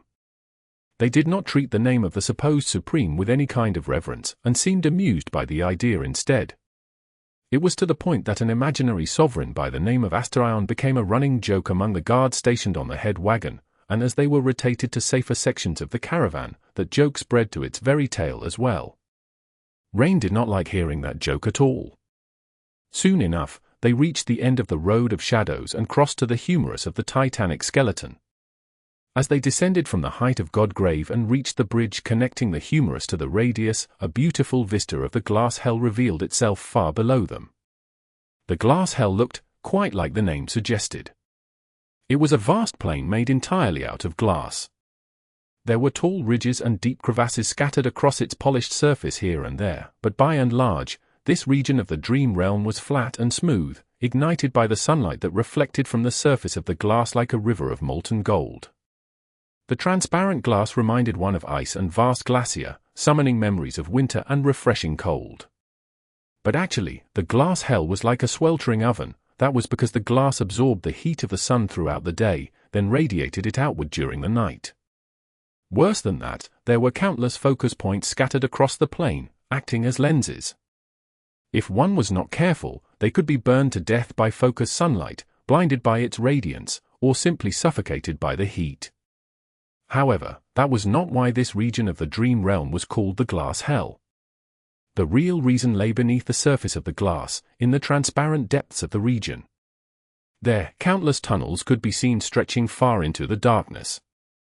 And sometimes, one could just barely discern the shapes of transparent creatures scurrying along those tunnels like glass ghosts. That was because this entire region of the dream realm was one enormous hive, populated by a great swarm of peculiar nightmare creatures. The abominations were insect-like in nature and possessed transparent bodies that made them difficult to detect. Their scythes and mandibles, however, were as sharp as razors. Worse than that, they moved underground and could burst from the glass anywhere on the plane, either in small hunting groups that dragged unfortunate prey into the depths of the hive, or as great hordes that poured onto the surface and devoured everything in their path. Needless to say, surviving in the glass hell was not an easy task. Humanity still conquered it, though, or at least its surface. The jagged black wall of the Hollow Mountains rose from the ground far in the north, while the sole citadel in the region was located closer to its southern boundary. That citadel was called the Red Hill, and that was where the merchant caravan was headed. Ah! Taking off his helmet, Pil smiled and raised his head to bask in the sunlight. Despite the dangerous nature of the region, the caravan guards were still happy to escape Godgrave, where the very sky was a deadly threat. "Isn't it nice to see the sun, Rani?" He looked at Rain and chuckled. "Cherish the feeling. You'll be missing the road of shadows once we reach the plain and feel the heat." Rain simply pointed to a piece of polished volcanic glass hanging on a leather cord around her neck, the memory that her brother had creatively called the pièce de résistance. "This charm keeps me cool. How else do you think I survived in Godgrave?" Pil gave the charm an envious look and mumbled in a wistful tone. "I should get myself one of those." Not all awakened had vast arsenals of memories, in fact, most only had a few. A charm like that was a real luxury. The caravan crossed the bridge and descended toward the glass hell. As they did, the temperature of the air grew steadily until Rain found herself feeding the pièce de résistance a bit of essence to keep herself from sweating. Pill wasn't that fortunate. Hiding in the shadow of the battlement, he looked up at Rain and forced out a smile. All around them, the glass hell was shining like an ocean of molten gold. It's noon. The heat is at its worst at noon. Things will be better once the sun moves on. A little better, at least. Angles and reflections, or some such. Rain nodded, looking over the glowing plain somberly. All around her, the guards were pulling makeshift goggles from their armor and putting them on. Some looked like pieces of wood with narrow horizontal slits, others looked like pinhole glasses, things that one would use to protect their eyes from snow blindness, more or less. Ah, yes. Pill put on a pair of goggles, as well. You should wear something to protect your eyes from the glare, Rani. Otherwise, you'll go blind. Ah. I'm sure somebody has a spare pair. I can ask around. Rain smiled. No need. She summoned the bag of withholding and pulled a pair of fashionable luxury brand sunglasses out of it. Putting them on, she grinned. Almost come prepared, you know. The sunglasses were actually a prank among the members of the Shadow clan, who at some point had developed a habit of gifting each other absolutely useless items when meeting each other on the Forgotten Shore. Sunglasses and sunscreen were the most popular gifts, and Rain had half a dozen pairs by now. This particular one had been gifted to her by Tamer. Pill chuckled. I see you're doing well for yourself, Rani. I'm glad. She did not respond, though. Instead, she turned and stared into the ocean of molten gold intently, then swiftly pulled an arrow out of her quiver and narked it on the string of her bow. Chapter 2776. Red Hill. Far away, almost invisible, an eerie creature was hiding in the golden glow. Rain had almost not noticed it, but a subtle movement betrayed its presence. The ethereal creature was about 3 meters in length, almost entirely transparent, and vaguely resembled an enormous woodlouse made of glass. As if sensing that it had been noticed, the abomination launched itself forward with stunning speed. Its 14 long legs bit into the glass, pushing the ghostly body forward. The wind carried over a melodic sound of the segments of its clear carapace scraping against each other, as if crystal chimes were ringing quietly in the breeze. Suffused with a golden glow, the nightmare creature was almost invisible on the glistening plane of glass. Rain's arrow still found it, though. It struck the joint of one of its legs, severing it cleanly. A split second later, the second arrow struck, and then another, and another. Some took a limb, while some took a couple. In the span of half a dozen seconds, all 14 legs of the abomination were shattered or severed, leaving it writhing on the ground. Rain lowered her bow, breathing heavily, and spared a crippled creature a cold look. She might not have been able to kill her enemies, but that did not mean that she could not maim them. Or mangle and torture them, for that matter, if need be. Pill jumped to his feet and looked at the disarmed, dislegged abomination. Then, he turned to Rain in astonishment. That was some fine archery, Rani. A confused frown creased his brow, and he raised an eyebrow. But if you are that good with a bow, wouldn't it have been easier to just kill it? Rain remained silent for a few moments, catching her breath, and then looked at him with a smile. Target practice, Pill. I might be good with a bow, but I can always get better, right? He scoffed. So young, so ambitious. Shaking his head, the older man looked back at the crippled abomination. I should probably finish it off, then. Only, it's quite far away. I don't think I can hit it. Maybe you should do the honors, since it's your kill anyway. Rain kept smiling while trying to come up with a reason not to.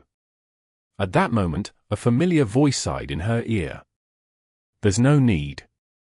She frowned slightly and looked at the writhing abomination. Is he going to? In the next moment, something plummeted from the sky and pierced the nightmare creature. No, it didn't just pierce it, the force of the impact was terrible enough to simply splatter it across the glass, turning the massive creature into a vast puddle of transparent slime and glass-like shards. All that remained was an enormous arrow, several meters in length, rising from the shattered surface of the glass plane at an angle. Rain stared at it incredulously. What kind of sniper ballista? Her brother sighed again. Ooh. It's that guy. That bastard is showing off. Pill scratched the back of his head. Or not. Rain studied him for a moment and pointed to the giant arrow, which was already collapsing into a whirlwind of sparks. Hey, Pill. What the hell was what? He let out a nervous laugh. Oh. It's the Lord of Hell, the saint who rules Red Hill. He probably shot that arrow all the way from the citadel. Rain looked at him with an unamused expression. That citadel is like 1,000 kilometers away. Pill coughed awkwardly. Well, you know how saints are. What, do you expect their powers to be reasonable? Shaking his head, he walked away. Left alone, Rain glanced at her bow, which had felt mighty just a minute ago, and sighed. Then, she made her shadow sign a question. A friend of yours? Her brother scoffed. As if. He paused for a moment, and then added in a satisfied tone. His Da of the Maharana clan. I crushed his skull and splattered his brains all over the ground once. Ah, that felt so satisfying. Rain sighed again. Of course he did. The caravan moved on. After that first welcoming arrow, the Lord of Hell did not assist them anymore. So, the days of traveling to Red Hill were tough on the ascended merchant and his guards. The heat was oppressive, the hazards of the glass hell threatened to damage the wagons, and the elusive abominations of the hive attacked them incessantly, making one skirmish blend into another. Still, they made good progress. None of the guards lost their lives, even if one of the massive echoes had to be dismissed in order to prevent its complete destruction. The speed of the caravan fell after that, but they still reached the city in one piece, just as the sun touched the western horizon. Rain studied Red Hill with interest, since this was her first time visiting it. It was a peculiar place. The citadel itself stood on a tall hill of glass. In fact, it was carved from the hill, resembling a tall, vertical fortress made up of different structures and narrowing to a sharp spire. Even if Rain knew that it was carved from glass, she could not help but think that she was looking at clear ice instead. A fiery sunset ignited the vertical fortress, making it glow with a beautiful scarlet glow. That was where the name of the citadel had come from, most likely. The city surrounding the citadel was built on the lower slopes of the hill and around its base. It was large, but not nearly in the same category as Bastion, housing no more than 1 million people.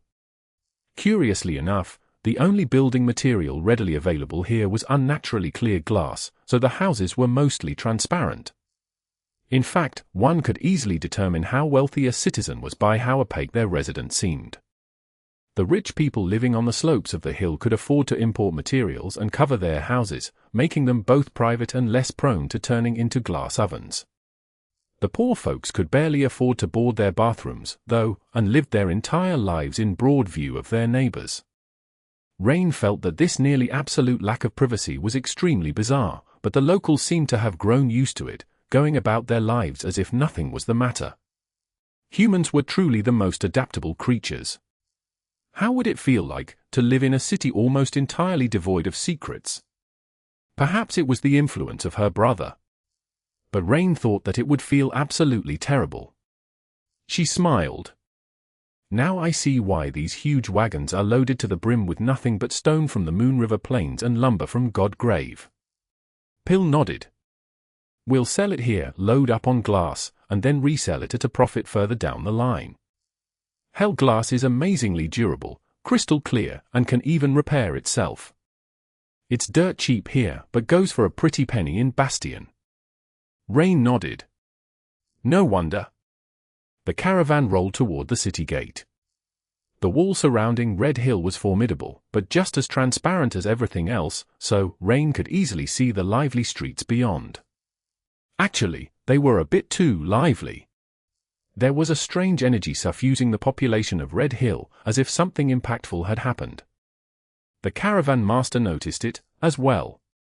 As his echo reached the gates, he shouted to the awakened guarding it. "What is going on? Is the hive swarming?" The tunnels under the city were blocked off, but a massive enough attack could still breach the seals. The guard looked up, grinned, and shook his head. "You've been on the road for a while, huh? Then you mustn't have heard." The ascended merchant frowned. "Heard about what?" The guard let out a laugh. "A new sovereign emerged in Bastion." "What was his name again?"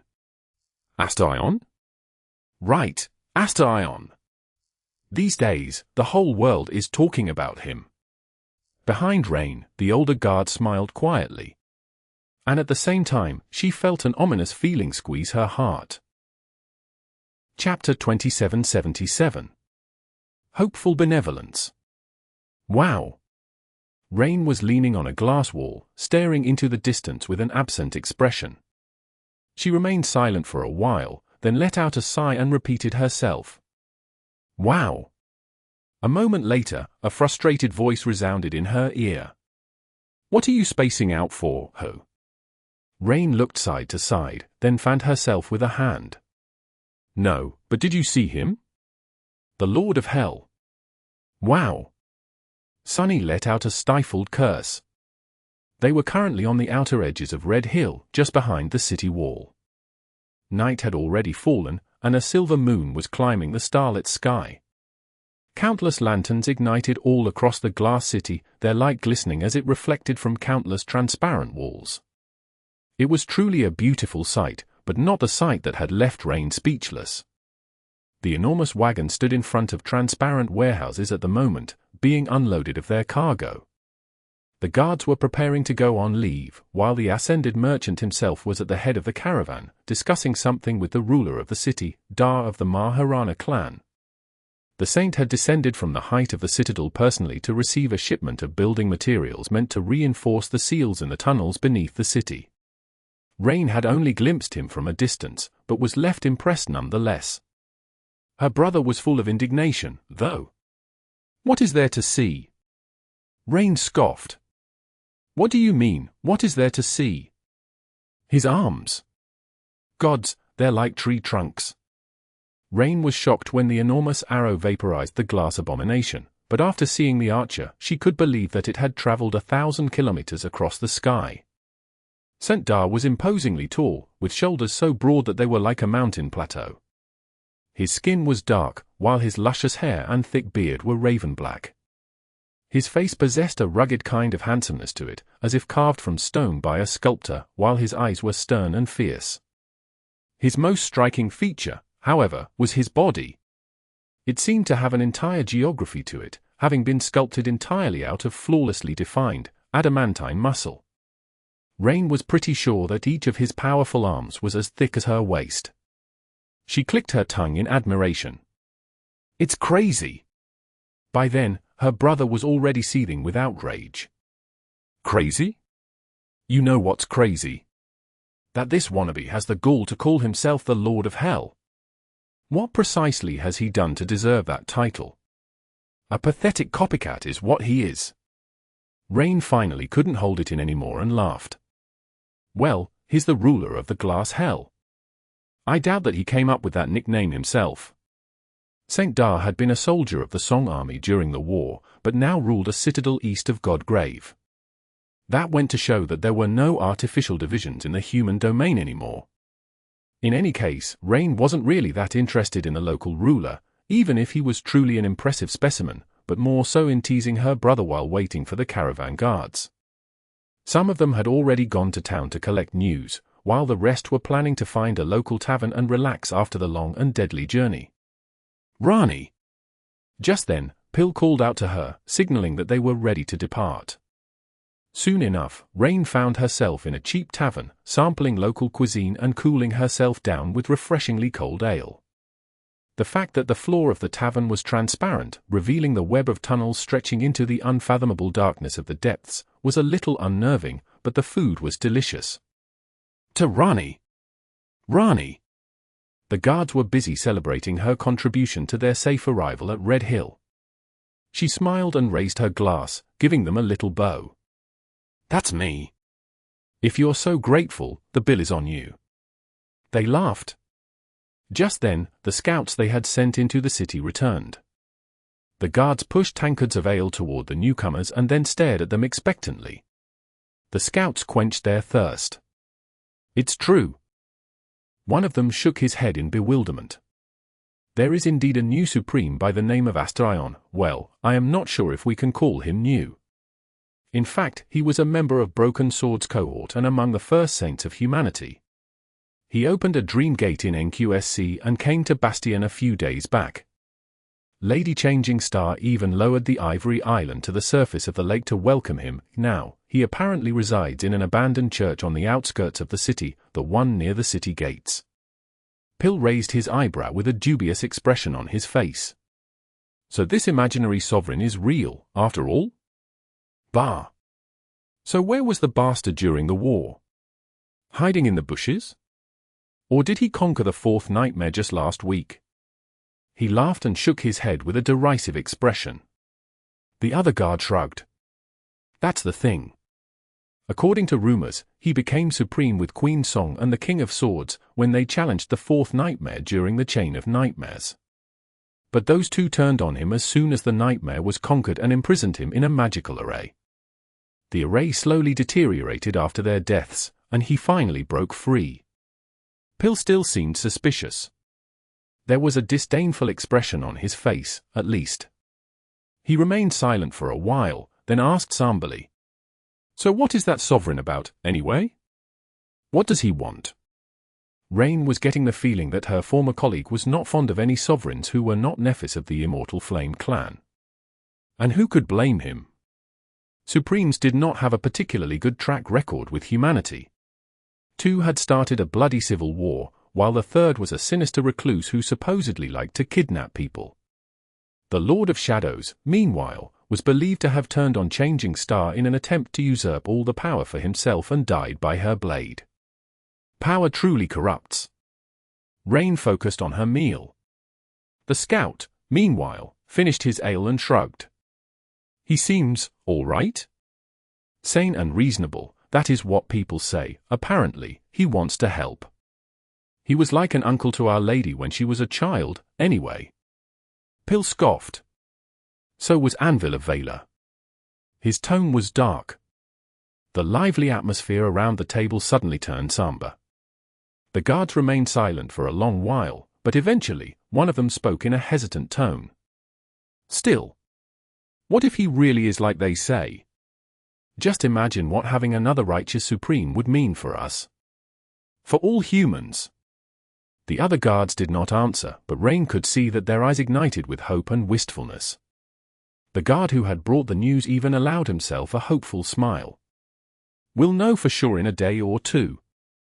Lady Changing Star is set to make an announcement." The conversation turned away from the new supreme after that.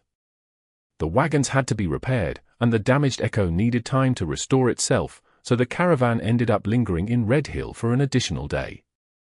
Rain used that time to explore the city and take in its many peculiarities. Eventually, however, it was time for the caravan to leave, and for her to enter the citadel and use its gateway to travel to NQSC. From there, she would walk through the Dream Gate with the latest group of settlers and return to Bastion. Before departing, Rain found Pill to say goodbye. He seemed regretful. "It was nice to see you again, Rani. It's a shame that you have to go. Where are you headed, anyway?" She shrugged. "I'm returning to Bastion. I have some work lined up there." Rain hesitated for a moment, then smiled and slapped the older man on the shoulder. "That's where that imaginary sovereign resides now, as well.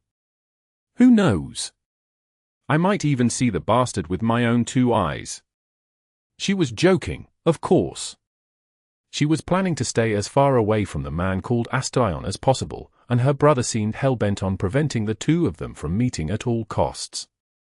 Rain expected Pill to chuckle, or at least smile. However, his reaction was a little strange. Instead of giving the caravan's running joke a light-hearted send-off, he regarded Rain with an unamused scowl.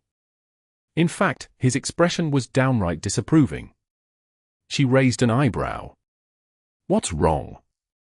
Pill studied her silently for a few moments, then sighed and looked away. His voice sounded even. I am saying this as a friend, Rani, but you might want to watch your tone. That is no way to speak about a supreme. Especially not about Lord Astion. With that, he patted her on the shoulder and walked away. Rain remained standing motionlessly, deeply disturbed. A cold shiver ran down her spine. What the hell just happened? She stared at Pill's back for a while, then frowned and turned toward the distant citadel. Chapter 2778. Enemy at the Gates. Cassie shifted to a different memory.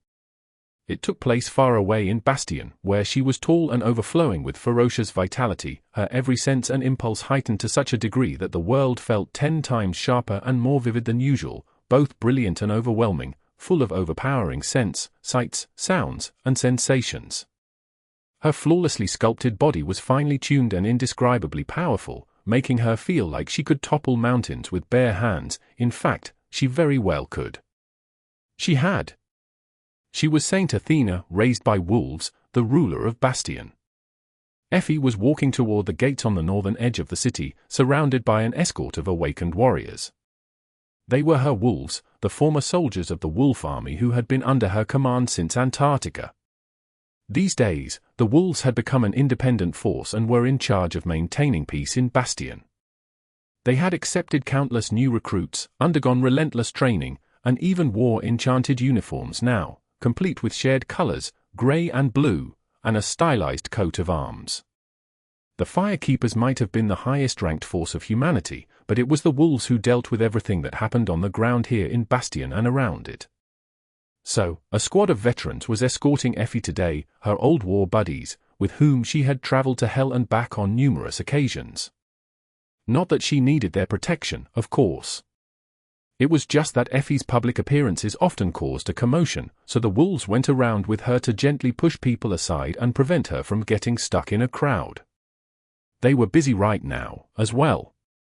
The street was lively, and countless people froze in place at the tantalizing sight of Saint Athena, staring at her with burning eyes. Her fame and the peculiar nature of her presence contributed to these strong reactions, but she was used to them. Many citizens were used to her, as well. The reverence they felt toward the famous raised by wolves quickly evaporated after they spent a minute or two in her company, very much so by design. Effie couldn't stand being treated with the same kind of reverence or Nephis was always subjected to. Being down-to-earth was much more her style, and speaking with ordinary people without putting on airs seemed much more productive if she wanted to rule their city effectively. So, Effie had to break the ice from time to time. Now, too, she noticed a couple of young people staring at her with odd expressions and winked at them mischievously, making the boy flinch, while the girl blushed and hurriedly looked away. At any other time, Effie would have laughed at their cute reactions. But today, all she could do was force out a smile. She was painfully aware of the threat that had taken residence in her city. In fact, she was very close to the church where the Dreamspawn dwelled. What an odd situation. Usually, Effie would have chosen one of two courses of action, either storm the modest church and eliminate the enemy, or stay as far from him as possible. But the man in question was too devious, forcing a strange pact of non-aggression on Nephis. Now, Effie could not attack him, not that she would, being a mere saint, and the Dreamspawn was not supposed to harm her either. Physically, at least. As for staying away from him, that was what she had been doing for the last few days. However, the human domain could not come to a halt simply because a dangerous enemy had revealed himself. There were a million things that needed to be done, and most of them had to have been done yesterday. Today, she needed to inspect the progress in the construction of the Northern Gate. So, here she was, doing just that. The Northern Gate was where the merchant caravans arriving at Bastion stopped, as well as where a district of the city called the Bazaar was located. It was also where the Church of the Moon had placed its headquarters, and where the Dreamspawn made his home. Saint Athena! It is such an honor. She nodded at the master in charge of constructing the gate. He gave her a tour of the construction site, explaining the details of what fortifications would go where, how they would be built, and how the runic array developed by Cassie and the Lord of Shadows, in secret, would be incorporated into the walls. Effie only listened to him half-heartedly. Even though she never looked in the direction where the Church of the Moon stood, she was painfully aware of its existence. She was also painfully aware of the man with golden eyes who sat on the steps of the church, carving something out of a piece of wood with a small knife. Are you really a god? Still, even if hundreds of meters and countless noises separated them, she could not help but hear a naive question asked by a child's voice. Turning her head, Effie looked at the distant church darkly. There was a crowd of curious bystanders surrounding the modest building, but they all kept their distance, hesitant to approach a lofty supreme being. Children, however, were often oblivious to the weight of such distinctions, so, at some point, a boy who looked no older than 5 had wandered close to the steps of the church and asked the Dreamspawn a question. Effie's expression darkened. Far away, Astarion looked up from the wooden figurine he had been carving and glanced at the boy with a smile. A god? No, well, at least not yet. The boy tilted his head in confusion. My mom told me that a god lives in this church. Astarion chuckled. Your mom sounds like a wise and wonderful person. But no, I am not a god. The boy smiled sweetly. Oh, are you a human, then? The Dreamspawn studied him for a few long moments, his golden eyes glistening with a nebulous emotion. Effie's fingers twitched, as if ready to grasp a memory out of the air. Eventually, though, Astarion just chuckled again and continued carving. Are these the only 2 choices I have? Chapter 2779. Human Creatures. The boy frowned, confused. It seemed like he did not really understand the question. There are also nightmare creatures? Are you a nightmare creature, mister? Astarion smiled. What do you think, kid? Am I a god, a human, or a nightmare creature? His smile widened. If you guess right, I'll give you a gift. The boy looked at him dubiously, then scratched his nose. You're a human creature. Astarion laughed. What a smart boy you are. Here's your prize. Finished carving, he presented the wooden figurine to the boy. It was a figurine of a little, pretty wolf. Effie tensed. The boy reached for the little wolf with a wide smile, but before he could take it, Astarion moved his fingers slightly, and the figurine turned to dust. Dropping the dust to the ground, he turned his head and glanced in the direction where Effie stood on the unfinished wall with a faint smile.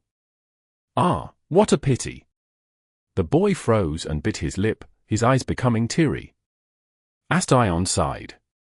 Don't feel bad. I'll carve you a new one, however, good children should not talk to strangers. Hasn't your mother taught you that? So, run along and find your mother. I'll give you the gift when you bring her here. Actually, I'll give her a gift as well. He smiled. Tell her that my name is Astarion. Effie gritted her teeth. Damn bastard. Effie knew that Astarion was provoking her, or maybe simply mocking her. The mundane child he had conversed with was obviously meant to remind her of Ling. The little wolf figurine served the same purpose, and the act of breaking it cruelly was a blatant threat. Sending the boy to fetch his mother widened the scope of that threat to include Effie herself. She stared at the Dreamspawn for a few more moments, then turned away. Her hands were itching to break something. However, she wasn't provoked. Effie would have felt far more concerned if not for the fact that they had anticipated Astarion's interest in her son already. That was why an incarnation of the Lord of Shadows was currently hiding in little Ling's shadow, having been assigned to be his personal guardian. No matter what one thought about the Lord of Shadows, and if one knew of his continuous existence at all, one truth about him remained undeniable. There was barely a scarier human in existence, if any. So, even if the Dreamspawn wanted to harm little Ling, he would find it difficult to do so. For now. Effie's face hardened. She continued the inspection in tense silence. Some time later, she returned home and could finally take off the invisible mantle of Saint Athena, becoming just Effie again. A heavy sigh escaped from her lips. How did it go? Her husband emerged from the kitchen, greeting her with a hug. She hugged him back, controlling her strength carefully, and rested her head on his shoulder. "I'm so hungry I can eat a titan." He chuckled. "I can't offer you a titan, but I did roast monster.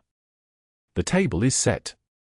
She looked behind him, suddenly feeling anxious. "Where's Dumpling?" He patted her on the back.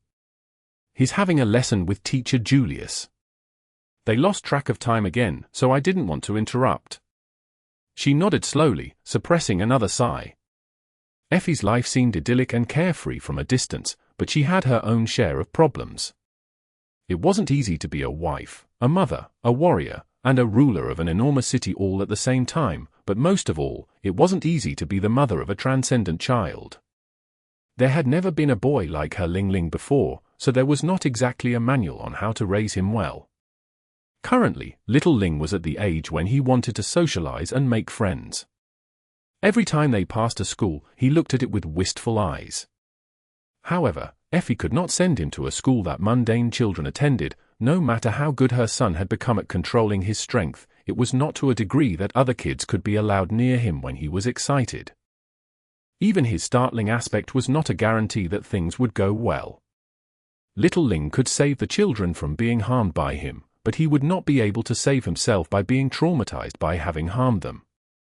So, his circle of acquaintances remained narrow, and all of them were adults. There was the matter of education, as well.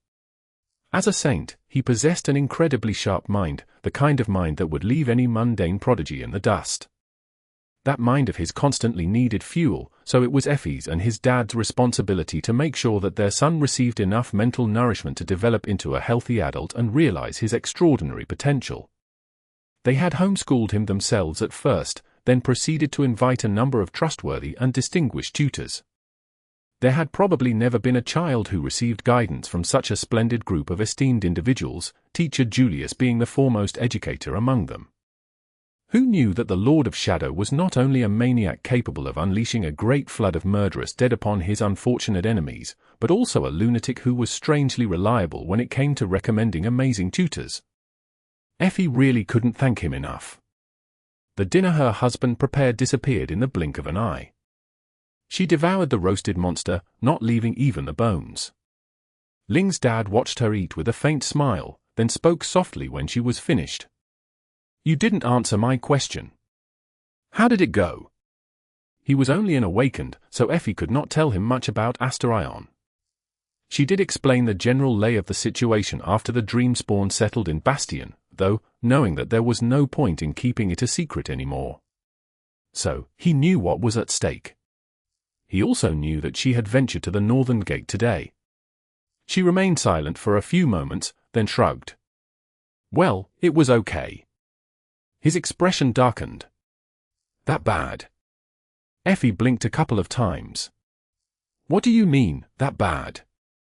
"I told you, it was okay." He chuckled. "Exactly. If things were really okay, you would have answered with a joke, probably an inappropriate joke. But you didn't even smile." Effie remained silent for a while, then sighed and looked down. "Yeah. Things are pretty grim." Chapter 2780. Nameless Feeling. Effie's expression was dark. Sunny and Nephis looked confident, but that was simply because they had no other choice. There was no one above them, and nowhere they could retreat. So, they approached all conflicts with a businesslike callousness. No matter how thorny the path, they simply marched forward while enduring the thorns. Granted, one of them marched with expressionless poise, while the other spewed indignant curses at every step and endlessly engaged in eccentric antics. But Effie and the other members of the cohort were different. They had no choice but to forge forward either, but at least the full weight of responsibility for the future of humanity did not rest squarely on their shoulders. So, they could allow themselves to feel doubt from time to time. Effie was full of doubt at the moment. She grimaced. "That man is unlike any other threat we've faced." Her husband remained silent for a long while, then sighed and stood up to clean the table. "If you feel overwhelmed, just leave it to me. I'll give him a stern talking to." He was trying to lighten the mood with a joke, but Effie could sense that he was angry. She looked at him in surprise. You seem to dislike that guy a lot. But I haven't even told you half of the stuff that's wrong with him. Her husband gave her an uncharacteristically somber look. It was not like they never quarreled or had never argued, but generally, their married life was warm and harmonious. So, she had rarely seen him wearing that expression. He smiled bitterly. That man has threatened my son and is making my wife anxious. On top of that, I have to listen to our neighbors singing his praise every day. Is there a reason I should like him? Effie hid her surprise and shook her head. No, of course not. She lingered for a few moments, and then said, Anyway, don't talk to the neighbors too much. In fact, try to stay inside as much as possible. Think about it as quarantine. Any interaction with the outside world should be minimized. As far as our farm is concerned, try to conduct as much business as possible through intermediaries. He leaned back, frowning. We've just collected the harvest, and many places are expecting deliveries. These things operate on personal connections, plus, you know how involved I am with the agriculture department of the city government. I can't just lock myself inside. Effie sighed. I know. She suddenly felt defeated. Even if she could isolate her family, there was no point, because her husband already knew the name of Astrion. He had learned it before the damn bastard even came to Bastion, having heard it on the street from a random passerby. So, he was already infected. So was Effie herself, for that matter. She, at least, had the benefit of being one of Nefer's oldest friends. Her husband, however, had no personal connection to the longing domain. He was only a part of it due to having a positive impression of Nephis through Effie and being anchored to the gateway in the castle. There was Ling, as well. Due to how small his circle of acquaintances was, he wasn't infected yet. But it was only a matter of time. Should I just hide him in the Black Beast locket? It was an exciting thought, since it promised her son a more reliable measure of safety, but no, she couldn't. Sending her son to solitary confinement for an unknown period of time, and during the most important stage of his development, no less, did not sound promising at all. Effie clenched her fists. If their family, which consisted of an awakened and 2 saints, was this vulnerable in the looming conflict, then how helpless all the other families were. Ah, my head hurts. Her heart ached, too. She missed the good old times when the worst enemy they faced were just big, disgusting abominations. Not their own corrupted selves.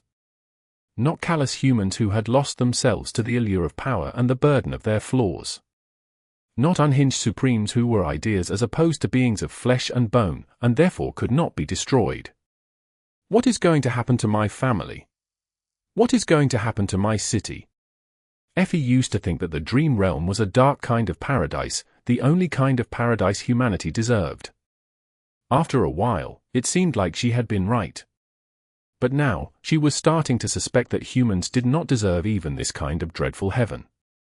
Otherwise, they would not be trying so hard to ruin it. She looked down, then sighed and shook her head. No, we'll overcome this hurdle, too. There would probably be a price to pay, but they were going to defeat the dream spawn. They were going to find a cure for the infection, destroy his domain all over again, and seal the bastard in some dark, inescapable pit, after making him pay for what he had done to Cassie, of course. Effie forced herself to smile. Her forced smile felt insincere for a while, but then slowly became earnest. She looked at her husband. Oh. My husband is so manly. He puts the food on the table, runs a business, supports his wife, provides for the needy. He chuckled. Oh? I suppose you're the needy. Effie laughed. You know me so well. She winked at him. I wasn't finished, though. My husband is also good with his hands, a great cook, handsome as a saint, a pillar of the community, and speaking of pillars, he also. He pushed a piece of fruit into her mouth. Savoring the sweetness, she winked at him. Her husband scoffed. Anyway. Are you going to stay until Ling is done with the lesson? Or do you have to go? Effie let out a wistful sigh. Sadly, I have to go. You know what is happening today. Nephis is going to address the top brass of the human domain. Most saints will be in attendance, as well as representatives of various factions and minor powers. I have to participate, as well, so it's off to NQSC for me. He nodded. Have fun. I'll hold down the fort. Effie opened her mouth, wanting to say something, but nothing came to mind. In the end, she simply pushed her chair back and stood up. I'll be going, then. He waved. Good luck. Love you. She lingered for a moment, then smiled. I love you too. A few minutes later, she returned to NQSC. Chapter 2781. United Front. Not here, either. The answer to Cass's condition kept eluding her. She grasped a different memory and absorbed it, learning the meaning of maddening thirst that could never be quenched unless fragrant blood was spilled. In that memory, she was Seishan, the lost princess of song. Looking into the window, Seishan could not help but think of time. Time had no power over her mortal vessel anymore, but it was difficult not to feel like it was leaving her behind. Outside the window of a spacious manor that stood on the great bridge of Ravenheart, ash rained upon the blackened walls of the Jade Palace. It was strange to look at the palace where a vast span of her childhood had taken place from the outside. It was also strange to see Ravenheart completely transformed, having turned into a sprawling city in the blink of an eye. Seishan had been disoriented after returning from the Forgotten Shore. The world seemed to have changed entirely in the decade she missed, becoming almost unrecognizable. The undercurrents governing the awakened society had shifted, the skyline of NQSC looked different, the people whom she knew were gone. Her sisters, who had looked up to her, were now all of a higher rank than her, having grown up and become adults, those who survived, at least. They had experienced life in all its countless colors, while all she had experienced was the blood-red darkness of the Forgotten Shore. They had outgrown her. Seishan had never been one to surrender, though, so she steeled her resolve and dove into this unfamiliar world, swiftly making up for the time she missed, only to be thrown into the bloody, dirty war between the great clans. Now, 10 years after her return, the world had changed once more. The great clans were gone, Ravenheart had grown into a vast city, and someone else now lived in the Jade Palace. The pace with which time erased the present and built the future was almost too great to comprehend. But if people were good at one thing, it was adapting to change. Only the fittest survived, and Seishan. Seishan was the best at surviving, no matter the cost. So, maybe this dreadful era was a good fit for her after all. Looking away from the window, she sighed. Things are changing again. Her scarlet lips twisted in displeasure. Walking toward the door, she spoke to the blood sister waiting silently by the wall. Felise, invite my sisters to the parlor. The Song clan had found itself in a strange limbo.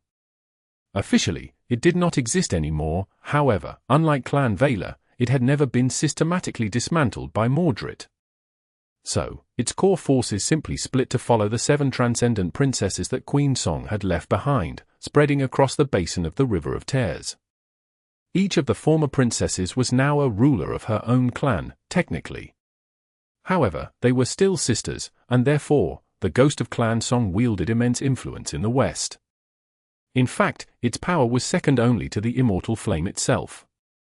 Seishan and her sisters ruled a number of citadels, even if some of them did not govern the cities that had grown around those citadels themselves, instead entrusting that duty to loyal advisors.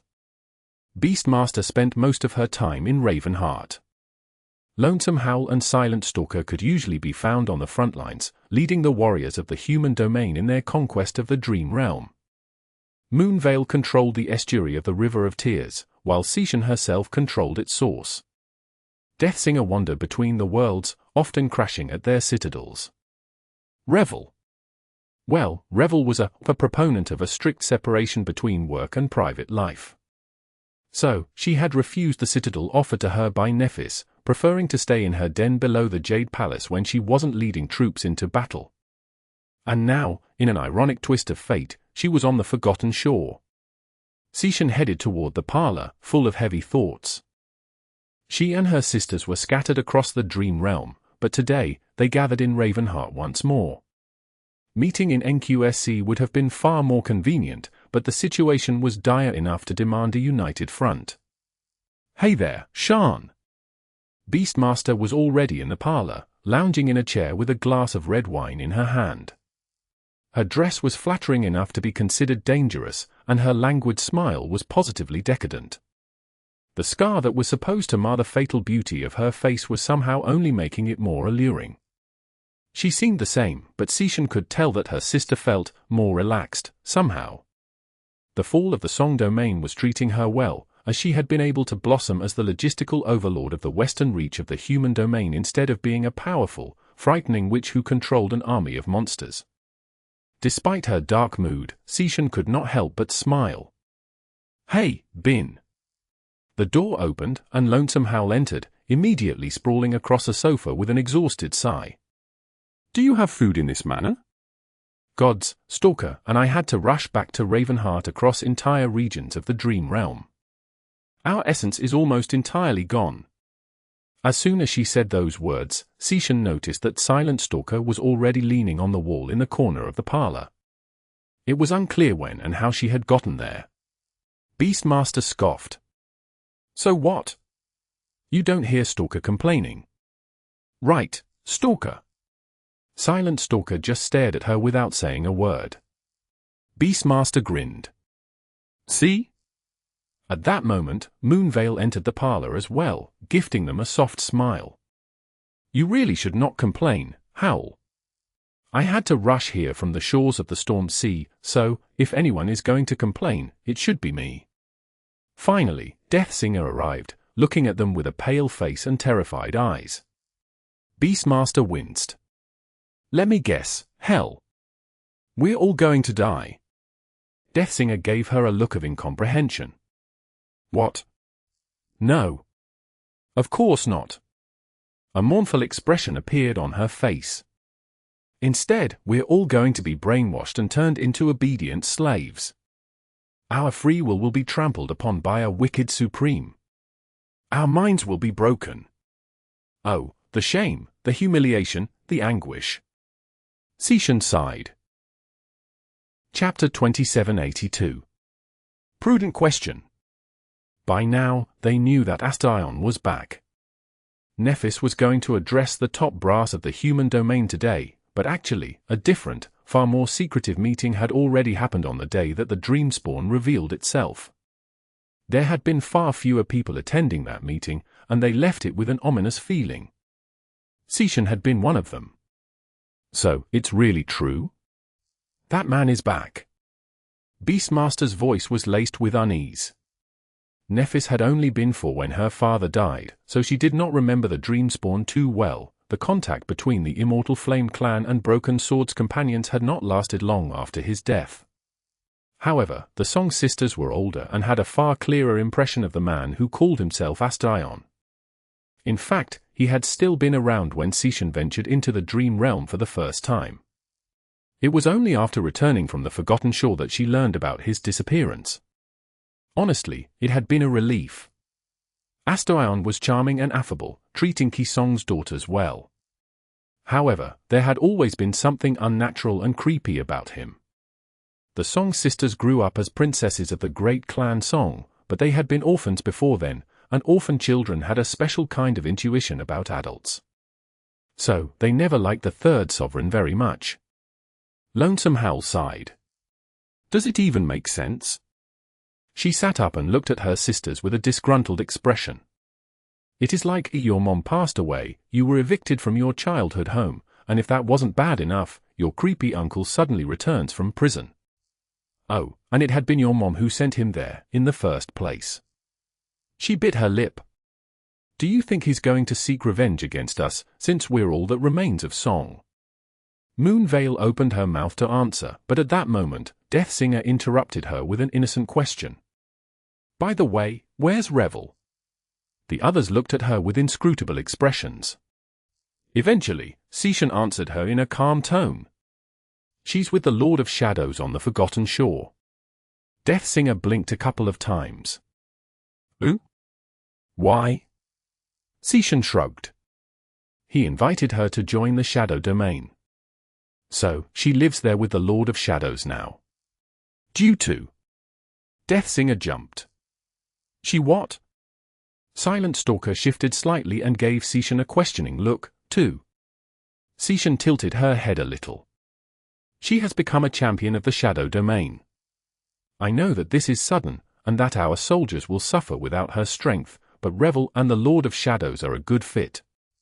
Her powers will serve humanity well at the head of the Shadow Clan. Death Singer stared at her in shock, then looked away and said in a trembling voice. That traitor. Wow. What they say is true, it's the quiet ones you should look out for. Silent Stalker looked at her and frowned. Seishan studied the two of them for a moment, then turned to Lonesome Howl. To answer your question, it doesn't matter whether the Dreamspawn seeks revenge against us or not. He'll come for us regardless, to make us part of his domain. Beastmaster smiled bitterly. Unless we submit to him first, right? After all, we've already abandoned a domain once. Their mother had been killed by Changing Star, and yet, they now served the immortal flame. A silence settled between the Song Sisters. Moonveil broke it a few moments later, asking a question in a light-hearted tone. It seems that a clash between the Longing Domain and the Hunger Domain is inevitable. So, it is only prudent to ask if we want to blindly put our loyalty into Changing Star or if betting on the side we consider to be winning is a better choice, isn't it? Seishan had not shared Asterian's ultimate goal with them yet, and she remained silent now as well, curious to hear what her sisters would say. Moonveil chuckled. Gods, why are you all so serious? I've asked the question, so I'll answer it first. I want to follow Changing Star, regardless of what side looks to have the upper hand. Seishan raised an eyebrow. Why? Her sister shrugged with a faint smile. Because I crossed swords with her before. What I saw that day makes me want to put my faith in her, and I really hope to never have to fight her again. Lonesome Howl leaned back and sighed. Same. Only it's the Lord of Shadows I never want to fight again. Death Singer looked into the distance with a resentful expression, then nodded reluctantly. Yeah. Even if he has been led astray. I am still on his side. I'll always be on his side. Beastmaster laughed. Then, however, her expression grew somber. The question is moot. Nephis is the human domain, without her, it will cease to exist. And I quite like the human domain. So, I have no desire to surrender to that eerie man. Silent Stalker just shrugged and then nodded. Seishan remained silent for a while. Good. Because the Dreamspawn does not have the best interests of his subjects in mind. Instead, it's the opposite, people only exist to become his thralls, and his thralls only exist to fuel his power. So, we'll be in mortal danger regardless of whether we submit to him or not. She gave her sisters a cold look.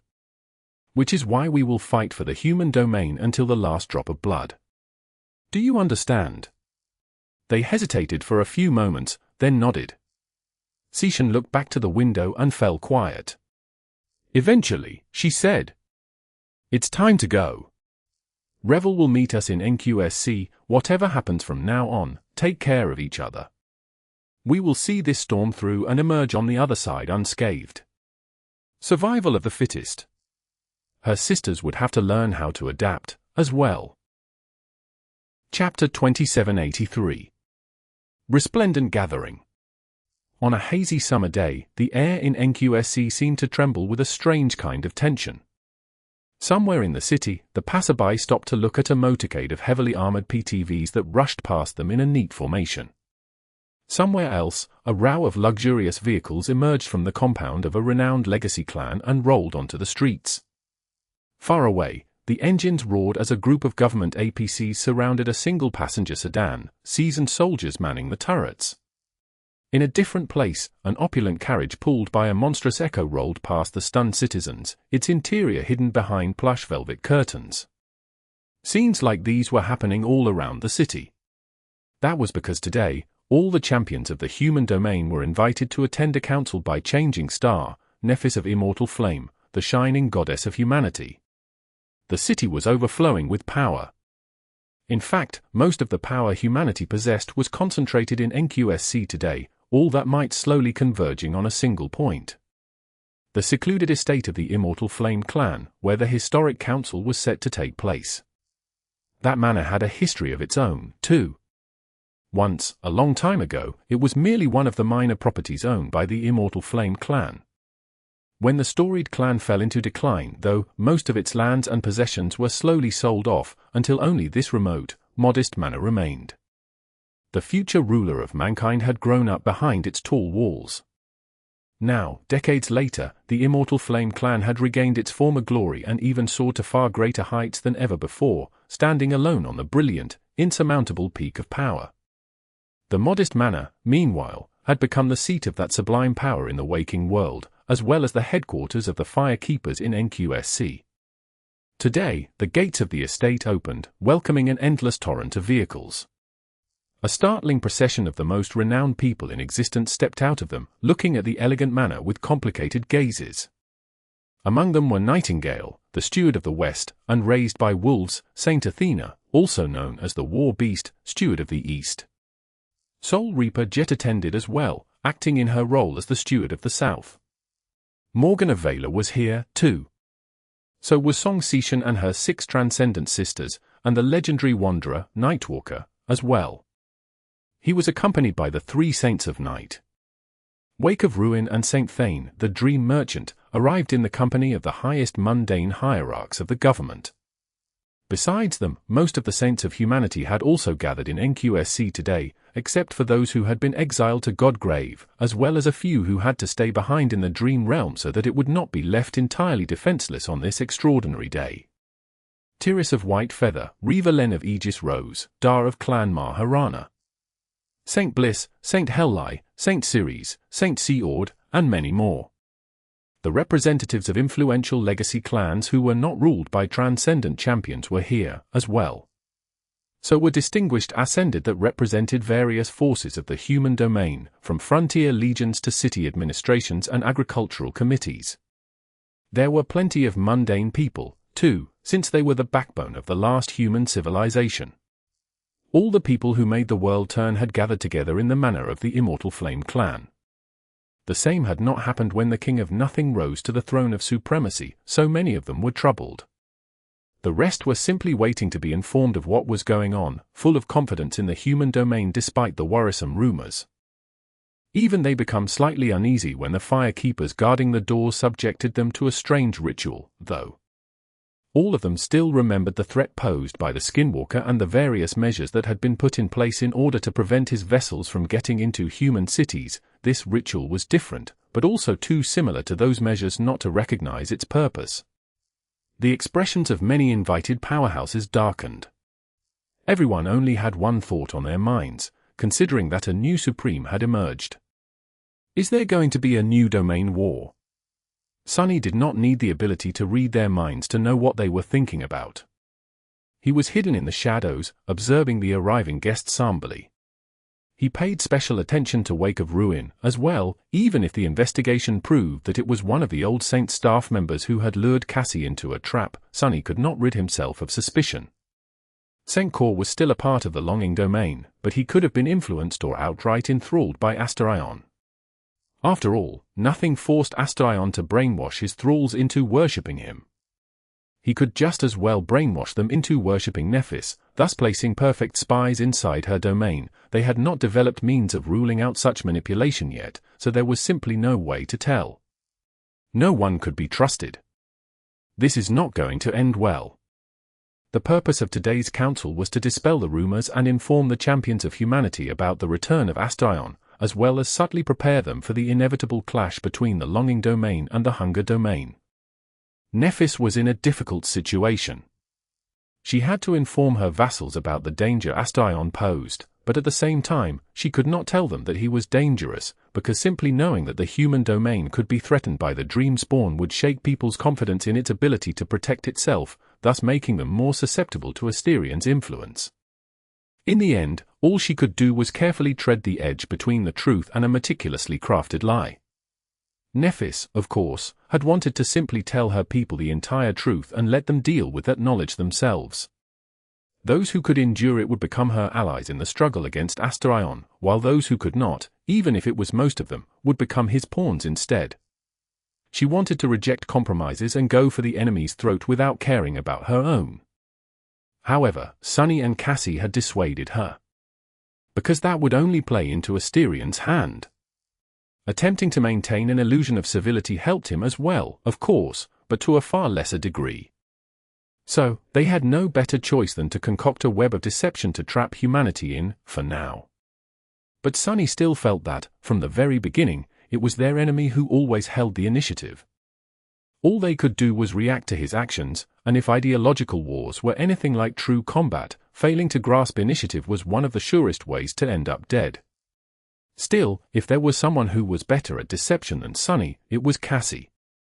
And with the two of them working together, humanity would probably have no choice but to be deceived. Nephis has to convince them. If she succeeded, Astarion and his eerie domain would be dealt a significant blow. Inside the manor, the guests had poured into a spacious hall. Chapter 2784. Swaying the Masses. The reception hall of the Immortal Flame Manor was a bit too small to accommodate all the gathered dignitaries on the first floor.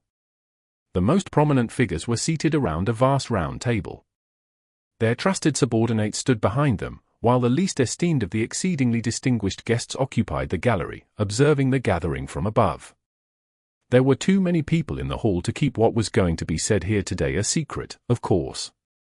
Earlier, Nephis had addressed the population of the human domain, confirming the return of a new supreme. They had chosen to reinforce the narrative first invented by the original sovereigns, a narrative that insinuated that Anvil and Kisong had challenged the fourth nightmare as a reaction to the chain of nightmares, and just barely managed to conquer it in time to avert complete disaster in Antarctica. Only now, an additional piece of information was added to that old fairy tale. It was that a third challenger had emerged supreme from the nightmare, as well, another member of Broken Sword's cohort, the Dreamspawn Astarion. Then, they added a spoonful of truth to the story, explaining how Anvil and Kisong had conspired against him and kept him imprisoned for decades. Those two already had a terrible reputation due to the fratricidal war they had incited in order to leave only one domain standing. So, it wasn't difficult to pile more crimes on them, convincing people that they had betrayed and imprisoned their comrade to remove him from the competition.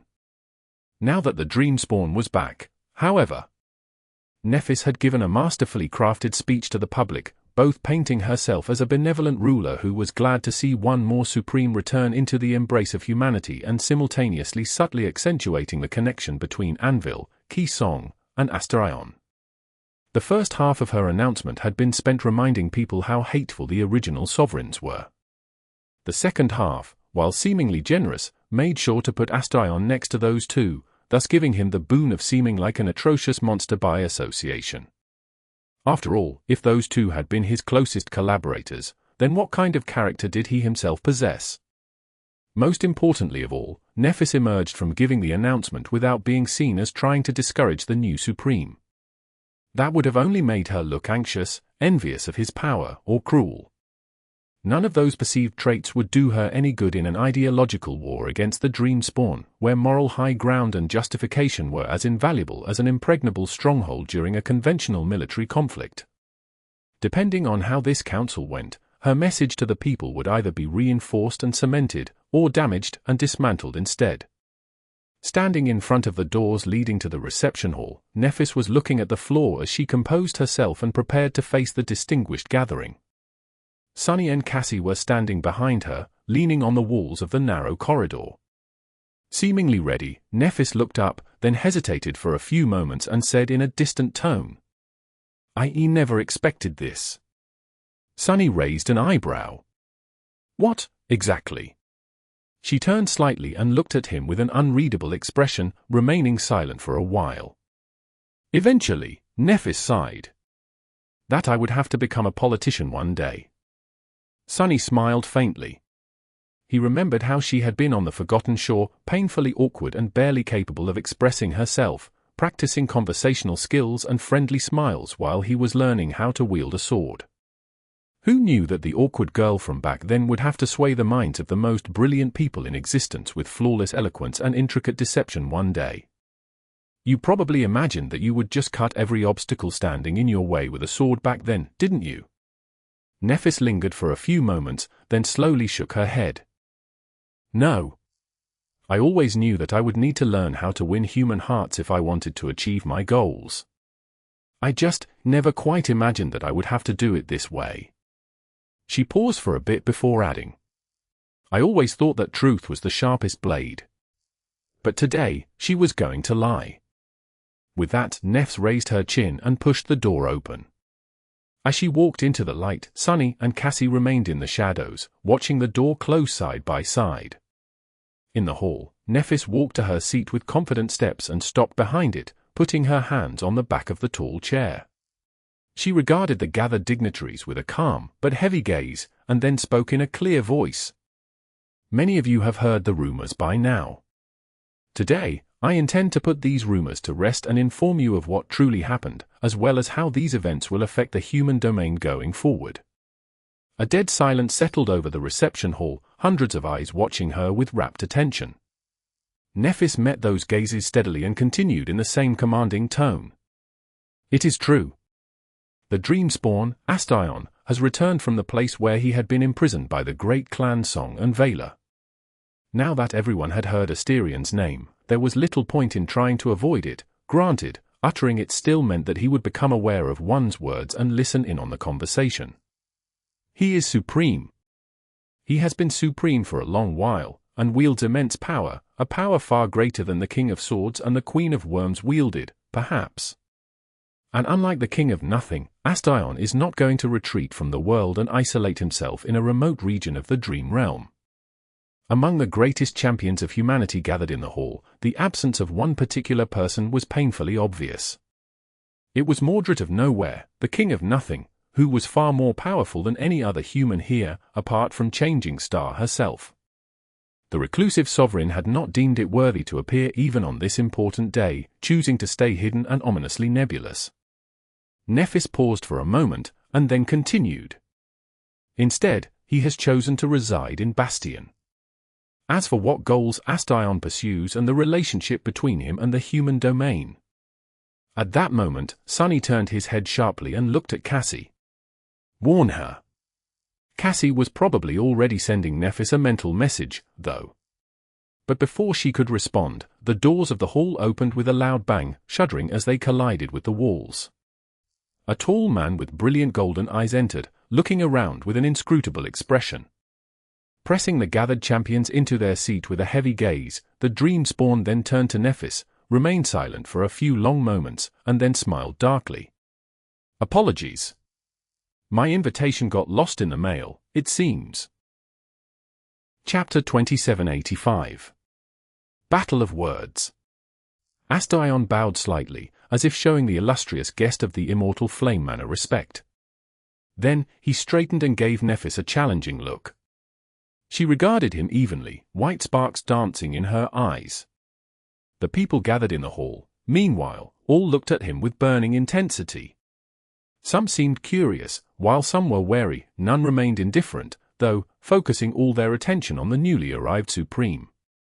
Astaion chuckled quietly. The purpose of this esteemed gathering, if I were so bold as to wager a guess, seems to be a discussion regarding none other than me. So, I've decided to save you all the trouble of having to wonder about my intentions, and come to dispel whatever doubts you might have. Walking forward, he gave the nearest guests a pleasant look. Is no one going to offer me a seat? An entire row of chairs in front of him instantly emptied, the people scrambling to get away. Astaion took a seat directly across the table from Nephis, crossed his legs, then straightened his robe and folded his hands neatly on his knee. Finally, he looked up and gave her a friendly smile. That's better, isn't it? With the empty space around him and the wary gazes aimed at him, Astaion looked like he was being ostracized by the best and brightest of humanity, like he did not belong between these walls, or maybe anywhere at all. However, even if that sense of alienation bothered him, he did not let it show. Nephis studied him for a while. Then, a faint smile twisted her lips, as well. It is better, yes. With that, she took a seat, as well, leaning back to regard the deathly quiet hall. Hidden in the corridor behind the closed doors, Sunny paled. Crap. It would have been better if she had scowled, pursed her lips, or even set the table on fire. Then he would have known that Nephis was greatly dissatisfied. But that calm smile of hers was a far more frightening omen. It meant that she was prepared for battle. All the careful plans they had laid out could go up in flames if Nephis decided that there was no point in playing games with Astarion, especially not if he was the one making up the rules. Sunny turned to Cassie once more. Can you calm her down? Cassie raised an eyebrow. The entire problem is that she is too calm. What do you expect me to do? Sunny cursed quietly. For now, all he could do was wait and trust that Nephis would win the verbal battle against Astarion, or at least that she would care to win, as opposed to saying what she considered right, come what may. In the hall, Nephis spoke evenly. Welcome to the Immortal Flame Manor. The last time we saw each other here, I was 5 years old? Time flies. Astarion let out a small sigh.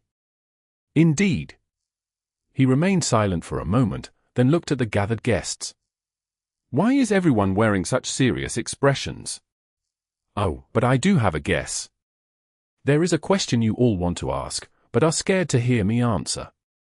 Isn't there? He leaned forward a little and asked in an insidious tone. Now that I am here, will there be a new domain war or not?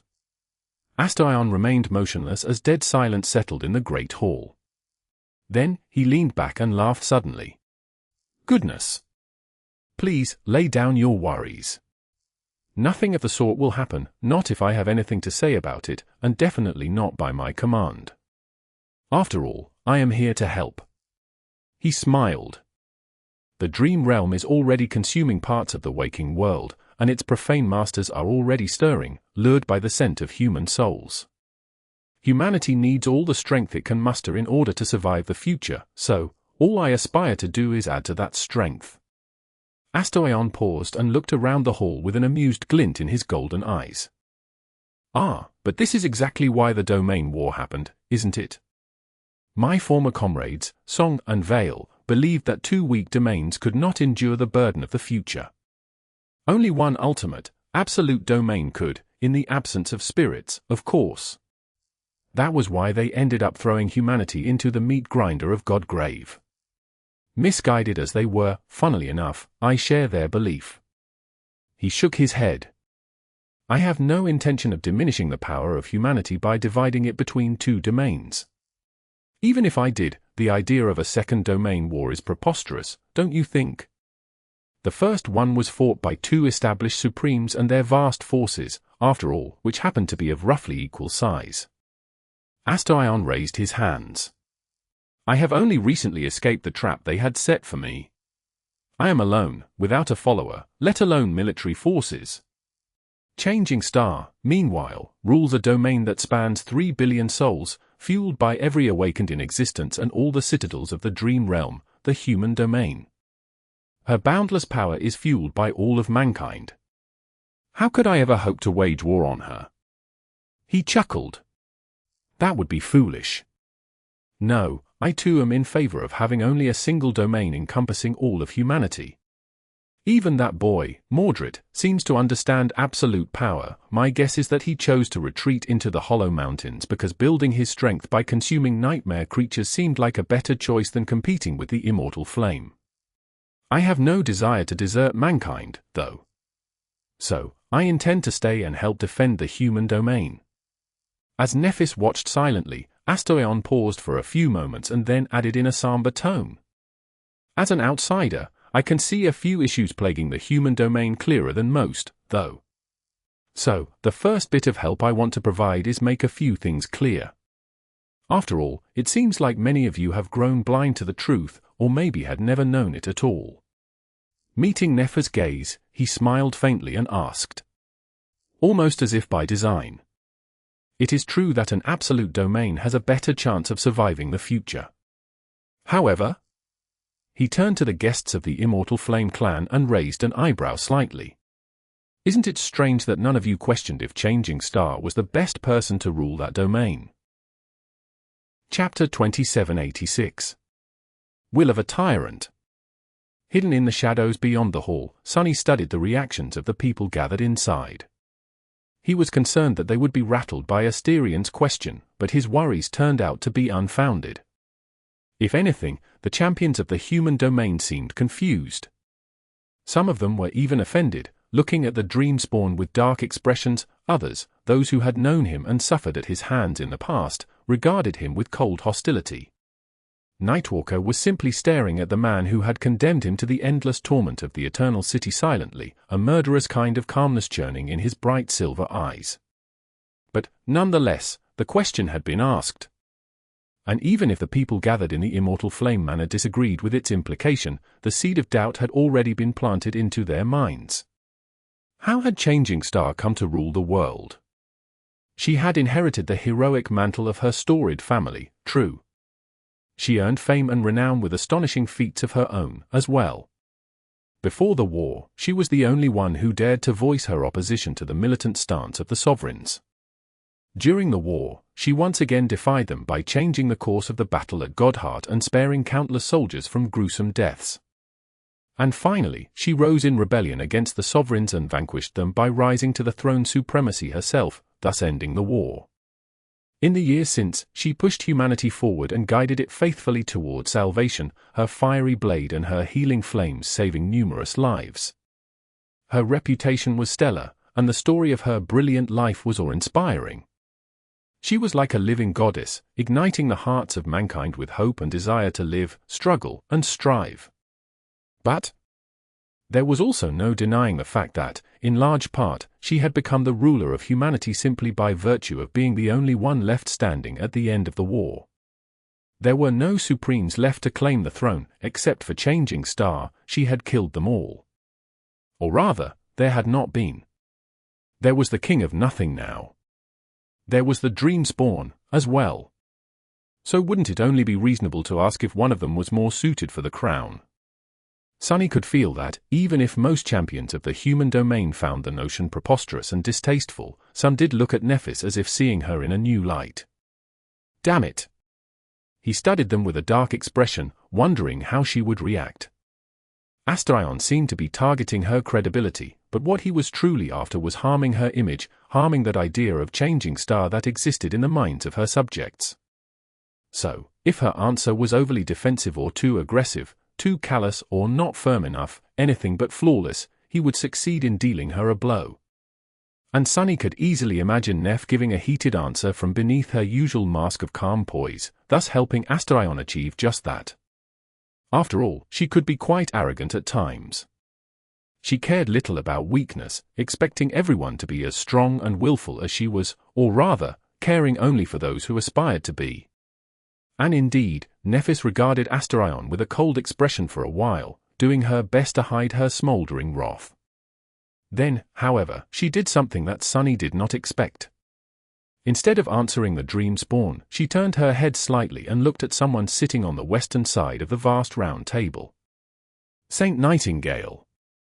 Would you be so kind? Kai, who had been there listening somberly, did not respond for a few moments. Then, he smiled slowly.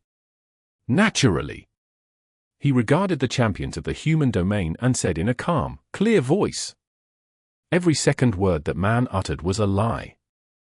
He's about as trustworthy as nightmare creature. Well, now that I think about it, most nightmare creatures are not very deceitful. So my comparison does them a disservice. A wave of subdued whispers spread among the gathered guests. Nightwalker, meanwhile, did not hold himself back and scoffed loudly. Sonny could not help but smile. Who? If there was one person whose reputation was even more stellar than Changing Stars, it was Nightingale, St. Kai, the Dragon Slayer. There was literally no one who had anything bad to say about the man, despite the fact that he had conquered Ravenheart and ensured the fall of the great clan Song. That was because, amazingly enough, he had managed to achieve that stunning feat without spilling a single drop of blood. Not only was he universally admired and beloved, but he also enjoyed the immense trust of both his peers and the general population.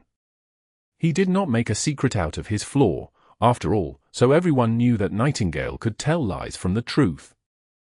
So, by calling upon him, Nephis both drew everyone's attention away from Asterian's question and dealt a grievous wound to his credibility, with a single sentence, no less.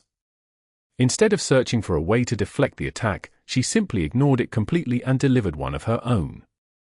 It was honestly beautifully done. Sunny felt proud. In the great hall, the wary and confused looks aimed at Asterion were swiftly turning hostile.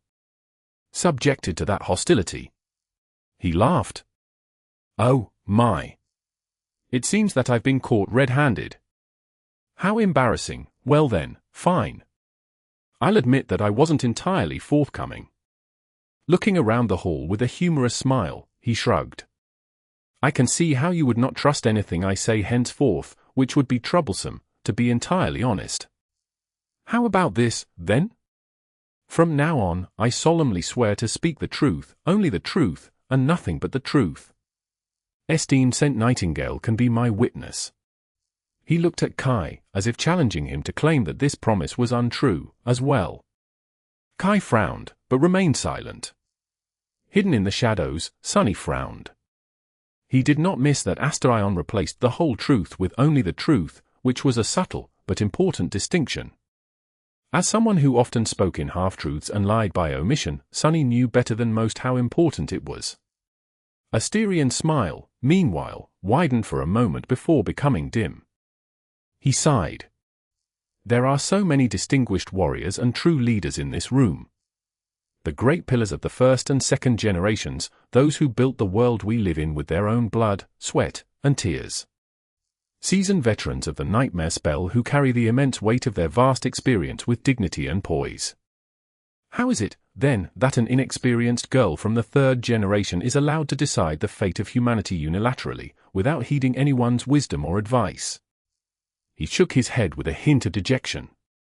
The answer, of course, is simple. It is because she is supreme, and you are not. She rules simply because she is stronger, because no one can oppose her will. However, a person whose authority is founded only in strength is not a ruler. Asterion frowned, then said in a grave tone, such person is nothing but a tyrant. As his words echoed in the vast hall, he looked around and asked, you seem to regard Changing Star as some kind of savior, but have you all forgotten that her true name has a different meaning as well? The ruinous star, the star of misfortune. As his eyes hardened, Asterion gazed directly at Nephis. The star of ruin. Chapter 2787. Smear Campaign. Nephis and Asterion had exchanged blows, but these first attacks were merely meant to probe the opponent's defenses. Now that they had tested the waters, the real clash was about to begin. The Star of Ruin. Asterian's word hung in the air, causing some of the gathered champions to glance furtively at Nephis. She did not show any particular reaction, though, simply continuing to look at Asterion evenly. In the silence, one of the guests, a saint of the fourth generation, spoke in an indignant tone. You are going too far, Lord Asterion. Lady Nephs has never been anything but a stellar example of what Awakened are meant to be. A few others grumbled in solidarity. You have a peculiar definition of tyranny, my lord. Possessing strength and only possessing strength are not at all the same thing. Our lady might be younger than some, but her accomplishments speak for themselves. Asterion lingered for a moment, then turned to look at the last person to speak. Oh? And what are her accomplishments, exactly? Tell me, please, I am quite an accomplished man myself, after all. I was among the first awakened to ever become saints. I was among those who first became supreme, as well. While the Star of Ruin did, what? Conquered the second nightmare as a sleeper? Attained supremacy while escaping the dangers of the nightmare spell. Both are impressive feats, no doubt. But why does it sound like she simply did something that someone else had already done, just in a flashier manner? The person scoffed. Ridiculous. Another rose from their seat. What are you even talking about? From the very start, Lady Nephis has been a beacon of hope for humans. Even as a sleeper on the Forgotten Shore, she was already a champion and a savior. Nephis did not even need to say anything, because her silence spoke louder than words. The people of her domain were burning with an ardent desire to defend her honor, anyway. But Sunny suddenly felt an ominous premonition. Something is not quite right. In the spacious hall, Astarion smiled faintly. Then, he tilted his head a little. The Forgotten Shore? Ah, I've heard all about her accomplishments there. He looked at Nephis, his expression turning somber. From what I hear, more than 1,000 sleepers resided on the Forgotten Shore when she arrived. But by the time she was done with them, barely 100 had survived the slaughter. Astarion turned suddenly to Kai. Tell me, Saint Nightingale. Am I lying? Not receiving an answer, he sighed. A savior? Well, maybe, then again, maybe she simply used the corpses of those poor children to pave a path to salvation for herself. It was just that she failed to walk it, in the end. Who's to say? Astarion shook his head. Ah, but it doesn't really matter if she callously indoctrinated them into becoming sacrificial lambs, does it? What matters is the result of her brilliant leadership. A mere 100. A survival rate of less than 10%, it's difficult to call that a resounding success, I'd say. Sunny pursed his lips. Astarion was painting a bleak picture, but he wasn't really lying. In fact, he was mostly telling the truth. Suddenly, a disturbing suspicion took root in Sunny's mind. Astarion, meanwhile, squinted a little. If this is your definition of a savior, then how many people do you expect to survive the dire future under her banner, exactly? Humanity is 3 billion souls strong, at the moment. So, 300 million, at best? Not even that. While billions more will be condemned to die. He chuckled suddenly. Come to think about it, these figures are quite in line with what Vale and Song had in mind. They wanted to shelter a couple of 100 million people here in the Dream Realm while leaving the rest of humanity to die. Makes one wonder what the point of overthrowing them even was. Nephis studied him calmly. The firekeepers stationed in the hall, however, seemed to be boiling with rage.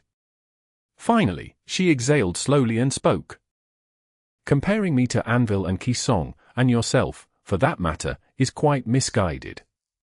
There is a fundamental distinction between us, after all.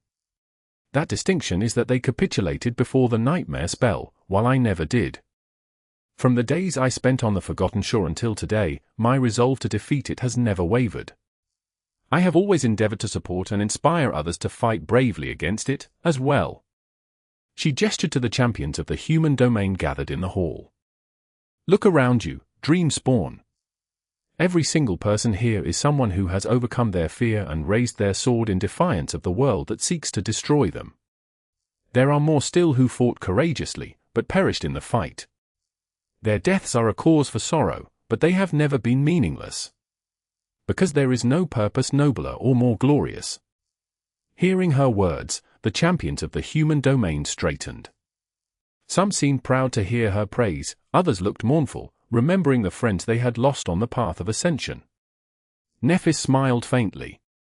It was so on the Forgotten Shore, as well. Yes, more than 1,000 sleepers existed in the Dark City once, rotting slowly as they were being ground to dust by the Dream Realm. They had no hope and no future, quietly awaiting their meaningless ends. But yes, indeed, I was not their savior. I was merely the person who showed them a way to save themselves, or die proudly, with a sword in their hands, instead of dying senselessly on their knees. In the corridor beyond the hall, Cassie suddenly flinched and paled.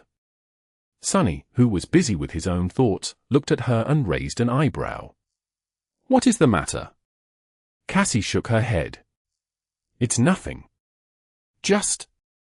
Nephis wants me to join her inside. She remained motionless for a moment, then raised a hand and put it on the door handle. Her hand trembled a little. Sunny studied Cassie somberly. It was strange to see her in such a state, but he belatedly understood the reason.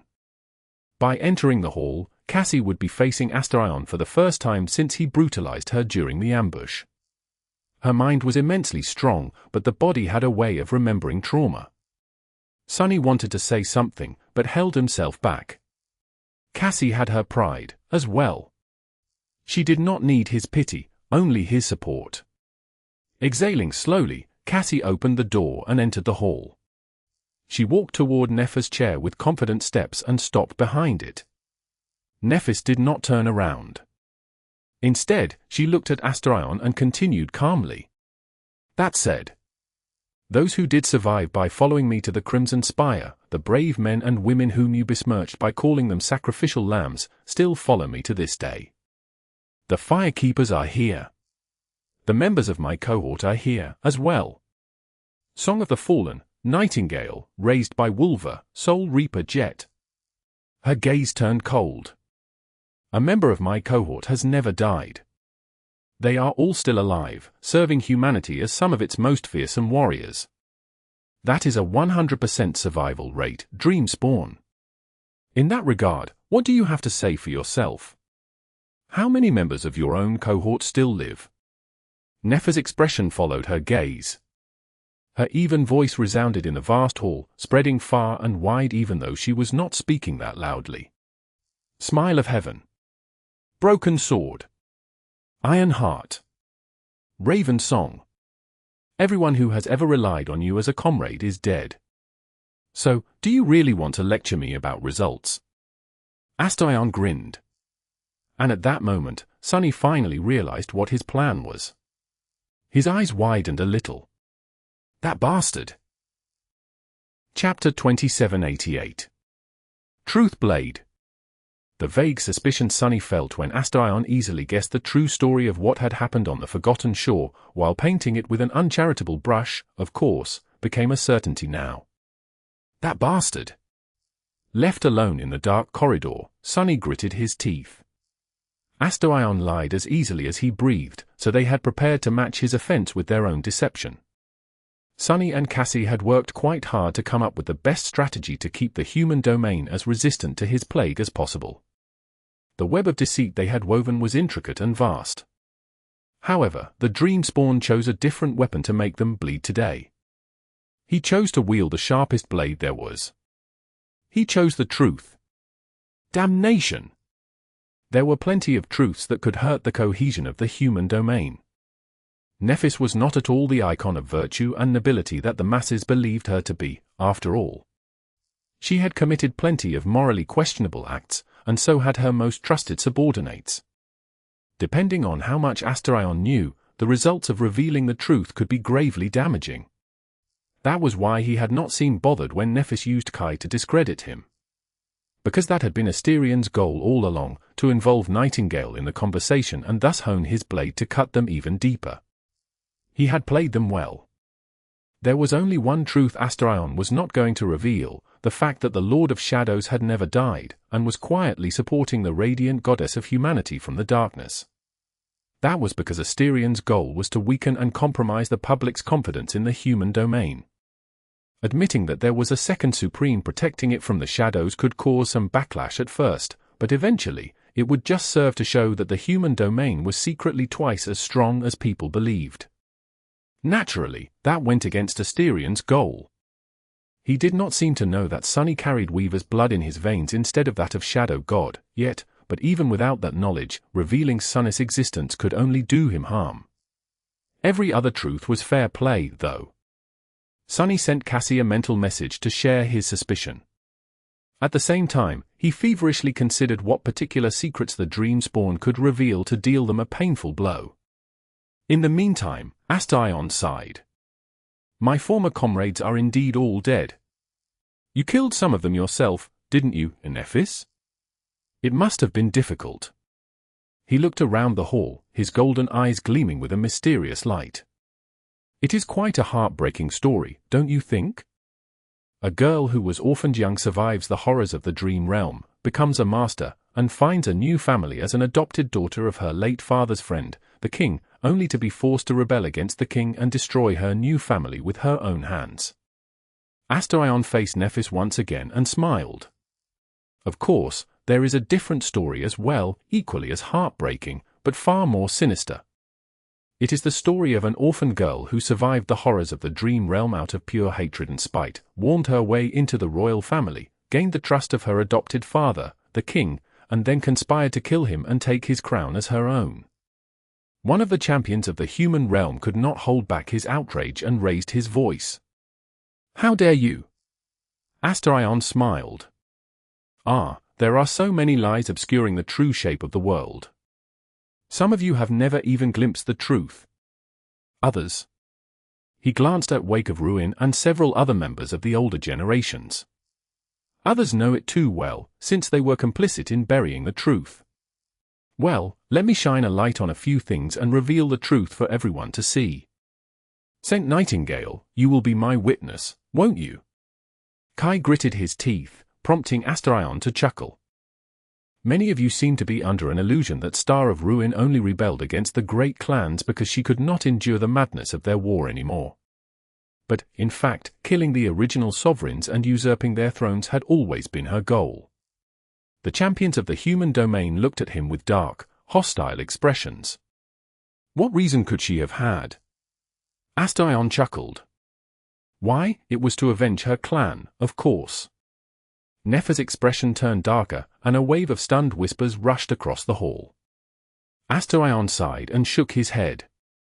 "What, did you think that the illustrious Immortal Flame clan just flickered out of existence all on its own? No, of course not. In fact, it was methodically destroyed by the very people who used to fight side by side with Broken Sword and Smile of Heaven." His expression turned somber. "Since we are already talking about it, let me reveal a small truth to those who are too young to have known it already. Anvil, Kisong, and we did not challenge the fourth nightmare because of the chain of nightmares. In fact, we conquered the fourth nightmare almost 2 decades before the chain of nightmares even started. And it wasn't just the 3 of us, either. Broken Sword was with us too. He was the one who had led us into the nightmare, in the first place." A hum of stunned voices rose from the gathered guests. Astarion smiled darkly. "It is just that the same 2 people who imprisoned me had killed him immediately after the conclusion of the nightmare. Then, they dismantled the Immortal Flame clan and hid in the shadows, pulling the strings of humanity as they saw fit. That is why the woman you call Changing Star was raised and nurtured not by benevolence and noble intentions, but by malice and hatred instead. That is what the white flames you call pure are fueled by." He chuckled. "She never intended to be a princess of Valor. She never failed to endure the suffering caused by the war. Instead, she bent the knee in front of her father's killer, served him faithfully to bide her time, and struck at the last possible moment, not because the war was taking too heavy a toll on humanity, but simply because that was when he was at his weakest. That was when she had the highest chance to succeed. She and the Sellsword Saint she subjugated, used, and then killed."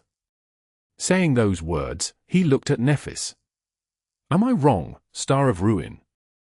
A dead silence settled in the vast hall. The gazes that had been focused on Astarion now all turned to Nephis, gleaming with a chaotic mixture of emotions.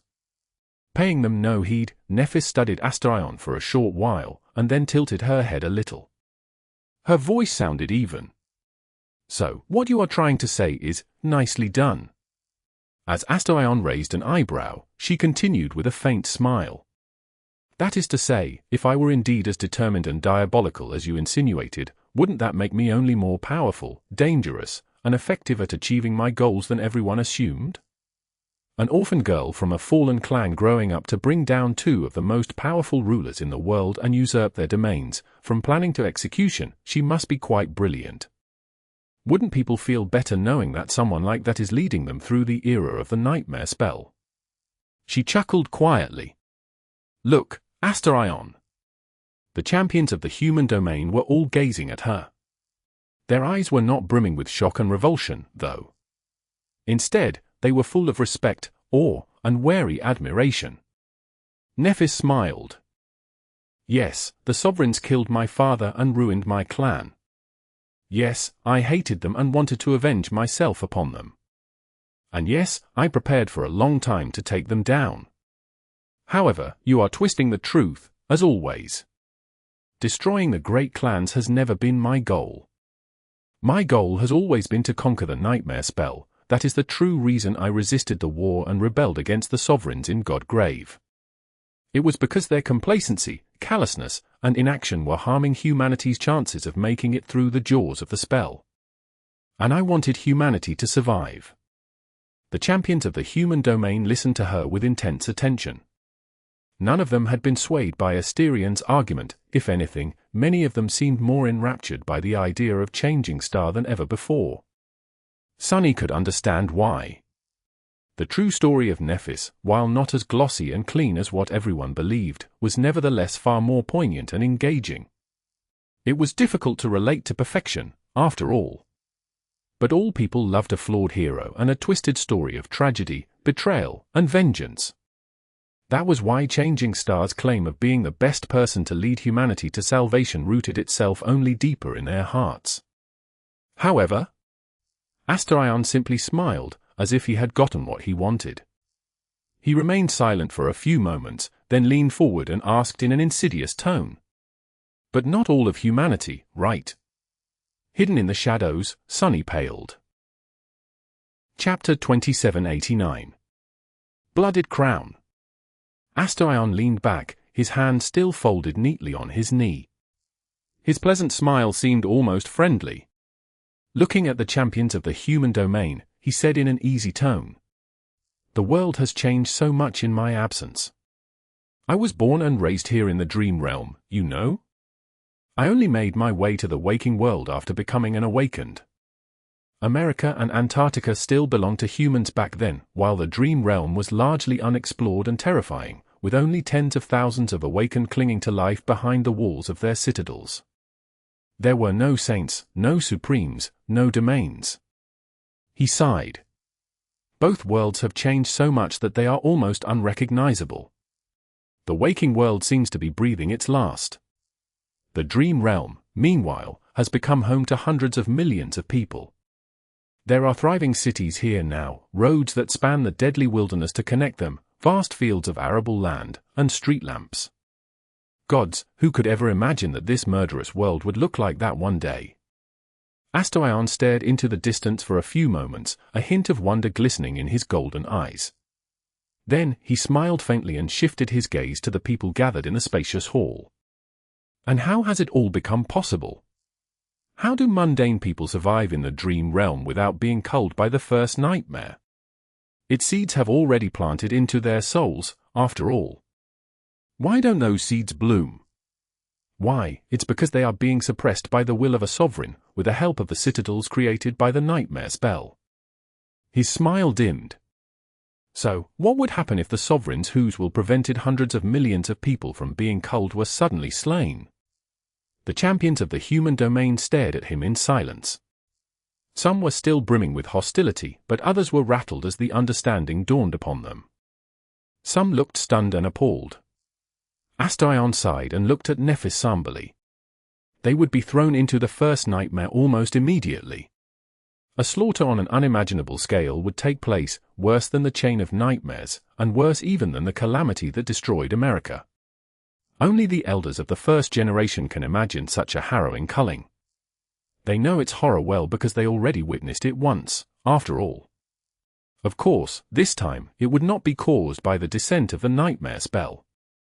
This genocide would be entirely man-made. His eyes hardened. Or rather, it would have been entirely man-made. It would have been perpetrated by none other than your benevolent and merciful goddess, Star of Ruin. A crooked smile suddenly twisted his lips as he glanced at the champions of the human domain. Naturally, that did not happen. It did not happen because she attained supremacy without the help of the nightmare spell, at the last possible moment, by some miracle. She also happened to have won the trust and loyalty of you all, the saints who controlled the citadels of the warring domains. How fortunate!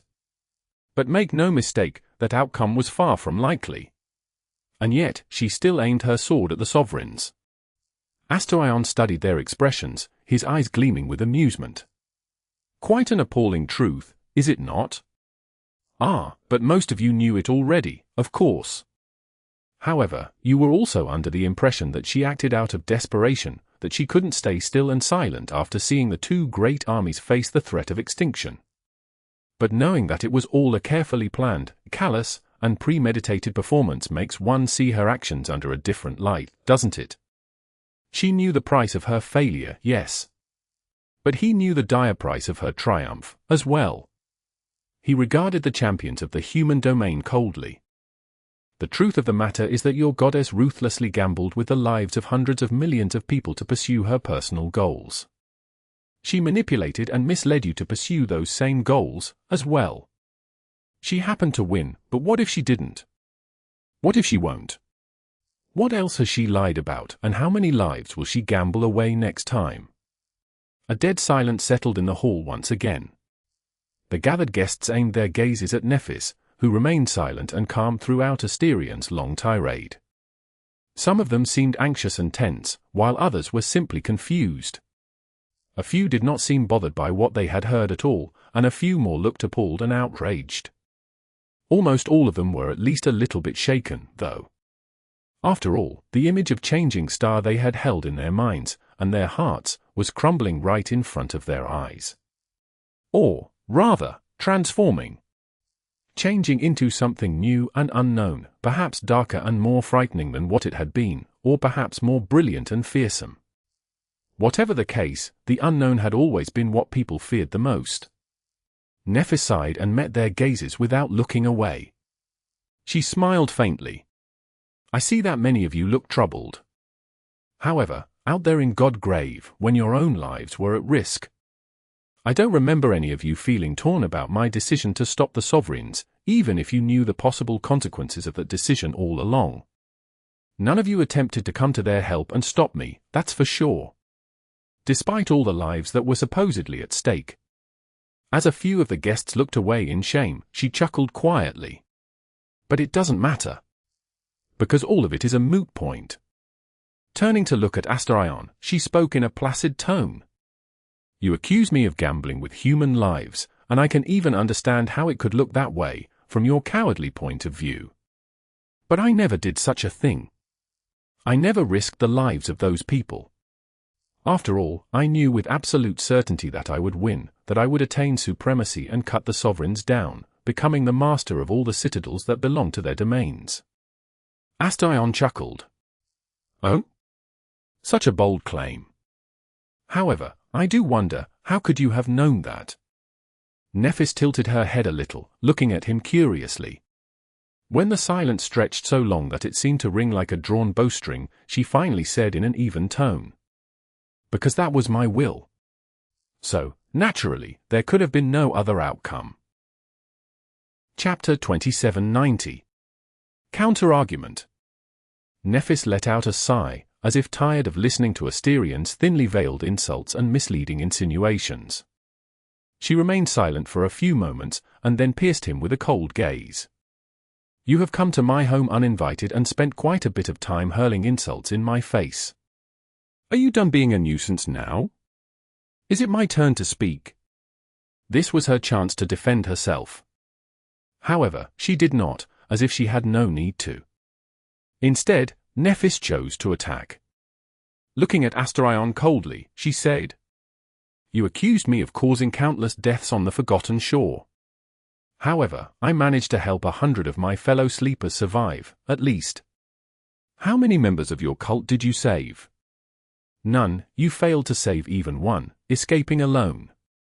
A faint, disdainful smile twisted her lips. You also hinted that my achievements were not that impressive, simply because I was not the first. However, the future does not care about who was first, it only cares about who is the best. I have accomplished more than you ever accomplished, while facing more adversity than you ever faced. Otherwise, you wouldn't feel the need to discredit me, to begin with, would you?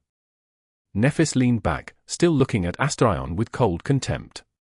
You say that I am not deserving of trust and loyalty. But look around you. Even those who were once my enemies now follow me, and meanwhile, everyone who was once your friend became your enemy. So, which one of us cannot be trusted? She gritted her teeth. Actually, you don't have to answer that last question. I already know the answer. My father learned it, as well, even if it was too late. Did you really dare to describe how he was betrayed and killed by the sovereigns without mentioning that you were one of those traitors as well? That you conspired to destroy the Immortal Flame clan, too? That your hands are as covered in blood as theirs were? Nephis laughed quietly. Such audacity. She remained silent for a few moments and then leaned forward a little. Finally, you went on and on about how many people I have put at risk and how few of them will survive under my rule. How I am unfit to lead humanity into the future. So, let me ask you, how many people will you save? How important to you is the survival of mankind? She leaned back and regarded him with a cold expression. It is not important to you at all. And you will save no one. Not because you can't, simply because you won't. You told me so yourself, you evil bastard. The hall was once again silent, the champions of the human domain watching the two sovereigns with bated breath. Neph's speech seemed to have broken the spell that Asterian's provocative words had cast on them, and many seemed stunned and confused by the fact that they had allowed him to rattle them in the first place. Some were still shaken, but were slowly regaining their composure. Only a few still appeared troubled. Despite that, Asterion seemed unperturbed. He remained silent for a while. And then laughed suddenly. Ah. Your words wound me, dear Nephis. You were much cuter as a child. Smiling brightly, he looked at Kai and said in an earnest tone. I never intended to discredit you. I've never lost the trust and loyalty of a friend. I never betrayed your father, and neither did I ever attempt to kill him. I did not contribute to the destruction of the Immortal Flame clan, and finally, I intend to save everyone. I really do. That is my most ardent desire and my only goal. Nothing is more important to me than making sure that my fellow humans survive. His smile widened slightly. Tell me, Saint Nightingale. Am I telling the truth? Kai stared at him with an appalled expression, his eyes trembling slightly. He stayed quiet for a long while, but eventually opened his mouth and said in a reluctant tone. He believes that he is telling the truth. But it's impossible. I know that he's lying. Asterian's smile turned bitter. Aren't you just openly playing favorites now, Saint Nightingale? And here I was thinking that you were an honest man. You even promised to be my witness. He sighed and looked away. The hall plunged into a tense silence. But then, suddenly, Asterion exploded with laughter. Ah, please excuse my lack of decorum. But your expression, it's simply too amusing. What, did you really think that your flaw would work on me? Goodness gracious. I am a supreme who specializes in manipulating thoughts and emotions. Has it not occurred to you that I can manipulate my own, too? He shook his head, still chuckling. Then, slowly, the humorous glint in his golden eyes disappeared, and his friendly expression was replaced by a stark, chilling lack of anything. It was as if he felt nothing. As if he were alien to the very concept of emotions. This has been most entertaining. However, I think we have wasted enough time.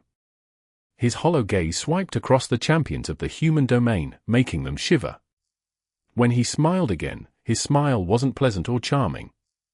Instead, it looked wrong and off-putting. I seem to have given everyone the wrong impression. My apologies. I am not here to explain myself, shine a light on my goals, or assuage your fears. Why should I care about what you fear?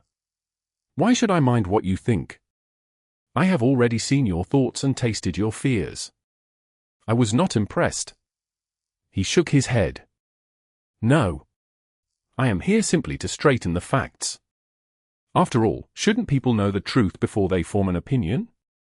Oh, but I don't really care about your opinion either. Still, you should at least understand one thing. Asterion met Neph's gaze. I am not here to prove that I am better than your goddess. His lips twisted into a cold smile. I just want you to know that she's no better than me.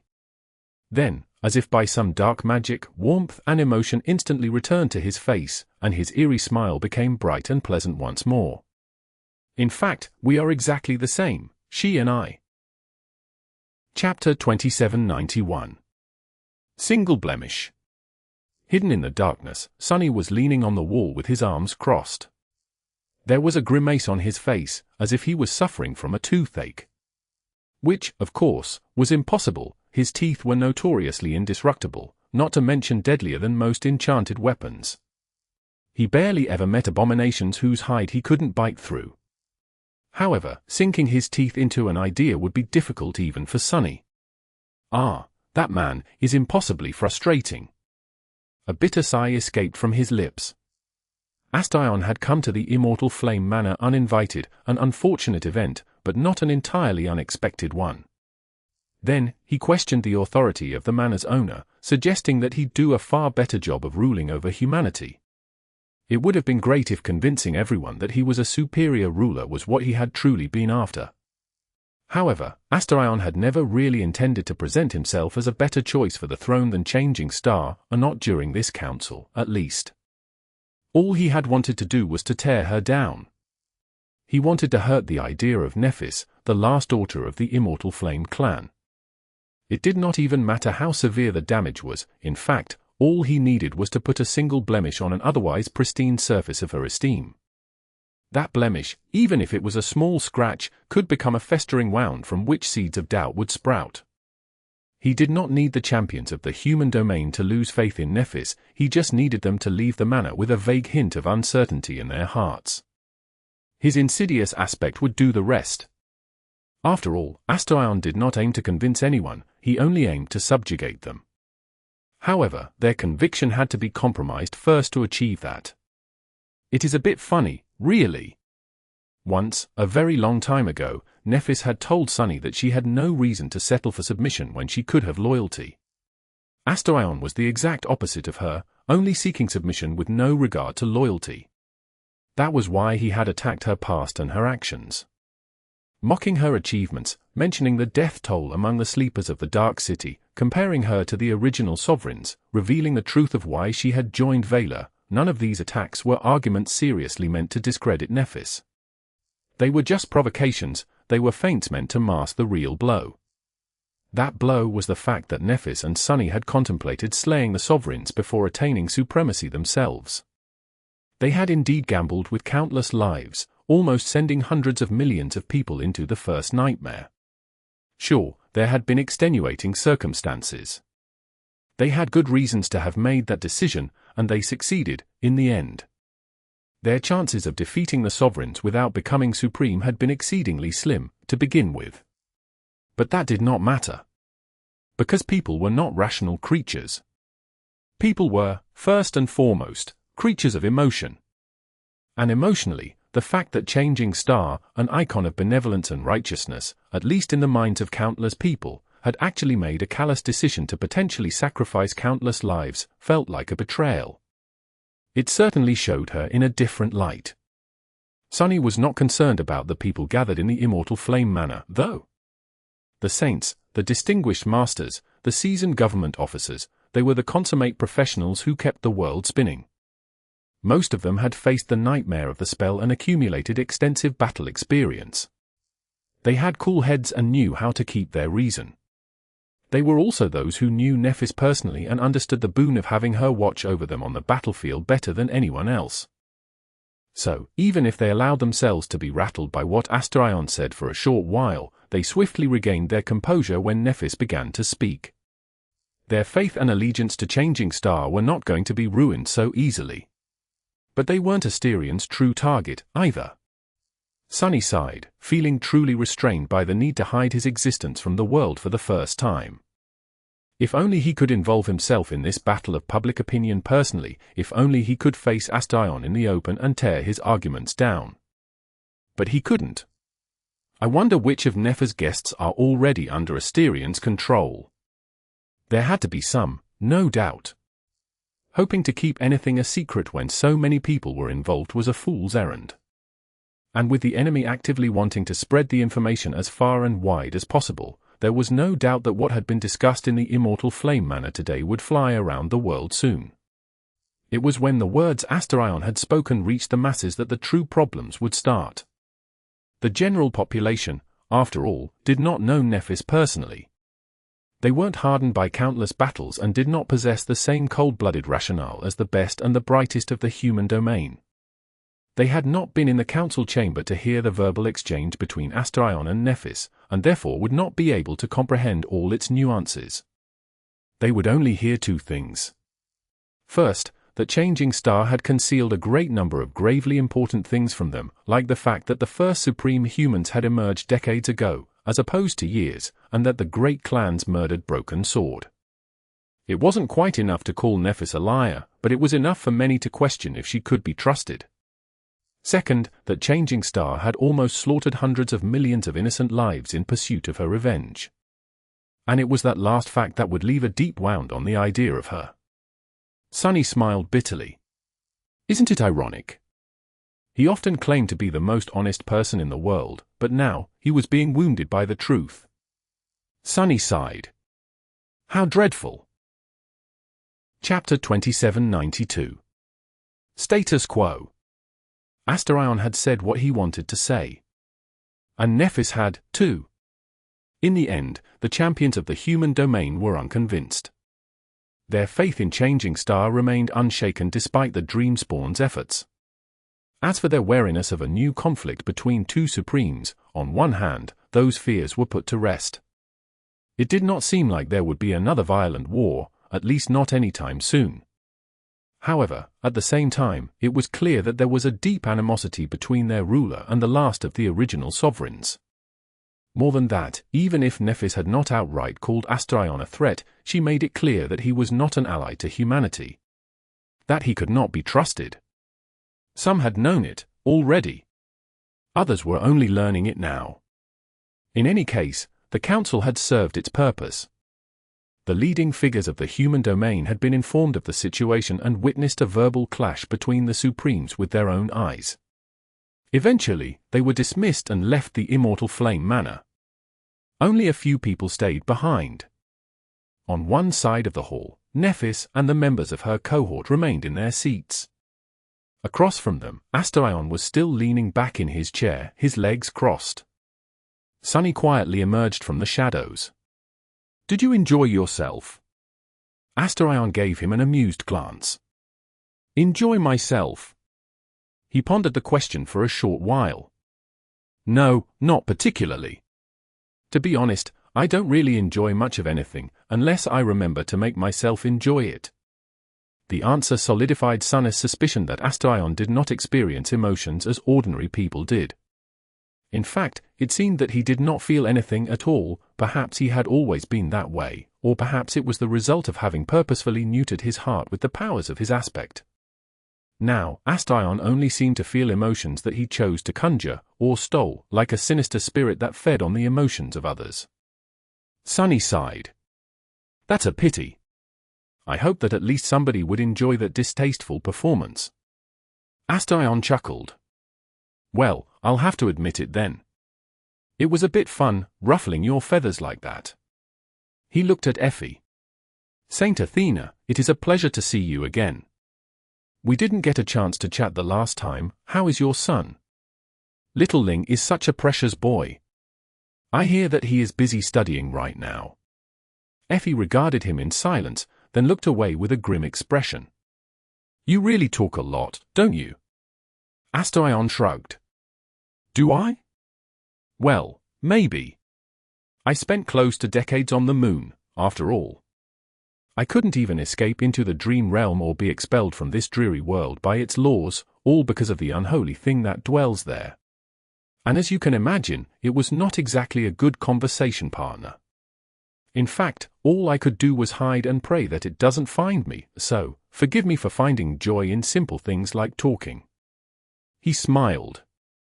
Ah, but you didn't answer my. However, at that moment, Nephis finally interrupted him in a cold tone. I just don't understand what you are counting on. Astarion looked at her in surprise. You don't? Oh, my, and there I was, thinking that I explained my plans quite clearly. Considering that you haven't been able to offer me any meaningful resistance, I'd say I am doing well. Nephis studied him impassively. So, what is your plan, exactly? Spread your influence slowly, enthrall more and more people, then drive me into a corner when all of humanity has become encompassed by your domain. Astarion grinned. Well, yes. Roughly, that is the plan. She remained silent for a short while, then sighed. You weren't wrong, though. About me.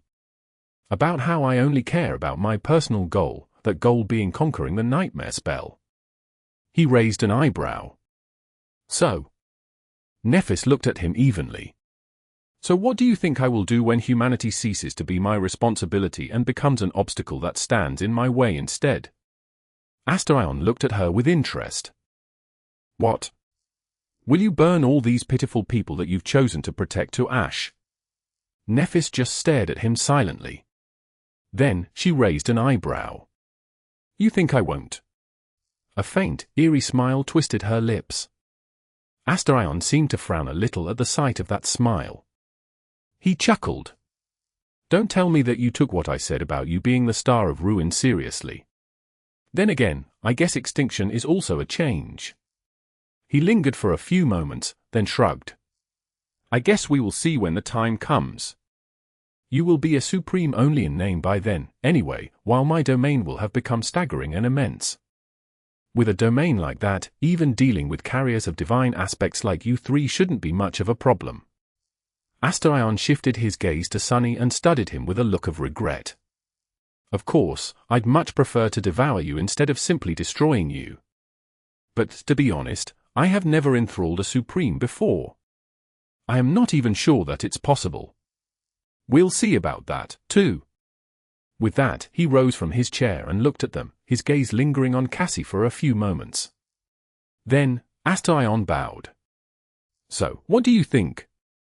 Do you regret making that bet yet?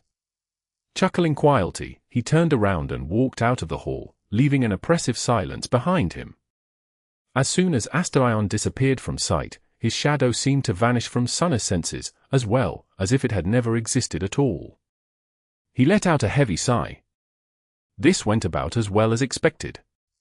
Do you remember how we wanted to stall for time while searching for a way to deal with that creepy guy? Sunny turned and looked at his friends with a dark expression. I think the time we thought we had was just reduced by half. Chapter 2793. Rumor Mill. In the days following the fateful gathering in the Immortal Flame Manor, everything transpired exactly as Sunny had expected.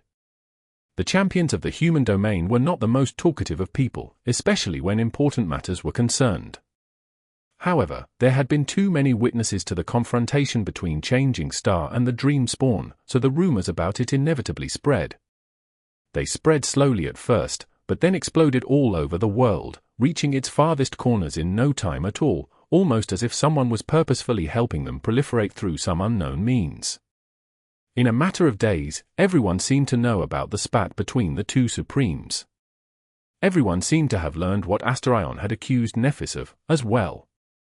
His unexpected return had become old news almost instantly, and instead, all that people talked about was Changing Star and her many secrets. As well as the dire sacrifice she had supposedly been prepared to make to achieve her goals. The government attempted to suppress the spread of the rumors, but it was of no use. Soon enough, the whispers of what the last daughter of the Immortal Flame had done, and what she had chosen to keep from becoming known, could be heard everywhere, in the human hives of NQSC, on the lively streets of Bastion, under the ashen sky of Ravenheart, in the military camps on the frontiers of the Dream Realm. And of course, every time Changing Star's name was mentioned, Astarion was mentioned as well. The detrimental effect of rumors was not immediately noticeable. After all, Nephis and her companions had spent an entire decade carefully building the foundation of the longing domain both with words and with actions. It was not going to be shaken so easily. Some people simply refused to believe that Changing Star had consciously put hundreds of millions of lives at risk in pursuit of vengeance. Others did believe the rumors but saw no fault in the decisions of their goddess, finding various ways to rationalize them. A small number of people felt disturbed and outraged, and ever fewer simply did not care. Regardless of their opinion, everyone felt anxious about the animosity between the two supremes. The memories of the domain war were still fresh in everyone's mind, after all. But that was all right. People who lived in the era of the nightmare spell were no strangers to anxiety. The world was literally coming undone around them, so one more thing to worry about was not going to change the usual pace of their lives. However, even if the change in the mood of the subjects of the human domain was not too drastic, it was enough to weaken mankind's immunity against the thought virus conjured by the dream spawn. People felt relieved that the conflict between Changing Star and Astarion had not turned into a war, but in fact, they were wrong. The war between the Longing Domain and the Hunger Domain had already started. It was just that the battlefields of this war were neither in the dream realm nor in the waking world. Instead, it was happening in the minds of people. Every argument held between friends was a skirmish, and every conversation at the dinner table was a battle. All humans in the world had become soldiers in the war without even knowing it, and even if Astarion was at an absolute numerical disadvantage, the number of his followers was slowly swelling. The rate at which new victims were enchanted by his insidious aspect was steadily increasing. That was because every new acolyte of his domain added to the voices that praised the dream spawn while diminishing Chaining Star, and more of them there were, the louder their voices would become. At this point, it seemed meaningless to try containing them. There were too many thralls being created every day to identify and capture them all, so all Sunny could do was keep an eye on them and make sure that they were not up to no good. The prison camp on the Forgotten Shore had reached maximum capacity and stopped accepting new residents as a result. Astarion himself, meanwhile, was not doing anything in particular, nothing nefarious, at the very least. True to his word, he did not use his growing influence to further sabotage the human domain. Those who fell under his influence simply continued with their lives, doing all the things they used to do, whether it was tending to the fields in the dream realm, maintaining the deteriorating infrastructure of the waking world, or fighting the nightmare creatures that threatened to consume humanity. The dream spawn mostly stayed in his abandoned church. Only it was not so abandoned anymore. Even if people tended to stay away from the strange supreme, he had already gained a few loyal followers. These followers maintained the church, having formed a small community. They also followed him around, listening to his every word with zealous expressions. Sunny could have been imagining it, but Astarion seemed almost put upon by their attention. Sunny and Nephis, meanwhile, did not stay idle. They needed to bolster the morale of the human domain more than ever now, so they kept themselves busy with countless duties and responsibilities, going out of their way to produce immediate and palpable results. The exploratory force in the far east of the known territory of the Dream Realm had discovered and conquered another citadel. The enchanted tram lines in Bastion continued to expand. The red fields of Ravenheart were ready to give harvest. A naval corridor across the Atlantic Ocean was finally secured, re-establishing the connection to the last human colonies in South America that had been destroyed with the fall of Antarctica. This hopeful news dampened the flames of worrisome rumors somewhat. But, of course, it was nothing but a temporary measure. Their true goal was to find a way to seal Astarion away without sacrificing too many human lives in the process. And in that regard, there was no progress at all. It was in that atmosphere that Rain finally returned to Bastion. Chapter 2794. Signs of Decline. Rain had spent some time in NQSC, catching up with old friends and going on a little trip down memory lane. The latter, sadly enough, did not feel as meaningful as she had expected it to. She spent her entire childhood in this vast, ancient city, but, strangely enough, it did not feel like home anymore. Her family had long left the cradle of humanity for Ravenheart. In their absence, NQSC just felt empty. It was far more developed and technologically advanced than any city in the dream real, true, and on Earth as well, for that matter. But maybe because Rain had spent a great amount of time away from this dying world, she could not help but feel that everything here seemed shabby. The air was stale. The space was limited. The buildings were colorless and oppressive. The people were stressed, and everywhere she looked, there were signs of decline and decay. The waking world even seemed to have lost its main advantage over the dream realm in these last few years. It did not feel safer than that dire world anymore. There were too many soldiers on the streets, too many traces of past battles, and too many quarantined nightmare gates standing among ordinary buildings, contained within armored domes. Because of all the gates, countless small areas in the city suffered from interference that messed up electronics. Some of these areas overlapped, creating whole islands of technological deterioration. It was as if parts of NQSC were slowly sliding into the Dark Ages. As Sunny had explained, that happened because the laws of the Dream Realm were seeping into the War Realm through the rifts in its fabric. For Rain, however, it just meant that access to the network had become unreliable, and any communicator she used ran the risk of malfunctioning if she did not choose her routes carefully. She visited the terrace district where her family had lived once, as well as her school and a few other places. In the end, she came to the convenience store where Sunny had first found her. The store did not exist anymore, and most of the building had turned to rubble. The white wall of a containment dome towered nearby, proving that a nightmare gate had opened here at some point in the past, causing the nearby streets to suffer heavy damage. Staring at the ruins of the store, Rain sighed. You know, I guess it truly feels like the end of the world, now. She had noticed the signs of the approaching end before, but after being apart from NQSC for a while, they were unmistakable. Her shadow shrugged and remained silent. Feeling a little down, Rain left the ruins of the convenience store and went to find a coffee shop somewhere nearby. It was there that she first heard about the clash between Nephis and Astarion. The people in the line were discussing the stunning rumors in hushed voices. I am telling you, they are all monsters. The Supremes. Changing Star is no exception, she is just better at pretending to be human than the rest. I knew it all along. How can you say that? No, I won't stand it. Take it back now. What did I say that is wrong? You have to ask. At that moment, another bystander suddenly intruded upon the private conversation. Sorry, but I couldn't help but overhear. I have to agree that you went too far, sir. All Supremes are monsters? Surely not.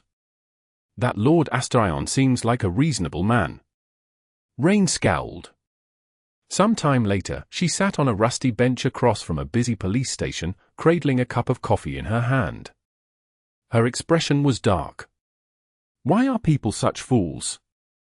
Look at them, spouting nonsense about things they have no idea about. None of them were there, in Godgrave. So what do they even know?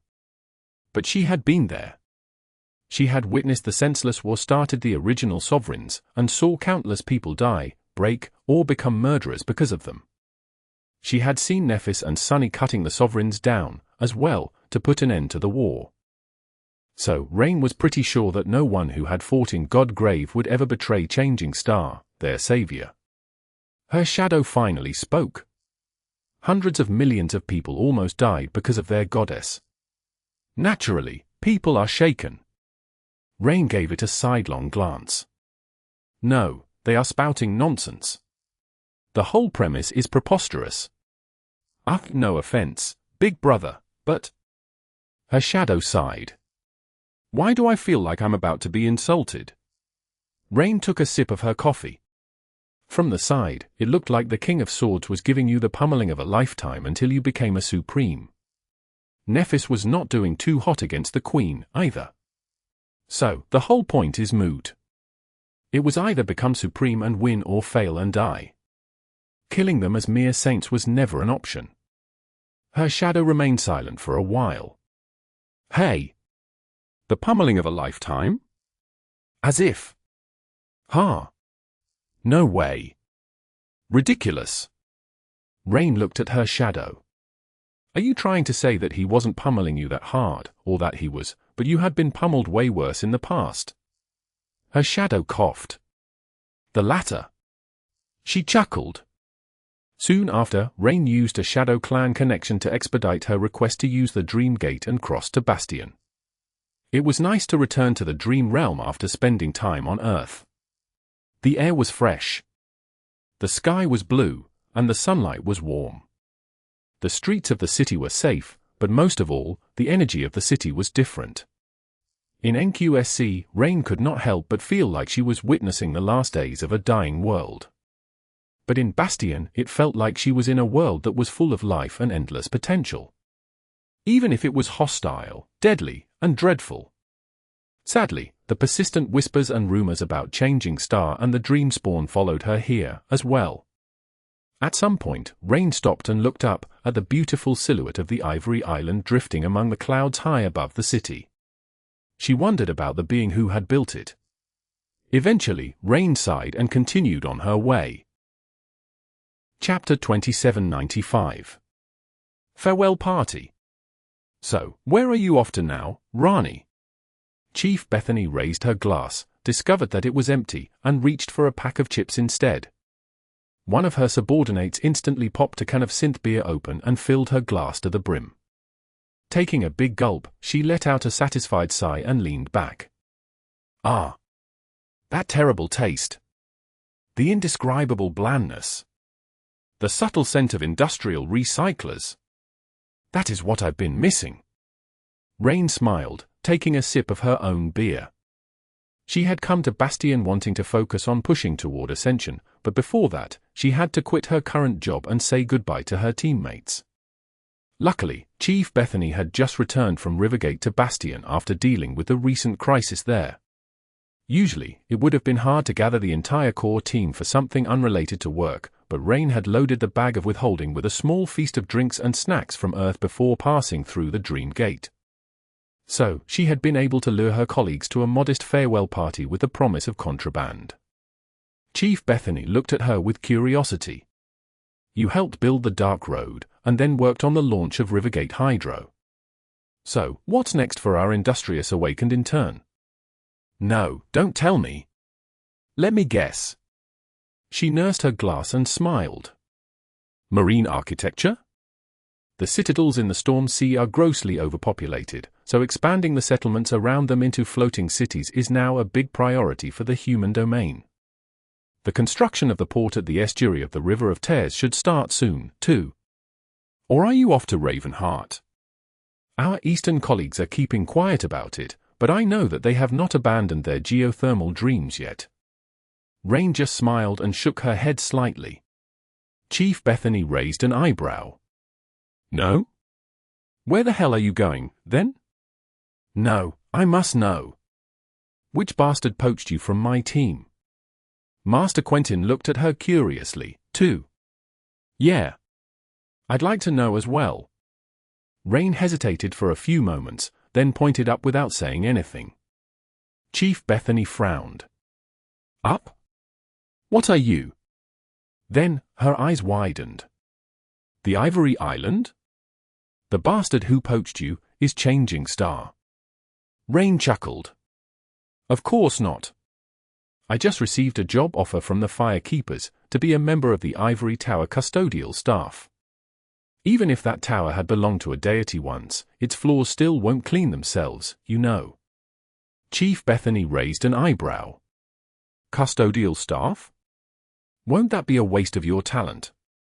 Rain laughed. Thank you for thinking so highly of me. It might be, true, but when else will I get the chance to study the Tower of Hope up close? I am quite interested in what we, people of Earth, are building here in Dream Realm, and how. But I am also interested in the ancient wonders that have withstood the test of time without falling into ruin. Ideally, I want to marry the two. There were a few moments of silence, and then her colleagues raised their glasses. Here, here. Rain smiled. She was lying, of course. She was indeed interested in the Tower of Hope, but that was not the reason for her departure for the Ivory Island. In truth, that was simply the best place for her to concentrate on becoming a master, away from all distractions and as safe as she could be. Plus, her teacher of shaping was there. You should be careful, though. Rain turned to one of the engineers, frowning in confusion. He lingered for a moment or two, then added somberly. That Changing Star, she's a bit eerie, isn't she?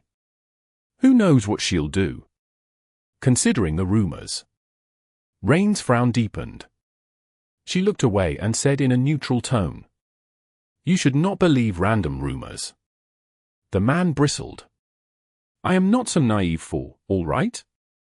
But facts are facts. She was prepared to kill an incalculable number of innocent people, and now, she rules all of us. That is not something you can ignore, that is something that will keep you up at night. Ah, damn it. Just thinking about it makes my skin crawl. Rain remained silent. However, Chief Bethany spoke at that moment instead. Russell, don't spoil the mood. What's gotten into you? He looked at her with a complicated expression. Am I wrong, though? What do you think, Chief? Chief Bethany remained silent for a while, then shrugged and took a sip of beer. I think that everyone is overreacting. People put Lady Nephis on the pedestal without being asked, and now, they are appalled to see she doesn't fit the pretty picture they painted in their minds. But they are all forgetting one thing. She is not really a goddess, and she is not a queen, either. She is a military commander. Rain looked at her with curiosity. A military commander? Chief Bethany nodded, then took another sip. Of course. Humanity is at war, with our survival as a species at stake, so every single one of us has been conscripted to fight in the war, whether we like it or not. Lady Nephis is our commander, and commanders cannot follow the same logic ordinary people do. Sometimes, winning a war means making sacrifices. Her expression turned a little distant. I was in the Antarctic Center when the chain of nightmare started, you know? I ended up having to cross it from one end to another with a refugee caravan to get to Falcon Scott, and we only reached safety alive because of a master from the evacuation army who practically dragged us there on his back, refusing to give up. A faint smile graced her lips, but then vanished. Instead, Chief Bethany sighed heavily. Most of the refugees who had reached Falcon Scott were evacuated across the strait, but millions ended up being left behind to die. Actually, I more or less left on the last ship, and I only made it on that ship because someone else chose to stay behind. So, I am alive today because someone else was sacrificed. It would be hypocritical of me to condemn Changing Star for making difficult choices, not that I want to. She fell silent for a while, and then added in a wistful tone. Still. Most of those who had been evacuated from Falcon Scott were still in East Antarctica when the Sovereigns opened the Dream Gates. Therefore, they ended up coming here, to the Dream Realm. If they all died after having survived the chain of nightmares despite everything, I would have been really pissed at Changing Star. Well, I'd be dead, but I would have died very angry. Chief Bethany smiled. So, let's raise a toast to Lady Nephis and to being alive. I won't hear any of your fools defaming her, either, bottoms up. After they finished drinking, the man who had spoken about the rumors frowned. Still, we can't just pretend that Lord Asterion. A packet of chips hit him in the face. Chief Bethany scowled. I said cut it out, Russell. Are you already drunk? That's great, then. There'll be more for me. Rain diligently refilled her glass. She felt cozy and happy in the company of these people, her former colleagues. It was a bit sad to have to say goodbye to them, especially immediately after she had said goodbye to her cohort. But at the same time, Rain couldn't help but feel uneasy. Because Pill had been reasonable and friendly as well, at the start. I think I'm ready to go to the Ivory Tower. She felt an urgent need to become stronger. To become a master. If that was how she felt, then how much pressure did her brother feel at the moment? Chapter 2796. Moving up. Eventually, Rain made it to the Ivory Island. It seemed more deserted than it had been before, which meant that most veterans of the Firekeepers had been dispatched to somewhere else. She should have expected as much, considering what was going on in the world. The elite forces of the human domain had to be scrambling to put out multiple fires. Since there was no one around, her brother rose from the shadows and assumed his human form. She studied him carefully. Are things not going great? He smiled, but the smile did not reach his eyes. Yes, it is a bit of a mess. Rain considered everything she knew, slowly realizing that the situation was probably far more serious than she had assumed. Sunny had not told her everything, but because of the few pieces of information that he did let slip, she was able to form a few unsettling theories. However, she had never once imagined the possibility of a true calamity until now. As far as Rain was concerned, her brother and Nephis possessed truly unimaginable power. There were profane creatures out there who could wipe them out, sure, but they were few and distant, no different from a scary legend. But now, the threat suddenly seemed close and real. She hesitated for a moment. "Is there a possibility that you will lose?" He chuckled, remained silent for a bit, and then shook his head. "No. I don't think that our defeat, at this stage, is possible." His expression turned somber then. "However, our victory might come at a price that we are not ready to pay. That is the real problem." With that, he guided her to the ivory tower. Sunny seemed quite busy, so he handed her off to Lady Cassie in the gateway hall and disappeared somewhere. Seeing the blind seer only made the ominous feeling in Rain's heart stronger. Lady Cassia looked like her usual self, but something about her was not quite right. Oh, her rapier. She usually wore the rapier in a sheath on her belt, but today, the sheath was nowhere to be seen. Additionally, for some reason, the familiar blue blindfold seemed to sit a little awkwardly on her face. Was Rain only imagining it, or did Lady Cassia was a little paler than usual? "Welcome." When the beautiful scent smiled, Rain briefly forgot about her worries. "Oh, good day, Lady Cassia." She had visited the ivory tower often in the past, but this would be her first time staying here for a prolonged period of time. "Come. Let's say hi to Nephis, and then I'll show you to your quarters." Today, they climbed to a higher floor of the ivory tower than the ones familiar to Rain. In fact, there was only one floor left above them now, Changing Star's personal quarters. The second-to-last floor was where Lady Cassie's office was, but other than that, Rain did not really know much about it. They stopped near a closed door and waited patiently there for a while. Eventually, the door opened, and Nephis walked out before carefully closing the door behind her. In that brief moment, though, Rain could see the brightly lit chamber hidden behind it. It looked like someone's bedroom, but was strangely barren. There was a bed, a wardrobe, and a nightstand. A vase with a bouquet of pretty flowers stood on the nightstand. The flowers looked fresh, as if Nephis had just put them there. There was also a wheelchair standing in front of the window, with a beautiful woman sitting calmly in it. Rain could only see half of her face, so she wasn't sure who she was. She thought that there was a strong resemblance between her and Nephis, though, even if the woman was slightly older. Rain couldn't tell how large the age gap was, considering that awakened of the higher ranks aged differently from ordinary people.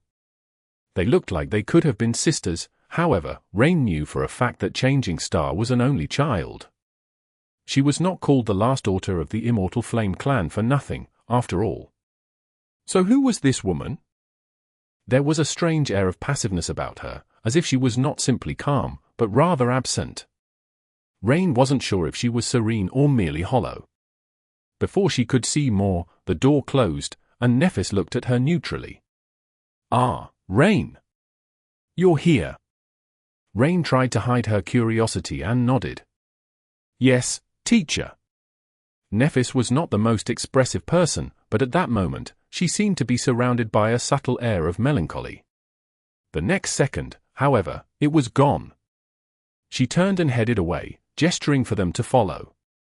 "It is good that you are here. I was told that you want to concentrate on becoming an ascended now. That is good, too. I think one of the volunteers who has been following your example is slowly approaching the point where they'll be able to attempt forming a soul core. If they are successful, it won't be long before we can make the path to natural awakening known to everyone." As they passed a few doors, she said, "This is Cassie's office. This is her bedchamber. This is our library. There is a government committee responsible for preserving the cultural heritage of humanity now, so that nothing important is lost during the transition to the dream realm. So, we have many more printed books on the shelves than before, as well as a few priceless artworks." Finally, she stopped near a door that was not much different from the rest and smiled faintly. "These will be your quarters. Don't worry about anything and concentrate on your ascension. I hope you will achieve it soon." Rain smiled. Soon. She wasn't sure if she would be able to ascend, let alone about the time frame of her ascension. However, it would be great if she could become a master before Tamer and the rest returned from their nightmare. Simply imagining their expressions when she welcomed them back as a fellow Ascended made Rain's heavy mood lift a little. "All right. Thank you, teacher." Nephis left her to settle in, while Cassie stayed behind to explain a few things about the Tower of Hope and the nuances of living here. Then, she was gone too. Rain was left alone. Her living quarters consisted of a bedroom, a bathroom, a spacious meditation room, and a chamber that looked like it had been a chapel once, but was refitted to be a closet. If she needed to train, there was also a well-equipped training room a few doors down. As far as living conditions went, this was probably the best she had ever experienced. Wow! Rain explored her quarters a little, then entered the peaceful meditation room and sat down, ready to begin working immediately. I wonder how long it will take. She closed her eyes. When she opened them again, however, the peace was no more. The ivory tower was quaking, and there was smoke drifting in the air. Rain was laying on the floor, dazed, and Lady Cassie was kneeling beside her, blood dripping from beneath her blindfold. "Rain! Rain! Stand up! We need to move, now." "What?" Rain tried to sit up and was confused by the fact that she was not wearing the same clothes she had put on this morning. Her hair was both disheveled and visibly longer than it had been, too. Much more importantly, an incredible strength permeated her body. The flow of her essence was powerful and deep, and her essence itself seemed vastly more potent. Her control over it had become so much finer, as well, so fine, in fact, that what she had called control before seemed pitiful in comparison. Who? How come? Was she a master, already? "Stand up, Rain!" Lady Cassie pulled her to her feet. It was only then that Rain faced the window and caught a glimpse of what was happening beyond it. She froze, dumbstruck and horrified. Out there, in the blue sky, the night garden was drifting among the clouds, casting a shadow on the ivory island.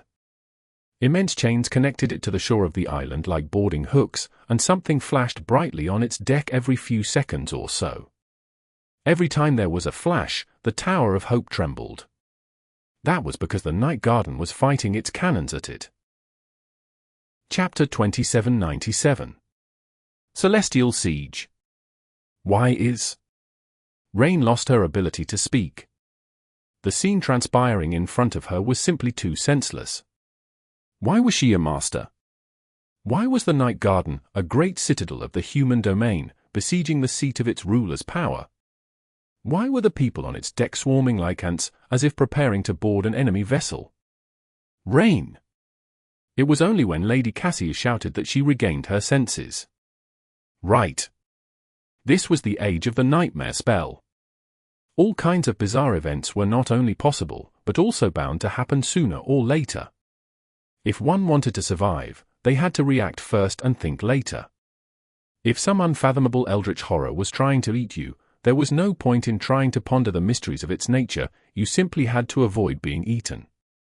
That was how soldiers had survived in Godgrave, so Rain was no stranger to situations that demanded swift action in the absence of understanding. In the grand scheme of things, there was no difference between an eldritch horror and a great citadel, so she decided to save her questions for later.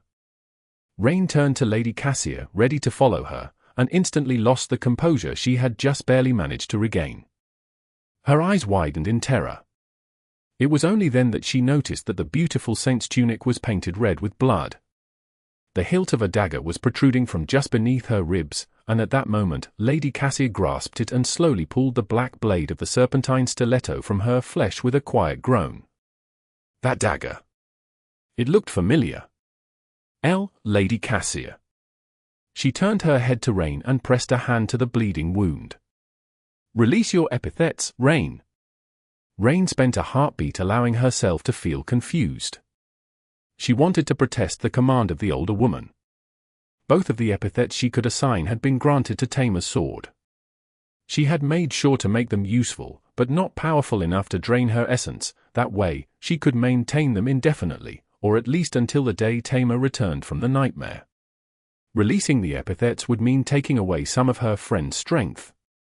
But then, Rain felt a strange incongruity in how reality was supposed to be and how it was.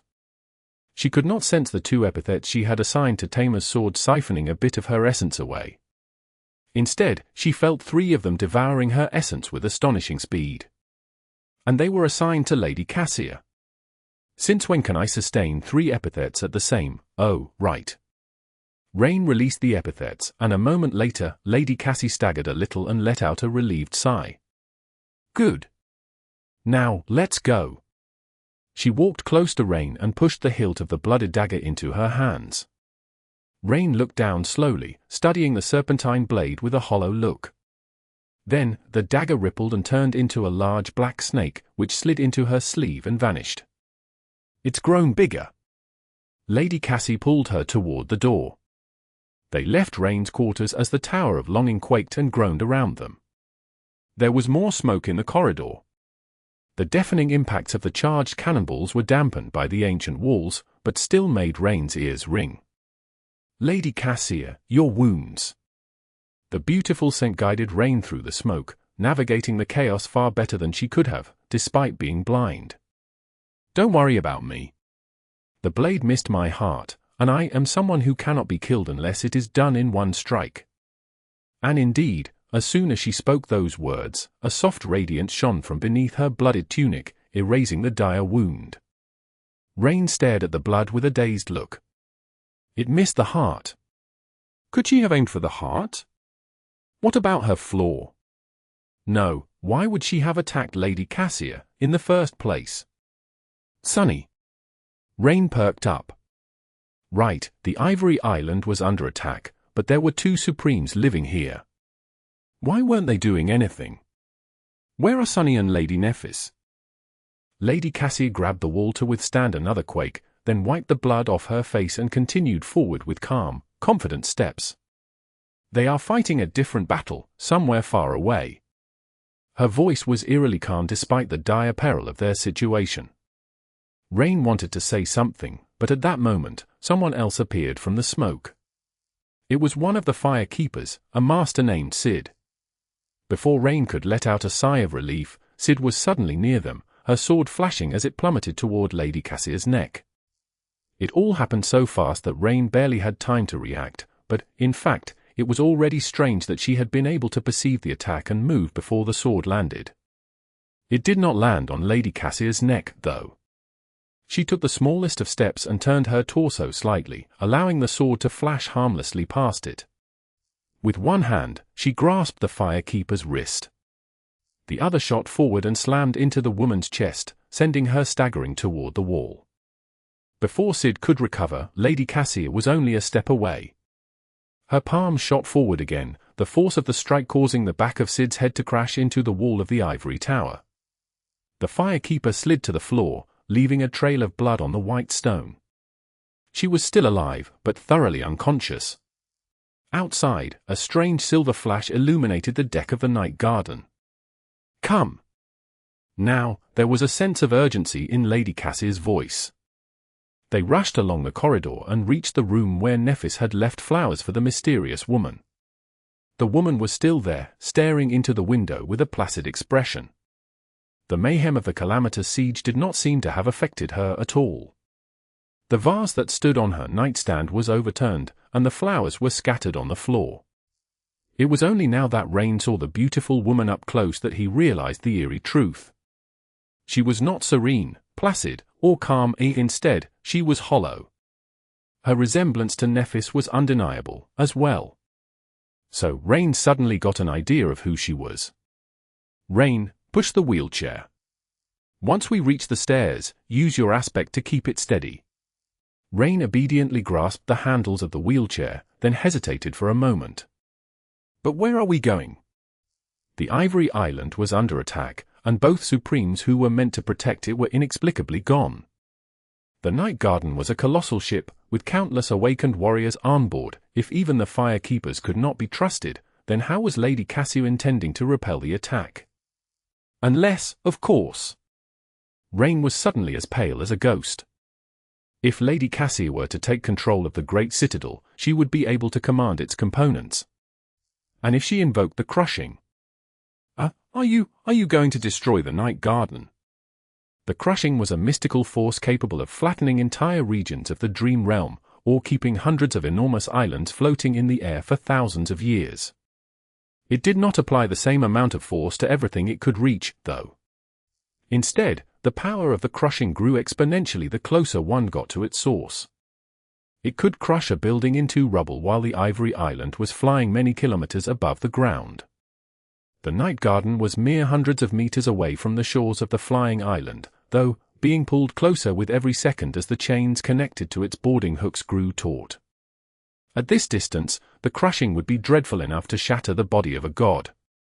Would it be able to break the Night Garden as well, turning it into a vast cloud of splinters? But there were countless humans living aboard the living ship. Lady Cassia smiled bitterly. "What are you thinking about?" "No, of course not. We are simply going to escape." Chapter 2798. Abandoned Throne. Rain let out a relieved sigh. Then, she trembled. Escape? They were abandoning the Ivory Island. The Tower of Longing had become the symbol of the human domain and was synonymous with Changing Star's throne, so if it were to fall into the hands of the enemy, whomever the enemy was, wouldn't it mean that the human domain fell, too? Not to mention that they were high above ground, with nothing but open sky all around them. Even if Lady Cassia could summon a winged echo, how were they supposed to escape the pursuit of the Night Garden? Go! Lady Cassia was already exiting the room. Biting her lip, Rain assigned 3 epithets to the wheelchair: stable, light, and levitating, and pushed it forward while assessing how much of her essence was being consumed. It was far less than she had anticipated. So the efficiency of the epithets is affected by my rank, as well. Being a master was quite neat. She wondered what her ascended ability was. Sadly, now was not the time to find out. Rushing through the acrid smoke, they reached the main stairs of the ivory tower and swiftly descended to the ground floor. As they did, a few more firekeepers attacked them. Lady Cassia clashed with them each time, bringing them down in mere moments. The woman in the wheelchair remained emotionless and detached through all the mayhem. Rain, meanwhile, had to reassess her opinion of Song of the Fallen. Lady Cassia was renowned among the saints, of course, but not exactly for her battle prowess, more so for her insight, virtue, and diligence. She was seen as a wise advisor and assistant to the radiant Changing Star, all but indistinguishable in the brilliance of her master. However, seeing her fight the Firekeepers, the best of the best among the warriors of humanity, Rain had to admit that Lady Cassia was a bit terrifying. More so because her strength had gone unnoticed for so long, despite the spotlight aimed at her at all times. Yes, the Firekeepers were of a lesser rank than her. But she did not simply defeat them, she crushed them with impossible swiftness, a cold kind of grace, and flawless efficiency in her movements. More than that, she did so barehanded despite the array of powerful memories her opponents wielded, while managing to keep them all alive. Suddenly, Rain felt that the Blind Saint was far more suited for the darkness of the Shadow Clan than for the splendor of the Firekeepers. In fact, she was far more suited for that darkness than most of the actual members of the Shadow Clan. They passed through the jaws of the dead dragon and escaped onto the emerald grass of the Ivory Island. From here, the Night Garden was like a dark wall that loomed above the great pagoda, blotting out the sun. There were already winged echoes and awakened warriors trying to breach the gap between its deck and the shores of the flying island. A complicated runic array was keeping them at bay for now, but it was not going to last long against the devastating cannonade. Hurry! Lady Cassia guided Rain around the ivory tower and moved across the grass toward the grove of ancient trees in the distance. Then, however, the whole island shook, and the runic array was extinguished in a flood of silver light. Rain barely kept her balance, sensing something massive and terrifying approaching them from the sky. Lady Cassia turned and raised her head. Her expression turned grave. Nightwalker. She hesitated for a moment, then faced Rain. You go forward, Rain. There will be a gazebo and a stone arch behind the grove. Invoke the true names of fire, divinity, and stepping across thresholds when you get there, then channel them into the stone. I'll join you shortly. Rain hesitated, looking at her with worry. But Lady Cassia was already turning away, outstretching a hand to summon a memory. Go. There is no time to waste. Gritting her teeth, Rain turned her back to her and pushed the wheelchair forward. The island quaked and trembled as they rushed toward the grove. Then, the ground beneath her feet seemed to ripple, and a flash of silver light drowned everything around. A deafening thunderclap slammed into her back, sending Rain to the ground. Damn it! Rising, she grabbed the handles of the levitating wheelchair once more and hurried toward the stone arch Lady Cassia had told her about. There, Rain stopped and invoked the true names. The true name of fire was easy enough to channel. So was the name of stepping across thresholds.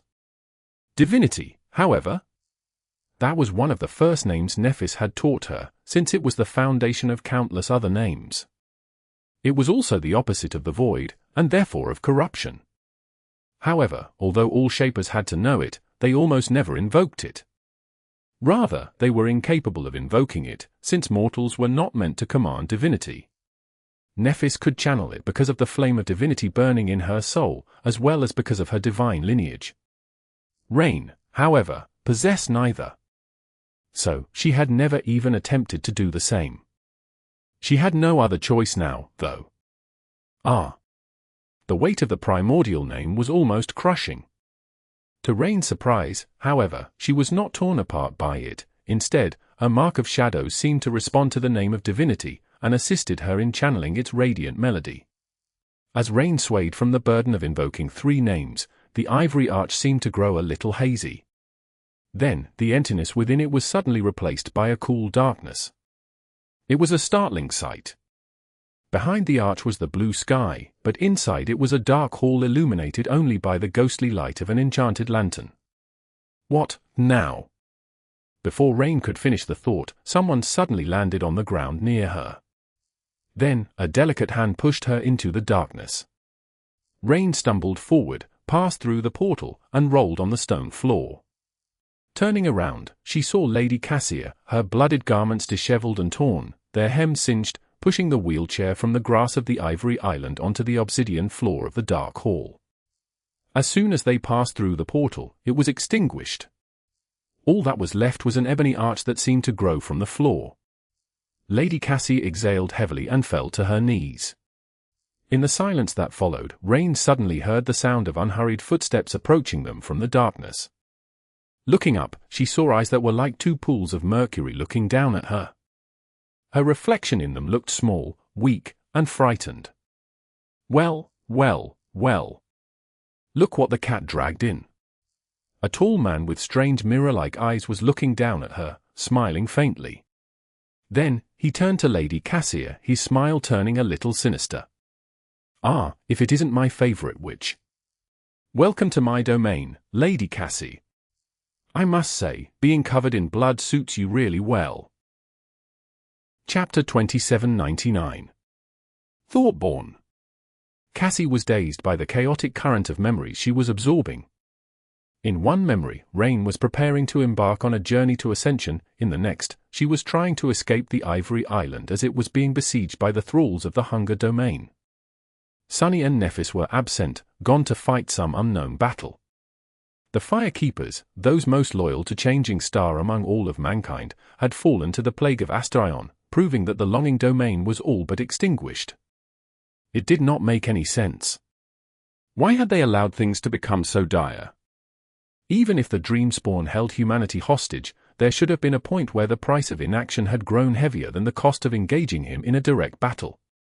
And yet, he had been allowed to continue spreading his appalling influence until even the Tower of Longing was lost. The answers lay in Rain's memories, but those memories were gone, erased by Cassie herself. So, she had to abandon that direction and focus on a new one. In the beginning, when she had yet to remember who she was, her actions were nothing but instinct. But now that Cassie had collected more pieces of herself, solving her own being like a puzzle, she gained more control over her will. So, the speed at which she absorbed the memories vastly accelerated, and she could discern their nature more easily. The tendrils of her will shot through the ocean of memories, catching dozens of small shards that glistened weakly in the darkness. She was searching only for the memories of what had happened after the Council of the Champions of the Human Domain and the Siege of the Ivory Tower. The memories of the plague. The smaller shards flashed through her mind, becoming a part of her instantly. In one scene, Chief Bethany was spending a peaceful evening with Quentin, her romantic partner and a hidden blade of the Shadow Clan. His expression was somber. "Have you heard about what happened in the glass hell, Beth? The rumors are most likely exaggerated, but even if some of it is true, damn it. These days, it really feels like the world has gone crazy." Beth, who was sitting on the sofa and reading a book, her feet resting on his lap, looked at him with a wry smile. "These days? The world has never not been crazy, don't you think?" She turned a page and shrugged. The glass hell, the glass hell. I've heard about it. I wonder how much solar energy can be collected from that glass plane. Nobody is crazy enough to build a solar farm in Godgrave, but the glass hell? That can be done, I think. Quentin looked at her in confusion and frowned. Hey, I know how you love to lose yourself in academic ponderings. But this is a little inappropriate, don't you think? So many people have already died, and if the rumors are true, many more will die soon. Aren't you concerned? Beth looked at him and sighed. Leaning forward to pat his shoulder, she said in a reassuring tone. Don't worry. It will all be resolved soon, there's no reason to be concerned, really. He raised an eyebrow. There isn't? Why do you think that? Beth looked at him and smiled. Her tone was chipper. Because of Lord Astarion, of course. Hasn't he promised to help? I am sure he'll sort things out. Quentin froze. His expression did not betray any emotions, but his eyes trembled a little. What did you say? Beth blinked a couple of times. I said that Lord Astarion will deal with it. I mean, he's a supreme, right? And he's much older and more experienced than the other two. So, he'll help. Quentin remained silent for a while, frowning. Then, he asked in a neutral tone. Didn't you get into a fight with Russell just a week ago because he was going around advocating for that man? You even put him on probation for disrupting morale. Beth tilted her head, surprised. Something strange glistened in her eyes, as if a golden spark ignited in their depths. Then, she laughed. Oh, did I really? Well, I must have been in a mood. I'll have to apologize to Russell. In another memory, Seishan was looking at Ravenheart from the slopes of a tall mountain, accompanied by two of her sisters. Lonesome Howl was saying in a low tone. They even smell different. It is difficult to notice, but once you know the scent, you can't mistake it for anything. There were a few at first, then many. Now, the entire city reeks of hunger. I don't even know how many people are still free of the plague. Nightingale is worried about the wrong things. Moonveil, who was standing nearby, raised an eyebrow. What are you trying to say? Lonesome Howl gave her a somber look. I am saying that while we are all running around panicked because of Mordred, what we should really be worrying about is being stabbed in the back. Seishan exhaled slowly. I agree with Howl. I felt it, too, the blood flows differently now. Things are far worse than we anticipated. I don't know what Nephis is thinking, not burning the infection away. Moonveil shrugged. She probably doesn't want to massacre half of the human population. Plus, is there really a need to dispose of the infected? Both Seishan and Lonesome Howl gave her strange looks. What do you mean? Moonveil smiled faintly. The subjects of the hunger domain have not done anything remotely harmful yet. It doesn't seem like they are going to turn against humanity, either. The only thing they are guilty of is diminishing the power of changing Star's domain. Is that really a crime worthy of being punished by death? Seishan frowned deeply. You were the first one to affirm your loyalty to Nephis. Why are you changing your tune now, all of a sudden? Moonveil met her gaze and tilted her head a little. The Dreamspawn has not shown any hostility toward us, has he? Maybe we were too hasty in dismissing him as an enemy. Lonesome Howl scoffed. You must have lost your mind. Have you forgotten that his real goal is to devour us all? Moonveil stared at her silently for a while. Then, she frowned and brought her hand to her forehead in confusion.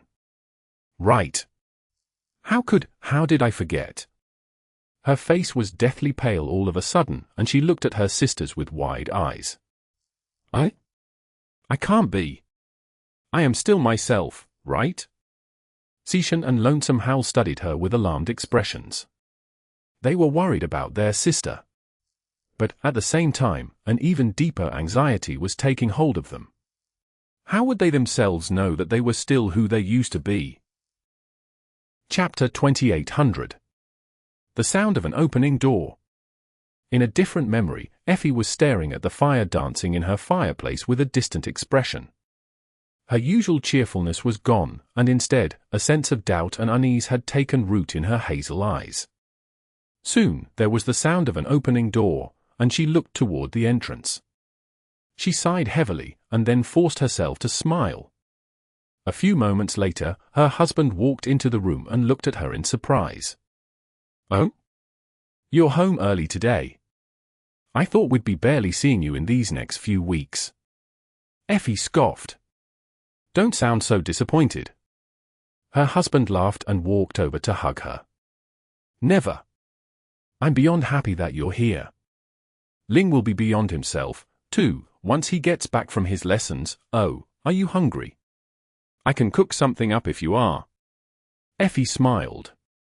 You know me. I am never not hungry. As he went to prepare dinner for them, the smile faded on her face, and she studied his back with a complicated expression. As they ate and chatted, Effie kept glancing at her husband when he looked away. Eventually, she asked, By the way, did you hire a new tutor for our dumpling? Her husband took a sip of tea and nodded. Yes, a history teacher. Why? Effie hesitated. Why does he need a new teacher? What's wrong with Julius? He laughed. Why, nothing is wrong with Teacher Julius, of course. It's just that our son is quite energetic, and Teacher Julius is not a young man. Plus, he can't be a specialist in everything. Effie remained silent for a while, then frowned. Still. Who is that new tutor? What are his credentials? Was his background checked? Most importantly, why would you just go and hire him without discussing it with me first? Her husband seemed taken aback. What? You were just busy, that's all. Effie's frown deepened. I am never busy when it comes to our son. You know that. It might have been a simple case of miscommunication. Her husband might have just made an impulsive decision, thinking about what was best for little Ling. Or it might have been something else. Could it have been? Effie had been tense and alarmed as of late. She was especially anxious because the Dreamspawn had already expressed his interest in her son. So, she was sensitive to everything that had to do with little Ling. She wouldn't have even known that Ling had a new tutor if Sunny had not told her. Her husband would have never made a decision as important as choosing a teacher for their son without her, especially not when the plague of Astarion was spreading across the two worlds like a wildfire. He knew how dangerous things were at the moment. That was not all right at all. That was suspicious. But no, maybe she was just being paranoid. Maybe she was wrong, and there was a perfectly reasonable explanation for all of this. Her husband looked at her silently. Eventually, he said, That is not true. Effie was confused. What? He sighed. It's not true that you're never busy when it comes to our son. In fact, you are quite busy too often for him, or for me. I get it, I do. You are an important person. Your duties often keep you away from home, and sometimes, you have to leave for entire weeks to fight for humanity on the front line. I am not blaming you for that. He shook her head. but it's unfair to say that you always have time for us. Effie stared at him, aghast. A sharp sense of guilt cut across her heart. But at the same time, she couldn't help but notice that he had avoided answering any of her questions. Was it a coincidence, or a tactic? Could she still trust her husband? That question was maddening. The appalling ambivalence of it all cut her like a dull blade. She wasn't sure that he was being dishonest, but she also couldn't be sure that he was entirely sincere. She wanted to demand answers, but was afraid of finding out the truth. More than anything, she was afraid of accusing him of betrayal only to find out that it was all a misunderstanding. I hate it. I hate it all. Effie lost her appetite. Pushing the plate away, she looked at her husband and said, I want you to tell me something. He raised an eyebrow. What?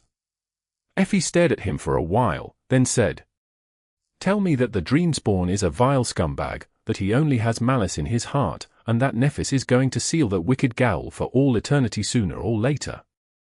Her husband looked at her with a faint smile. The silence stretched between them, making a cold shiver run down Effie's spine. Eventually, though, he chuckled. Is that all you want? Sure. The Dreamspawn is a vile scumbag, has only malice in his heart, and is going to be sealed for all eternity by Lady Nephis soon. Effie let out a relieved sigh. But then, she hesitated. Why is he not angry with me? Shouldn't he be angry for being suspected? She looked at her husband, still unsure.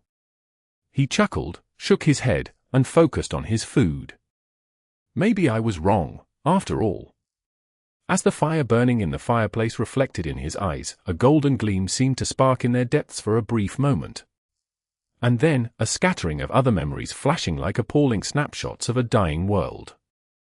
Effie was sprawled on cold stones, iron chains binding her blooded limbs. Only there was no trace of the hale, vivacious woman she had been anymore. Instead, she was like a corpse, so gaunt that it seemed that a gust of wind would break her in half.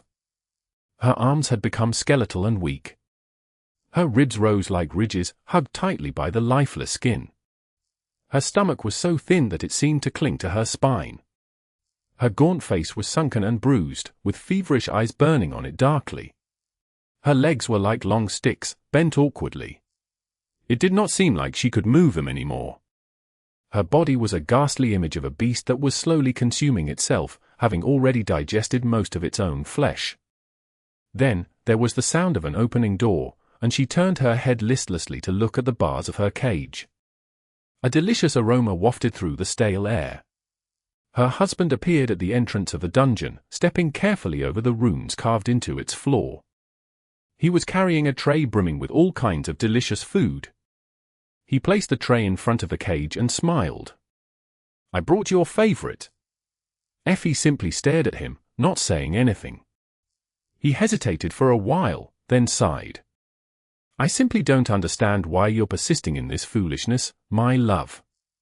All you have to do is tell me where our son is. He studied the ghastly wreckage of her body, his expression turning somber.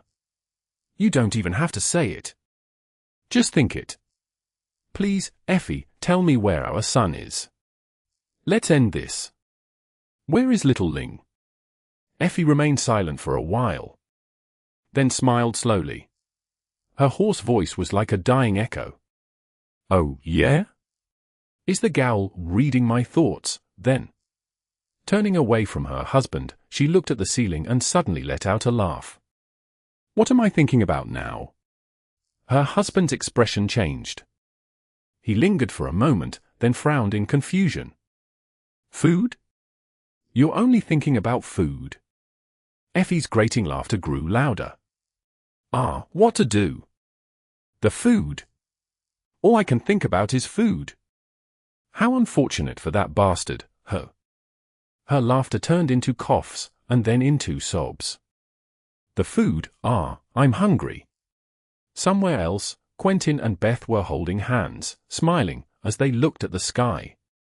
In the sky, the Ivory Island was being besieged by the Night Garden, minutes away from falling into the hands of the thralls of the Hunger Domain. Look, Beth! The Saints of Night are going into battle. Beth smiled joyfully. Yeah.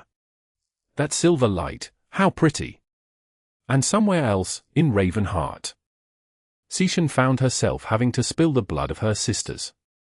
But before too long, she was of one mind with them again.